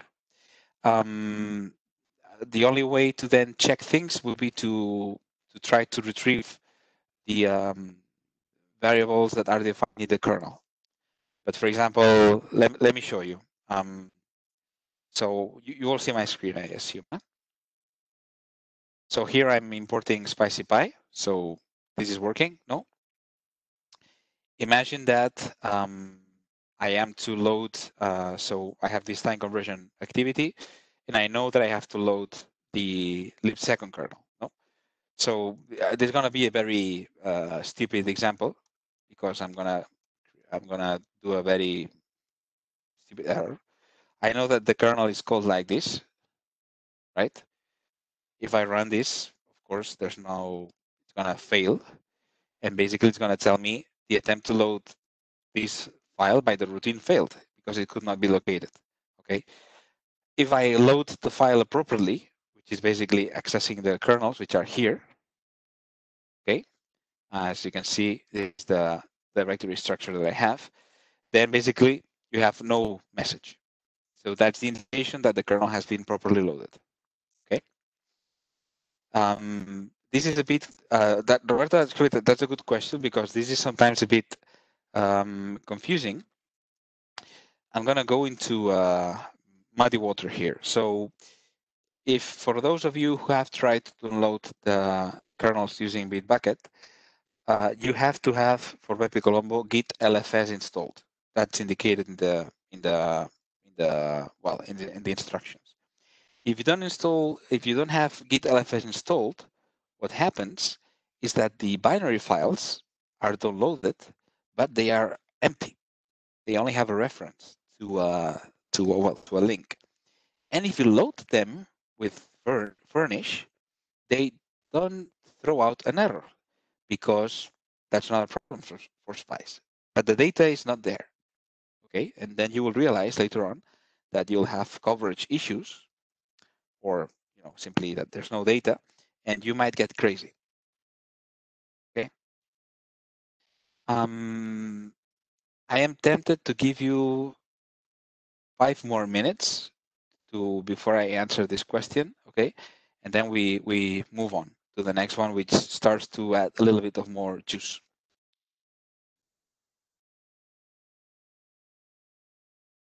And after this, I'm going to call for a break. Okay, so we're going to solve this statement. Then I'm going to call for a break, 10 minutes, and then we will go on. So please raise your questions. Don't be shy. The next 5 minutes before we go on with the solution of this statement.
Okay, so we're going to go on with this, and then we're going to have a break before we move on to the next statement. So, of course, the first thing that we need to know is which kernels to load. Okay, for these first hands-on lessons, I don't want you to use meta kernels. I want you to think and to experiment and to suffer from errors raised because of not loading the appropriate kernels. Okay, so in this case, we're being asked to well, compute the ephemeris time, then compute the calendar ephemeris time, and then compute the spacecraft clock time. So in this case, it's quite straightforward in terms that we can go to the permitted index webpage and locate the functions that we have to use. And it's basically giving the proper input to these three functions. Okay. And the important thing is to understand that we have to use the spacecraft clock and the LSK, the leap seconds kernel. Okay. Now, you will see. Okay. So let me just here. Okay. I'm gonna copy the solution here for this particular one. If that's okay. Did it yesterday. And I want you to walk you through some of the specifics here. You can see now the solution, correct? So if I run it, I obtain the result. Now, particular things here. One important thing which you might have encountered. To compute ET time, it's quite trivial. I only need to copy the time, use the UTC to ET utility. That's the one that I like to use. You can use STR to ET as well. Then to compute the ephemeris time in calendar format, you need to use time out and specify the format of the calendar format that you want to have, with which, well, basically you have had to take a look at the permitted index and look into how to specify the format. But the problem with the spacecraft clock ID, I mean, you have probably identified straightforward that you had to use SE to S. But the problem is that this utility, this API is asking you for the spacecraft clock ID. Okay. And if you remember, I told you that the spacecraft clock ID was the negative of the spacecraft ID, which for MPO was 1-to-1. But in this case, it's a bit more twisted because it's asking us for the spacecraft ID, actually, not the spacecraft clock ID. So it's -1-to-1. In case you had any doubts about this, you could have checked the spacecraft clock and opened it and take a look at the spacecraft clock. So in this case, you have two options. You have the step one and the fictional one. The step one is the real one, as I told you before. So it's the one that you should have used. Of course, if you use the other one, that's not a problem. But well, that's the one you have to use. If you open it, you might have done so, and you might have been. I just found a typo. I need to correct the pipeline. Okay, so you would have seen that the spacecraft ID down below, well, it's actually specified in here. These are the time correlation packets. So not very intuitive. Okay, so you would have had to remember what I mentioned before in the during the training. So let me go back to the oops. Let me go back to the lesson. Okay. So with that, you basically put the ephemeris time, and then you get the spacecraft clock time. And as you can see, for BepiColombo, we've got partition number 1. These are the well, this is the major component. So these are the seconds, spacecraft clock time, and these are the ticks to increment the count of the major component. And in this case, the separator is a column. It's not a dot, to avoid confusion. Okay. So those are the difficulties that you might have stumped into. Steve, in the meanwhile, has continued with the with Kernels, which is also fine. And as you can see, the result is the same, Steve. So you did well. Okay. So before we go for the break, the next statement, we will start looking at obtaining target states and positions. Okay. So I will introduce this after the break. We're going to do a 10-minute break, so it's going to be until 10 past 4. Okay, so I'll be back at 10 past 4. Please take advantage as well if you have any issues with setting up Spice to ask me, to write me in the chat. In the meanwhile, I will leave my headset open to be able to hear you. So please do not hesitate to contact me. Otherwise, we reconvene at 10 past 4. Okay, for a last sprint of 1 hour and 15 minutes, no more, in which we will go through these through the statements of this lesson.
Okay, sorry about my absence.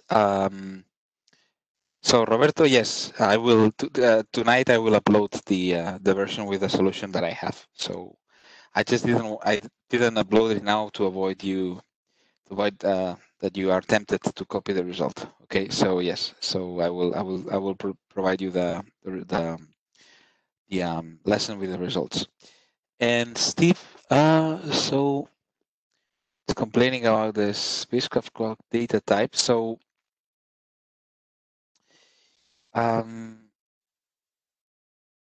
you included the spacecraft clock kernels in the setup file. It's interesting because it's pointing you to an ID which is 254, which seems to be belonging to another spacecraft. So that's what puzzles me. I have to say that I'm not a big fan of Kronos itself. Actually, I can give you a nice tip, which is that NAIF has a web-based app for Kronos. It's called the NAIF multi-mission conversion tool, time conversion tool. I will copy this into the chat here. And in here you can select the spacecraft. Of course, this is only available for the missions hosted by NAIF, but this includes TGO, and in the near future we'll also include BepiColombo, but it's not included now. So in here you can do different time conversions. So for example, you can use TGO, and you can provide an input time like the one that we are using for the activity. See, it is here. I can copy this time. ETC. For example, we want to convert it to seconds passed in ET. Wow, I'm not doing wrong. SET. Now, yes. So we can do this conversion here. This, or we can also convert it to spacecraft clock time with TGO. But Kronos itself, as the utility, I have to say I've not used it much. Take a look though. Well, it's no, yeah, we still have 3 minutes before we restart. So I'm gonna take a look. So also, it's yes. Why we selected the step spacecraft clock instead of the fictional one? Yeah, well, that's a question that, yeah, I understand why it's raised, and I wanted to explain it tomorrow, but I will do it now. So basically, as I mentioned to you earlier today, the spacecraft clock should reflect the actual clock of the spacecraft, and that includes the time correlation packets that we use to convert from the spacecraft clock to the equivalent time system, like TDB. Okay. Now, this spacecraft clock is updated during operations in a regular basis. So, for example, for ExoMars, we have an update every, you name it, every month, every 2 months, every 3 months, whatsoever. So the thing is that when we generate a CK file, we have to use a spacecraft clock.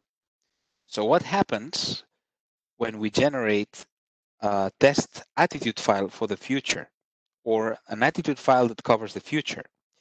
And then all of a sudden, we have an update in the, and then all of a sudden, sorry, I'm going to close one application, which is bugging me now because today I'm doing this training. So when we generate a attitude in the future, and then all of a sudden, we have a new time correlation packet, if we use the latest spacecraft clock with the new time correlation packet, with the attitude file that was generated in the past with the other spacecraft clock, we have different results from the ones that we were expecting.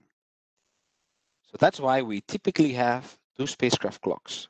One is used for the measured or predicted attitude provided by flight dynamics, which has a limited coverage in the future. And the other one, the fictional one, is used for the test attitude, which is way in the future.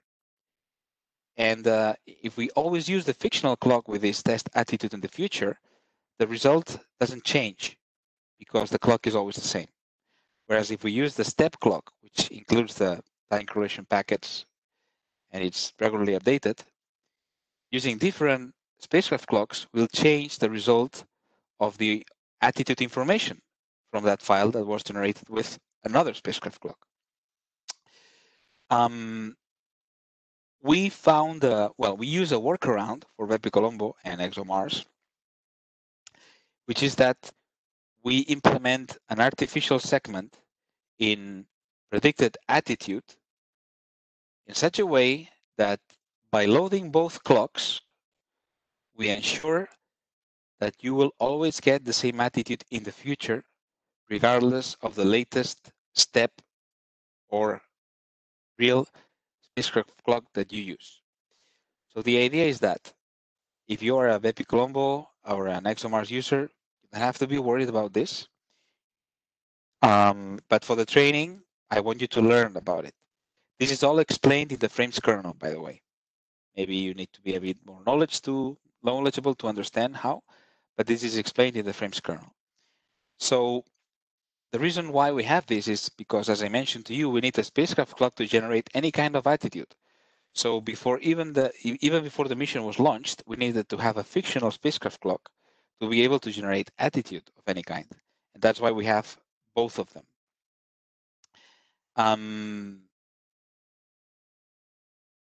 The idea is that we will see now. I cannot remember. I did yesterday, but I cannot remember.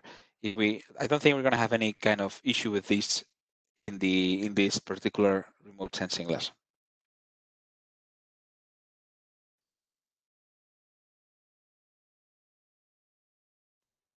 Okay, so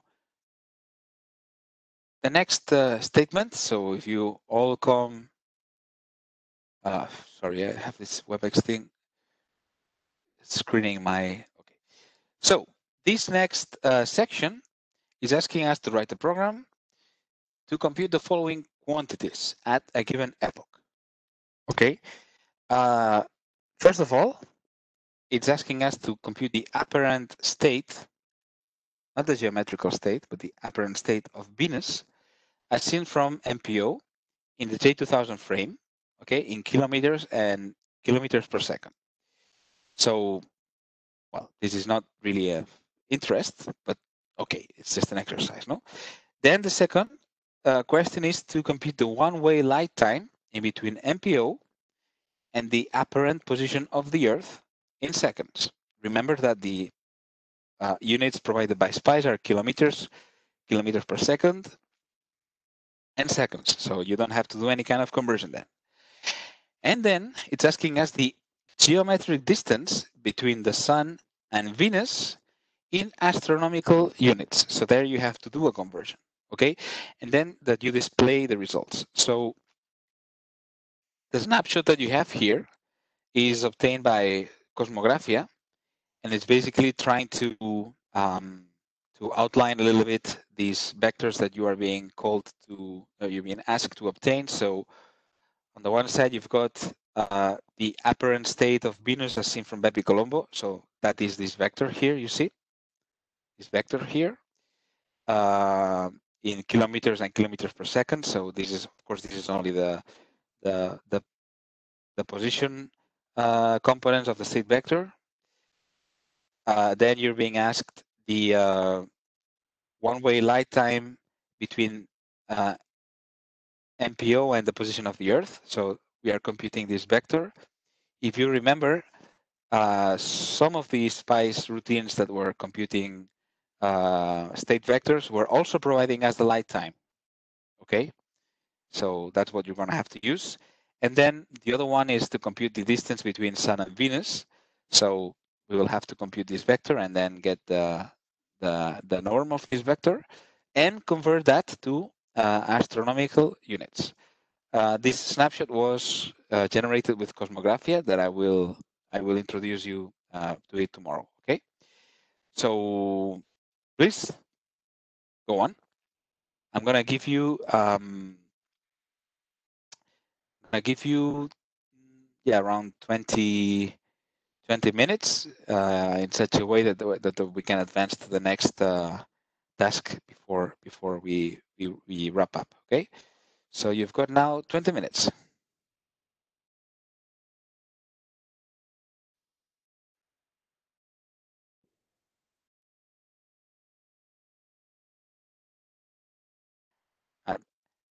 Needless to say, if you finish, please go on with the rest of the exercises of the statements.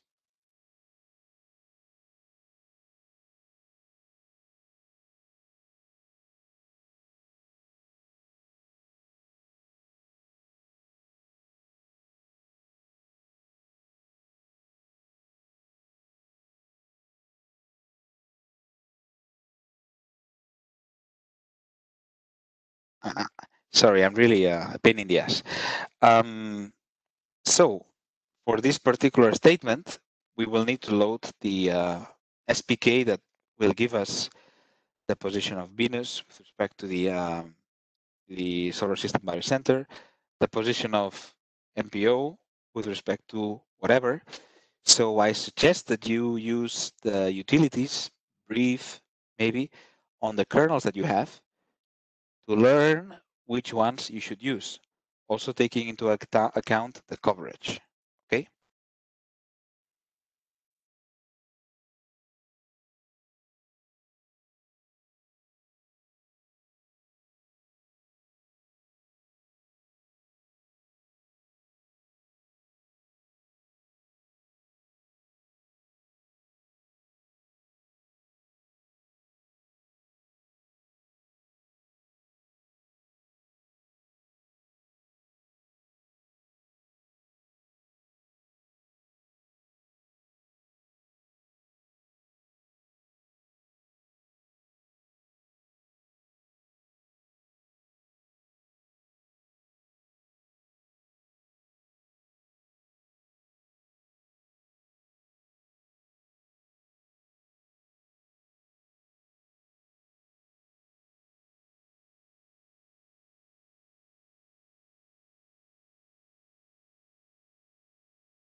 Adrian, that's correct.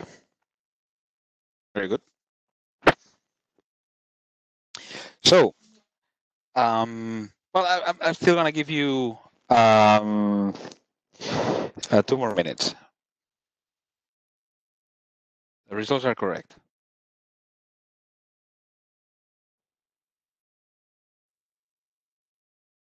And we're going to share some difficulties that you might have faced for this statement.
Okay, so we're gonna go through it a little bit. So first of all, well, as you know, you will have had to identify which kernels you had to load.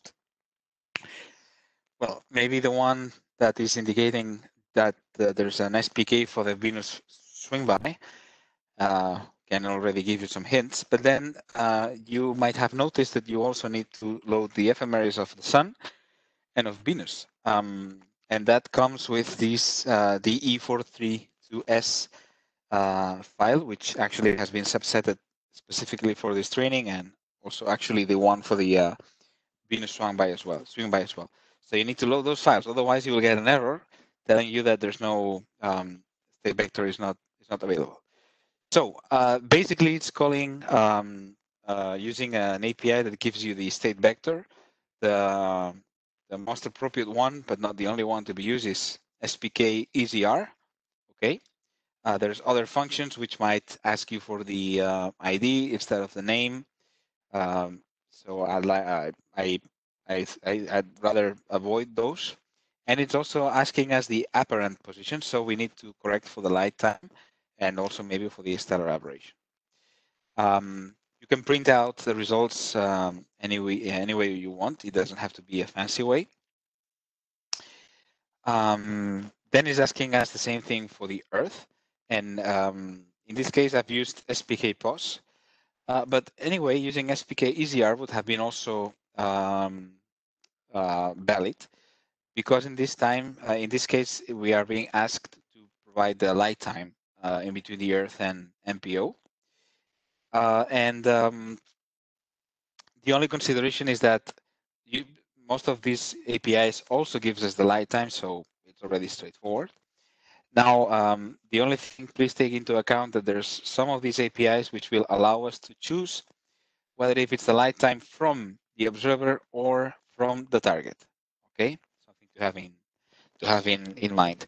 And this is indicated by the aberration correction parameter that we're going to use. Now, same thing for Venus and Sun.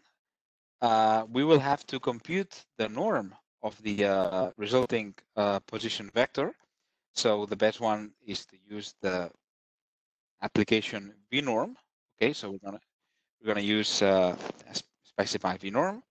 And finally, we have to convert to astronomical units.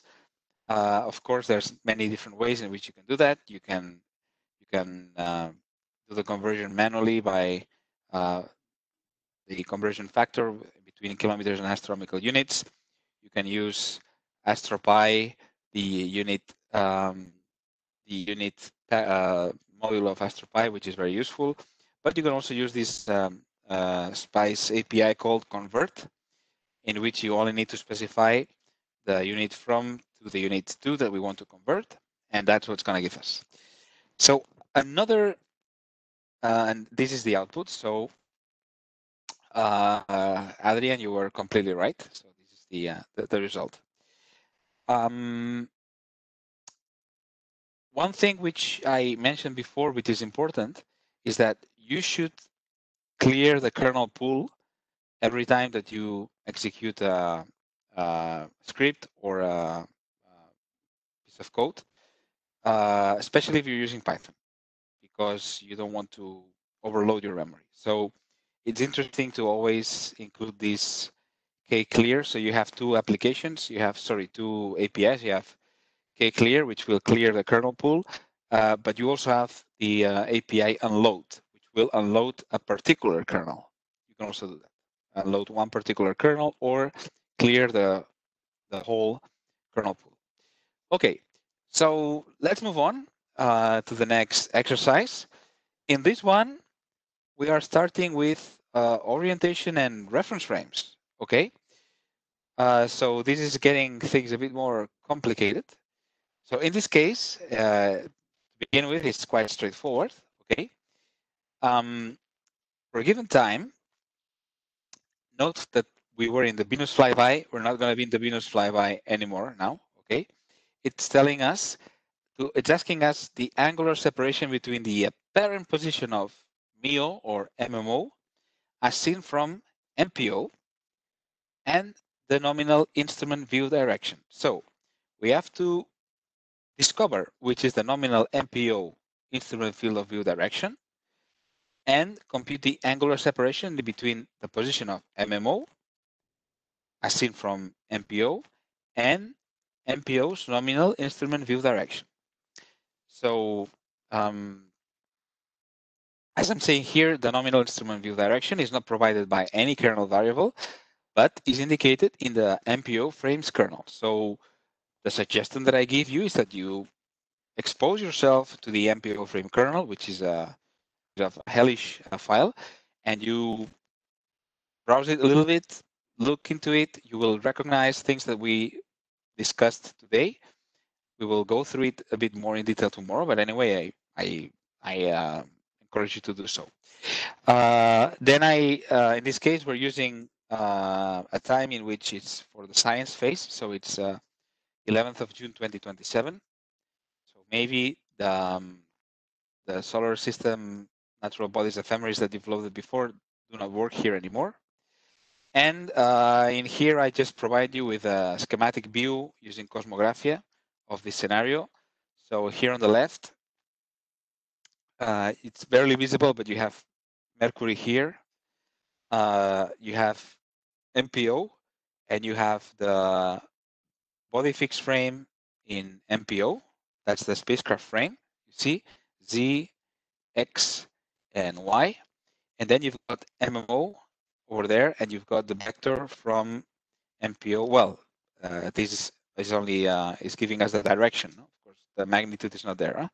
The norm is not there. So this is the vector from MPO to MMO, And then we have the same vector, but in the centered in MMO here on the right hand side. So this is MMO and there's MPO.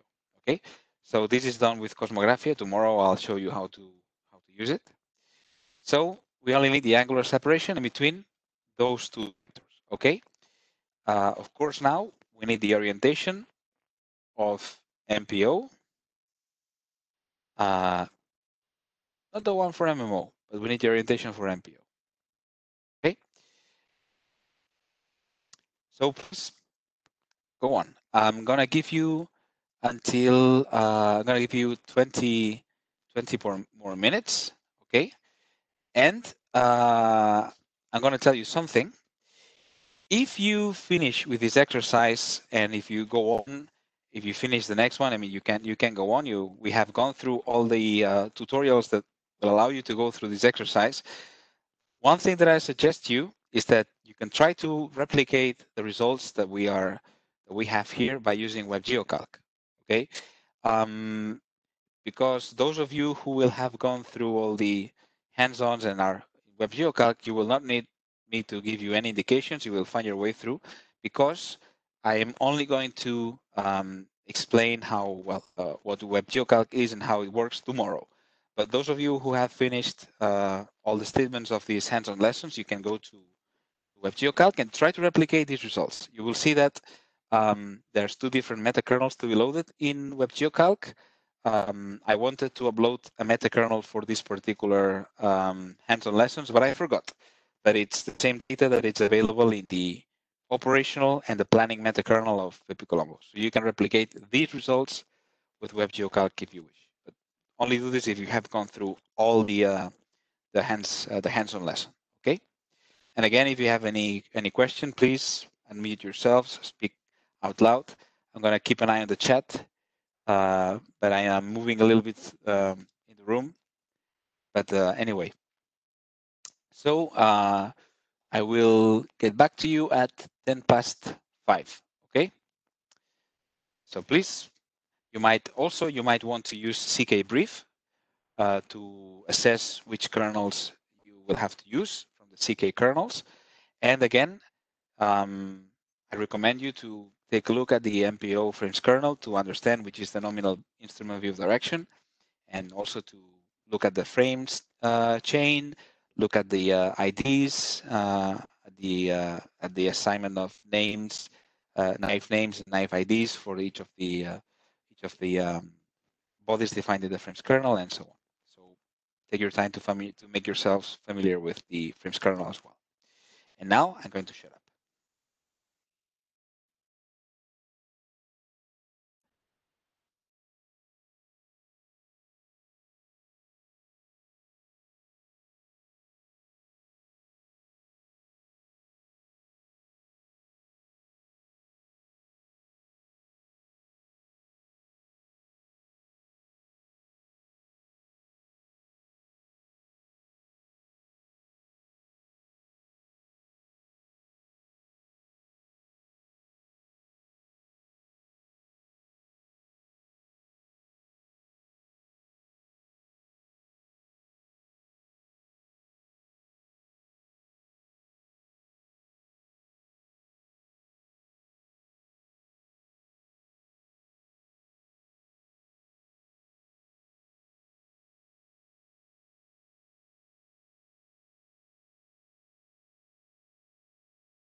Okay.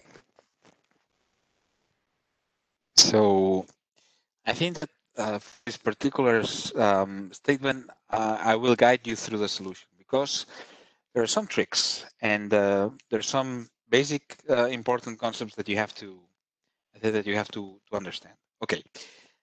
So we are being asked about the angular separation between the apparent position of MMO and MPO. Okay. So the first thing we need to think is which is the data that we need to load. Okay. So from the experience of the previous exercise, for example, that actually I did not put there, we basically need the ephemeris of, well, the SPKs that will give us the position of Mercury, of MMO, and of MPO. Okay. So I have this information in here, kernels. Of course, I'm going to have to furnish the lib2nd kernel. Okay. I'm going to have to furnish some copy pasting. Whoop, I'm going to have to furnish the spacecraft clock for sure because we are basically going to use orientation information. In this case, I'm going to be using test attitude data, so I will load the fictional spacecraft clock. Okay. Then, of course, I will need to load the appropriate SPKs. Okay. And well, in this case, if you have briefed the kernels, you will see that we will probably need these ephemeris of the solar system at this. So you can infer the coverage of the file in the file name. So this file covers from June 2027, the 9 of June 2027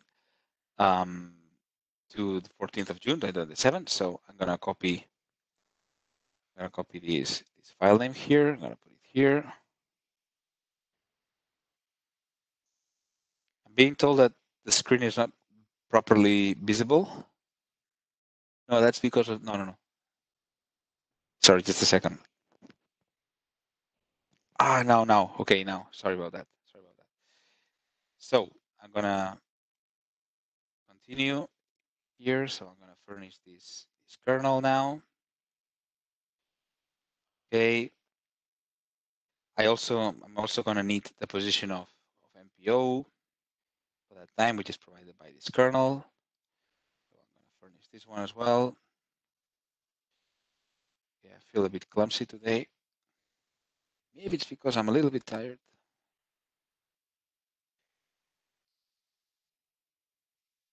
Yes, I have to raise this. Okay. I'm also going to need the MMO position.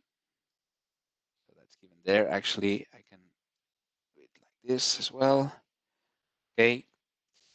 And well, my first assessment is that should be fine. That should be enough.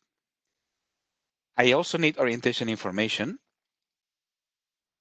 So, but only for MPO because I'm only computing the position of MMO. I don't need orientation information for MMO, but I need it for MPO for sure. So this seems to be the appropriate file. So again, I'm going to furnish the kernel. Okay, I'm going to take advantage of the auto-filling. So this is the file that I'm looking for. Okay. Well, I know that I'm going to use the MPO reference frame. So I probably also need the frame kernel of MPO. So I'm going to load that as well. Oops. Okay.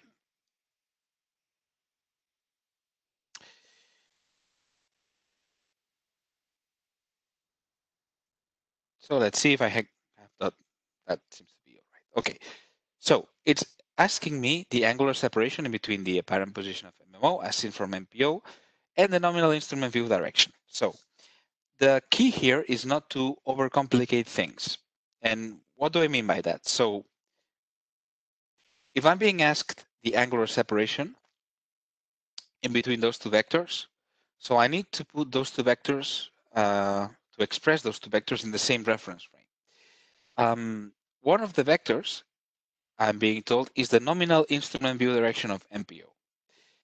So probably I need to use the MPO spacecraft frame, reference frame.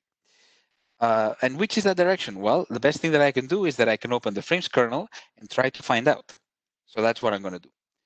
Okay, I open the frames kernel. This is a very, very, very long kernel starting from here. It has 23 versions. Okay, it has 45 references, contact information, how to furnish the kernel.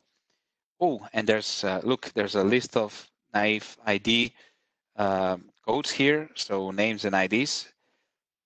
So, wow, lots of Ephemeris objects here. And here we have a list of frames as well. Oh, look, MPO spacecraft. This looks what I'm looking for. It's relative to J2000. It's a CK type frame, and that's the ID of the frame. Ah, cool. Okay. I go down, lots of frames. This is the frame tree that we've been seeing before during the tutorials. Look, J2000. There's a typo here. This Mark has forgotten. MPO spacecraft. Well, that looks like what I'm looking for. So yeah, it happens to be the first frame definition here. And it says the MPO spacecraft frame is defined by the spacecraft design as follows. Z-axis is perpendicular to the launch vehicle interface plane and points towards the payload site, representing the spacecraft line of sight toward Mercury during science operations. That seems to be what I'm being asked for. So that's one of the axes that defines the MPO spacecraft frame. So we have a beautiful ASCII drawing here, which is depicting this this frame, and actually this is the direction, and this is the frame definition. It's a CK-based frame, so it's a type 3, as we've seen before this morning. Okay, so this seems to be the one that we have to use. So now, the nice thing, of course, is that the point is the following. If the direction that I'm being asked is one of the directions that defines the frame, the only thing that I need to do is to compute the vector from MPO to MMO relative to the MPO spacecraft frame, because then the angular separation in between the nominal instrument view direction and this other vector is directly, well, both of them are expressed in the MPO spacecraft frame. So let's do so. So what do I need to do? Well, first I need to compute that vector. So I'm gonna simply use what I've done before because I'm very lazy. Okay, so I'm gonna copy this from here, and I want, this is the target, so I want MMO as seen from, well, expressed in the MPO spacecraft frame.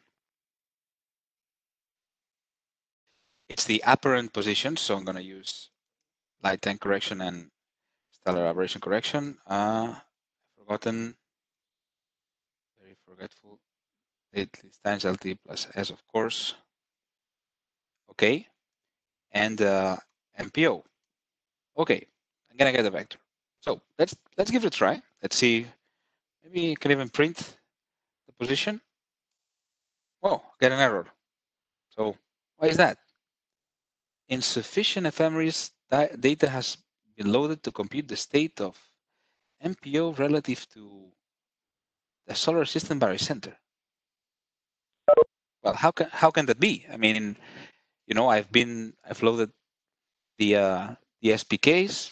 I mean, everything seems to be Seems to be fine. So let's try to find the caveats. Let's try to see. I know it. What The ET is okay. not updated. The Ephemeris time is not updated. Oh yeah, okay. I wanted to look for another error. Thank you. Okay, so and I'm gonna have to correct the time. That's the kind of collaboration that I'm looking for. Thank you. Okay, so I'm gonna copy this input time.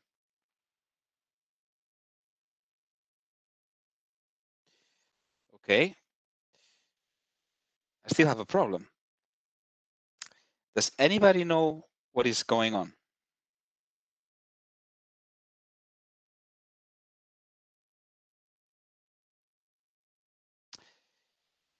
Well, the format of the ET, I don't know. Of the UTC, no. I mean, the format. Is it? It's very tricky. It's very tricky. But this is giving us a hint. There's one thing that I told you this morning, which was very important. I told you every when we generate an SPK, we specify which is the frame with which that vector is referred to. Okay. So there's something fishy here. Okay. So we can infer this in different ways. We have a hint here because we are being provided an ID, which is suspicious. Okay. And of course, if you look into the kernels that I'm providing you, there's more things than only the MPO frames kernel. And I told you before that most of the NAIF ID codes and names are defined in frames kernels. But let's try to see if we can infer why this is happening. So I'm gonna open a terminal. I think I can do it from here. Let me see. No, I better use my terminal. So can you see my terminal? No. So I need to share it. No. Okay. I'm gonna share it now. You can see it now. Yes. Okay. So I'm gonna go to the section where I have the kernels. Okay. So let's try to infer what's going on. I mentioned before that brief is always a very useful tool. So for example, I can brief these the SPK. Okay. It gives me the coverage. And as I told you, one of the options that we have is to look at the center of motion relative to the where the ephemeris has been defined. So I'm going to just do like this. Okay. And actually, okay, this is not providing us what I wanted to show you. But another thing that we can do is that we can read the comments. Maybe this is going to give us more hints of what is going on. Okay. And basically, it's very hard to find. You would have been able to find this in different ways, but we have the answer in front of us. So the reference frame name with which this SPK has been generated is not IAU Mercury. It's this other reference frame. Okay. And the frame definition file with which this file has been generated is something like this, which happens to be one of the kernels that we have available here. And you have been able to see that we were being given an ID from that error that we were seeing, correct? So if I go back here, so maybe because IDs are defined in frames kernels in general, I can come here and look for that. And indeed, so this is the reference frame with respect to the ephemeris. So the state of MPO is defined with respect to in that SPK. Therefore, what I need is also to load this frames kernel. Okay, that's a little trick. I wanted to fool you a little bit. So we need to furnish that kernel as well and hope that that's the end of our problems. Is it? No. we have another problem.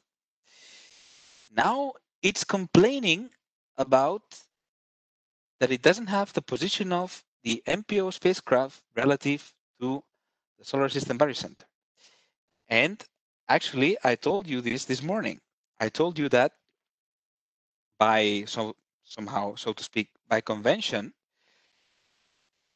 So flight dynamics is providing us the position of the center of gravity of MPO, which is the body, the ephemeris body MPO.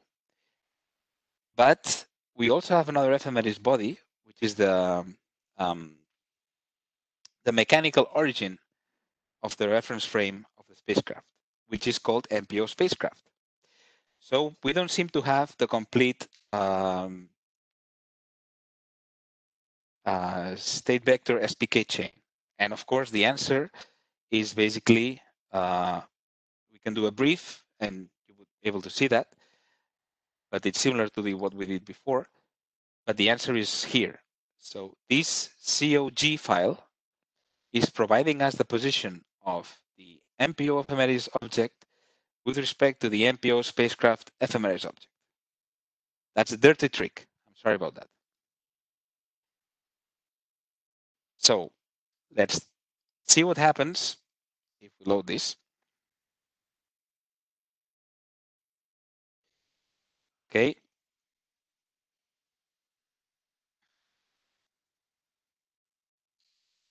the problem now?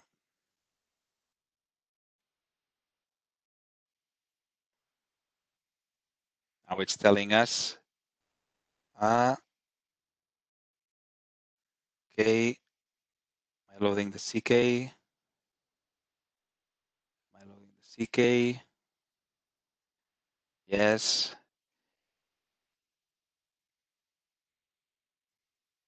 So what is it now?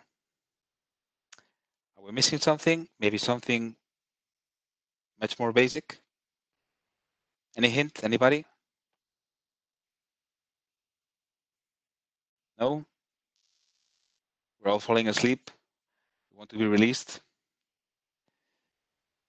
Well, we are using a frame which is defined relative to the IAU Mercury frame. We're not loading the planetary constants kernel. So we better load that kernel as well, which is the generic one. Okay. As I told you before, as long as as soon as we get involved with the CK subsystem, we basically need to load almost all the kernels. Okay, but don't worry, because from this lesson onwards, we're going to use the meta kernel. More things. Same thing. Okay. Any hint?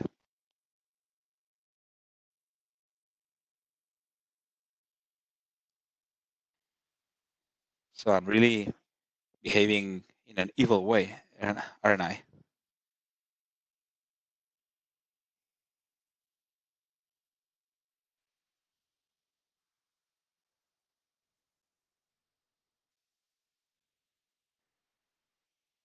It's another trick.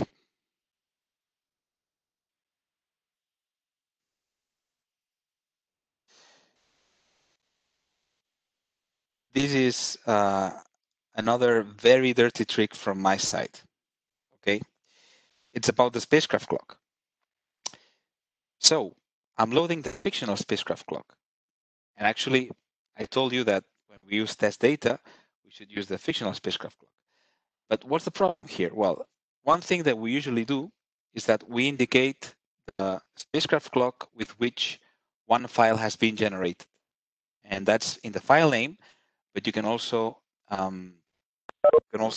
get that from the comments of the file.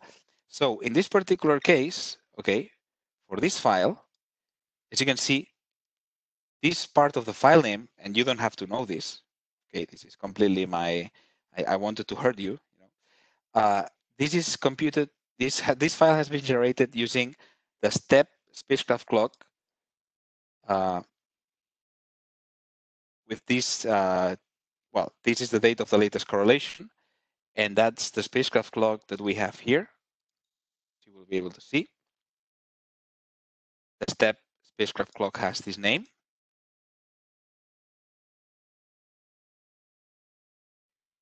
Which corresponds to the same name that we have in the CK file, okay? And now, finally, we've been able to compute the position, okay?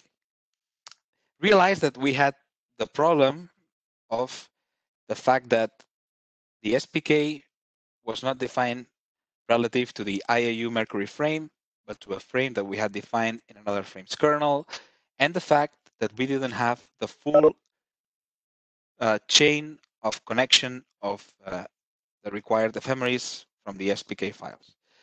Now, all these problems that you had doing this exercise will disappear directly when we use the metakernel, which we're going to do in the next exercise.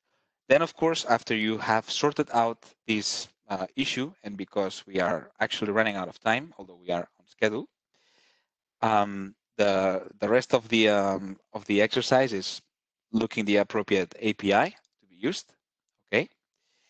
And basically, the first thing that we do, we load all the kernels, we look for the vector so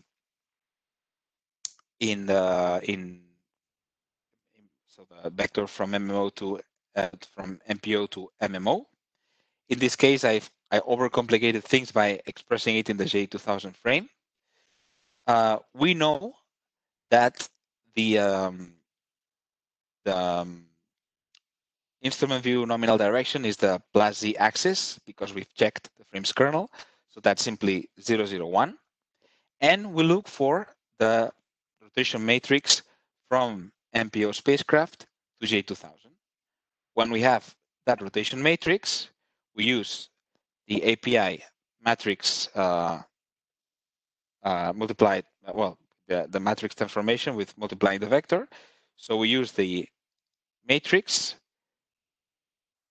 to express the board side, which is the Z-axis in the MPO spacecraft frame, to the J2000 reference frame, which is the reference frame that we have computed the position vector from MPO to MMO on the first place.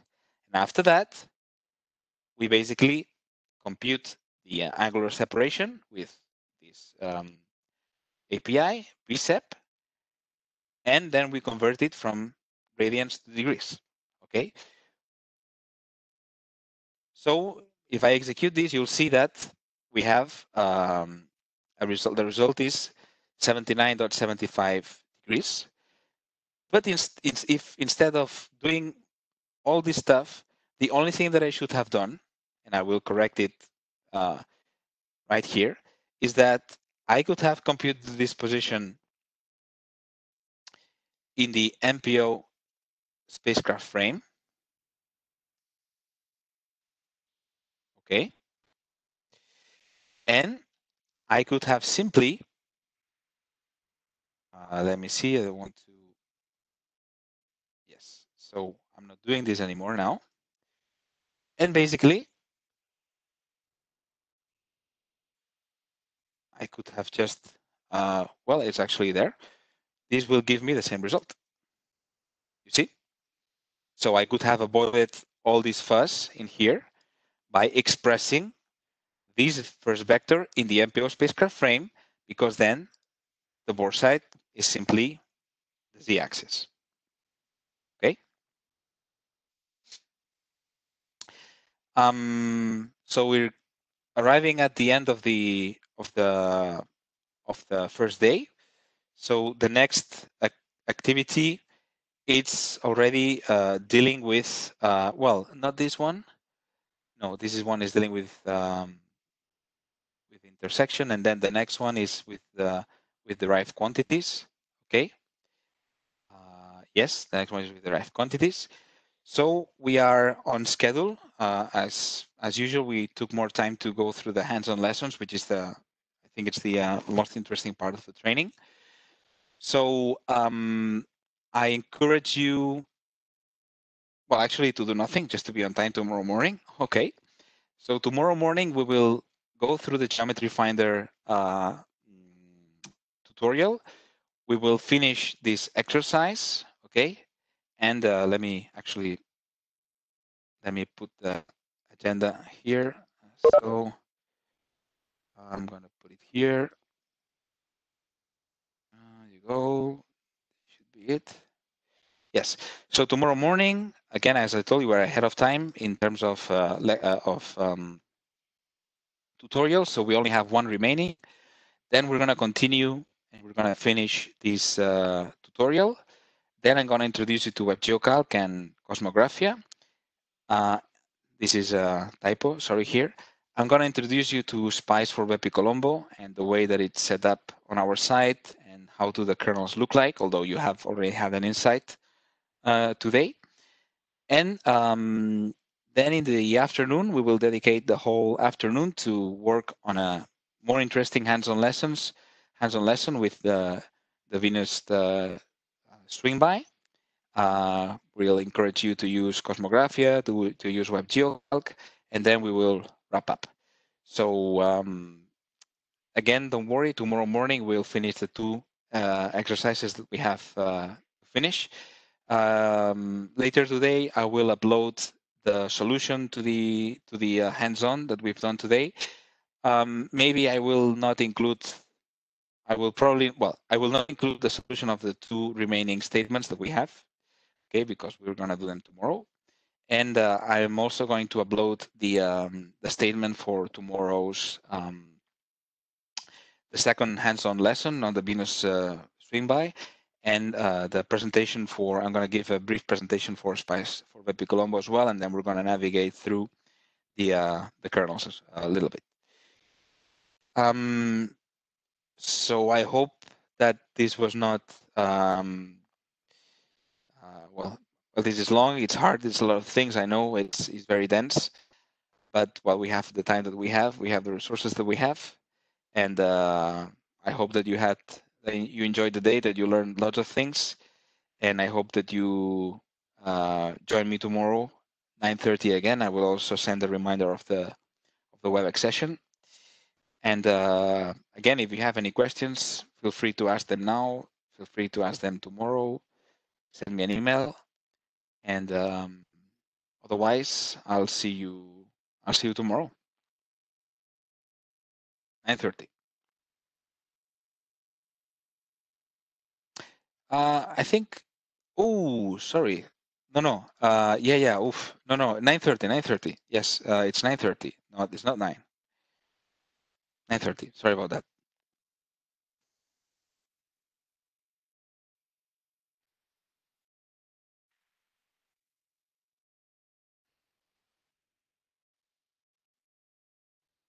Any questions? No. Thanks, Mark. See you tomorrow. See you tomorrow. I'm gonna leave the session open until most of you are gone. I'm gonna stop recording.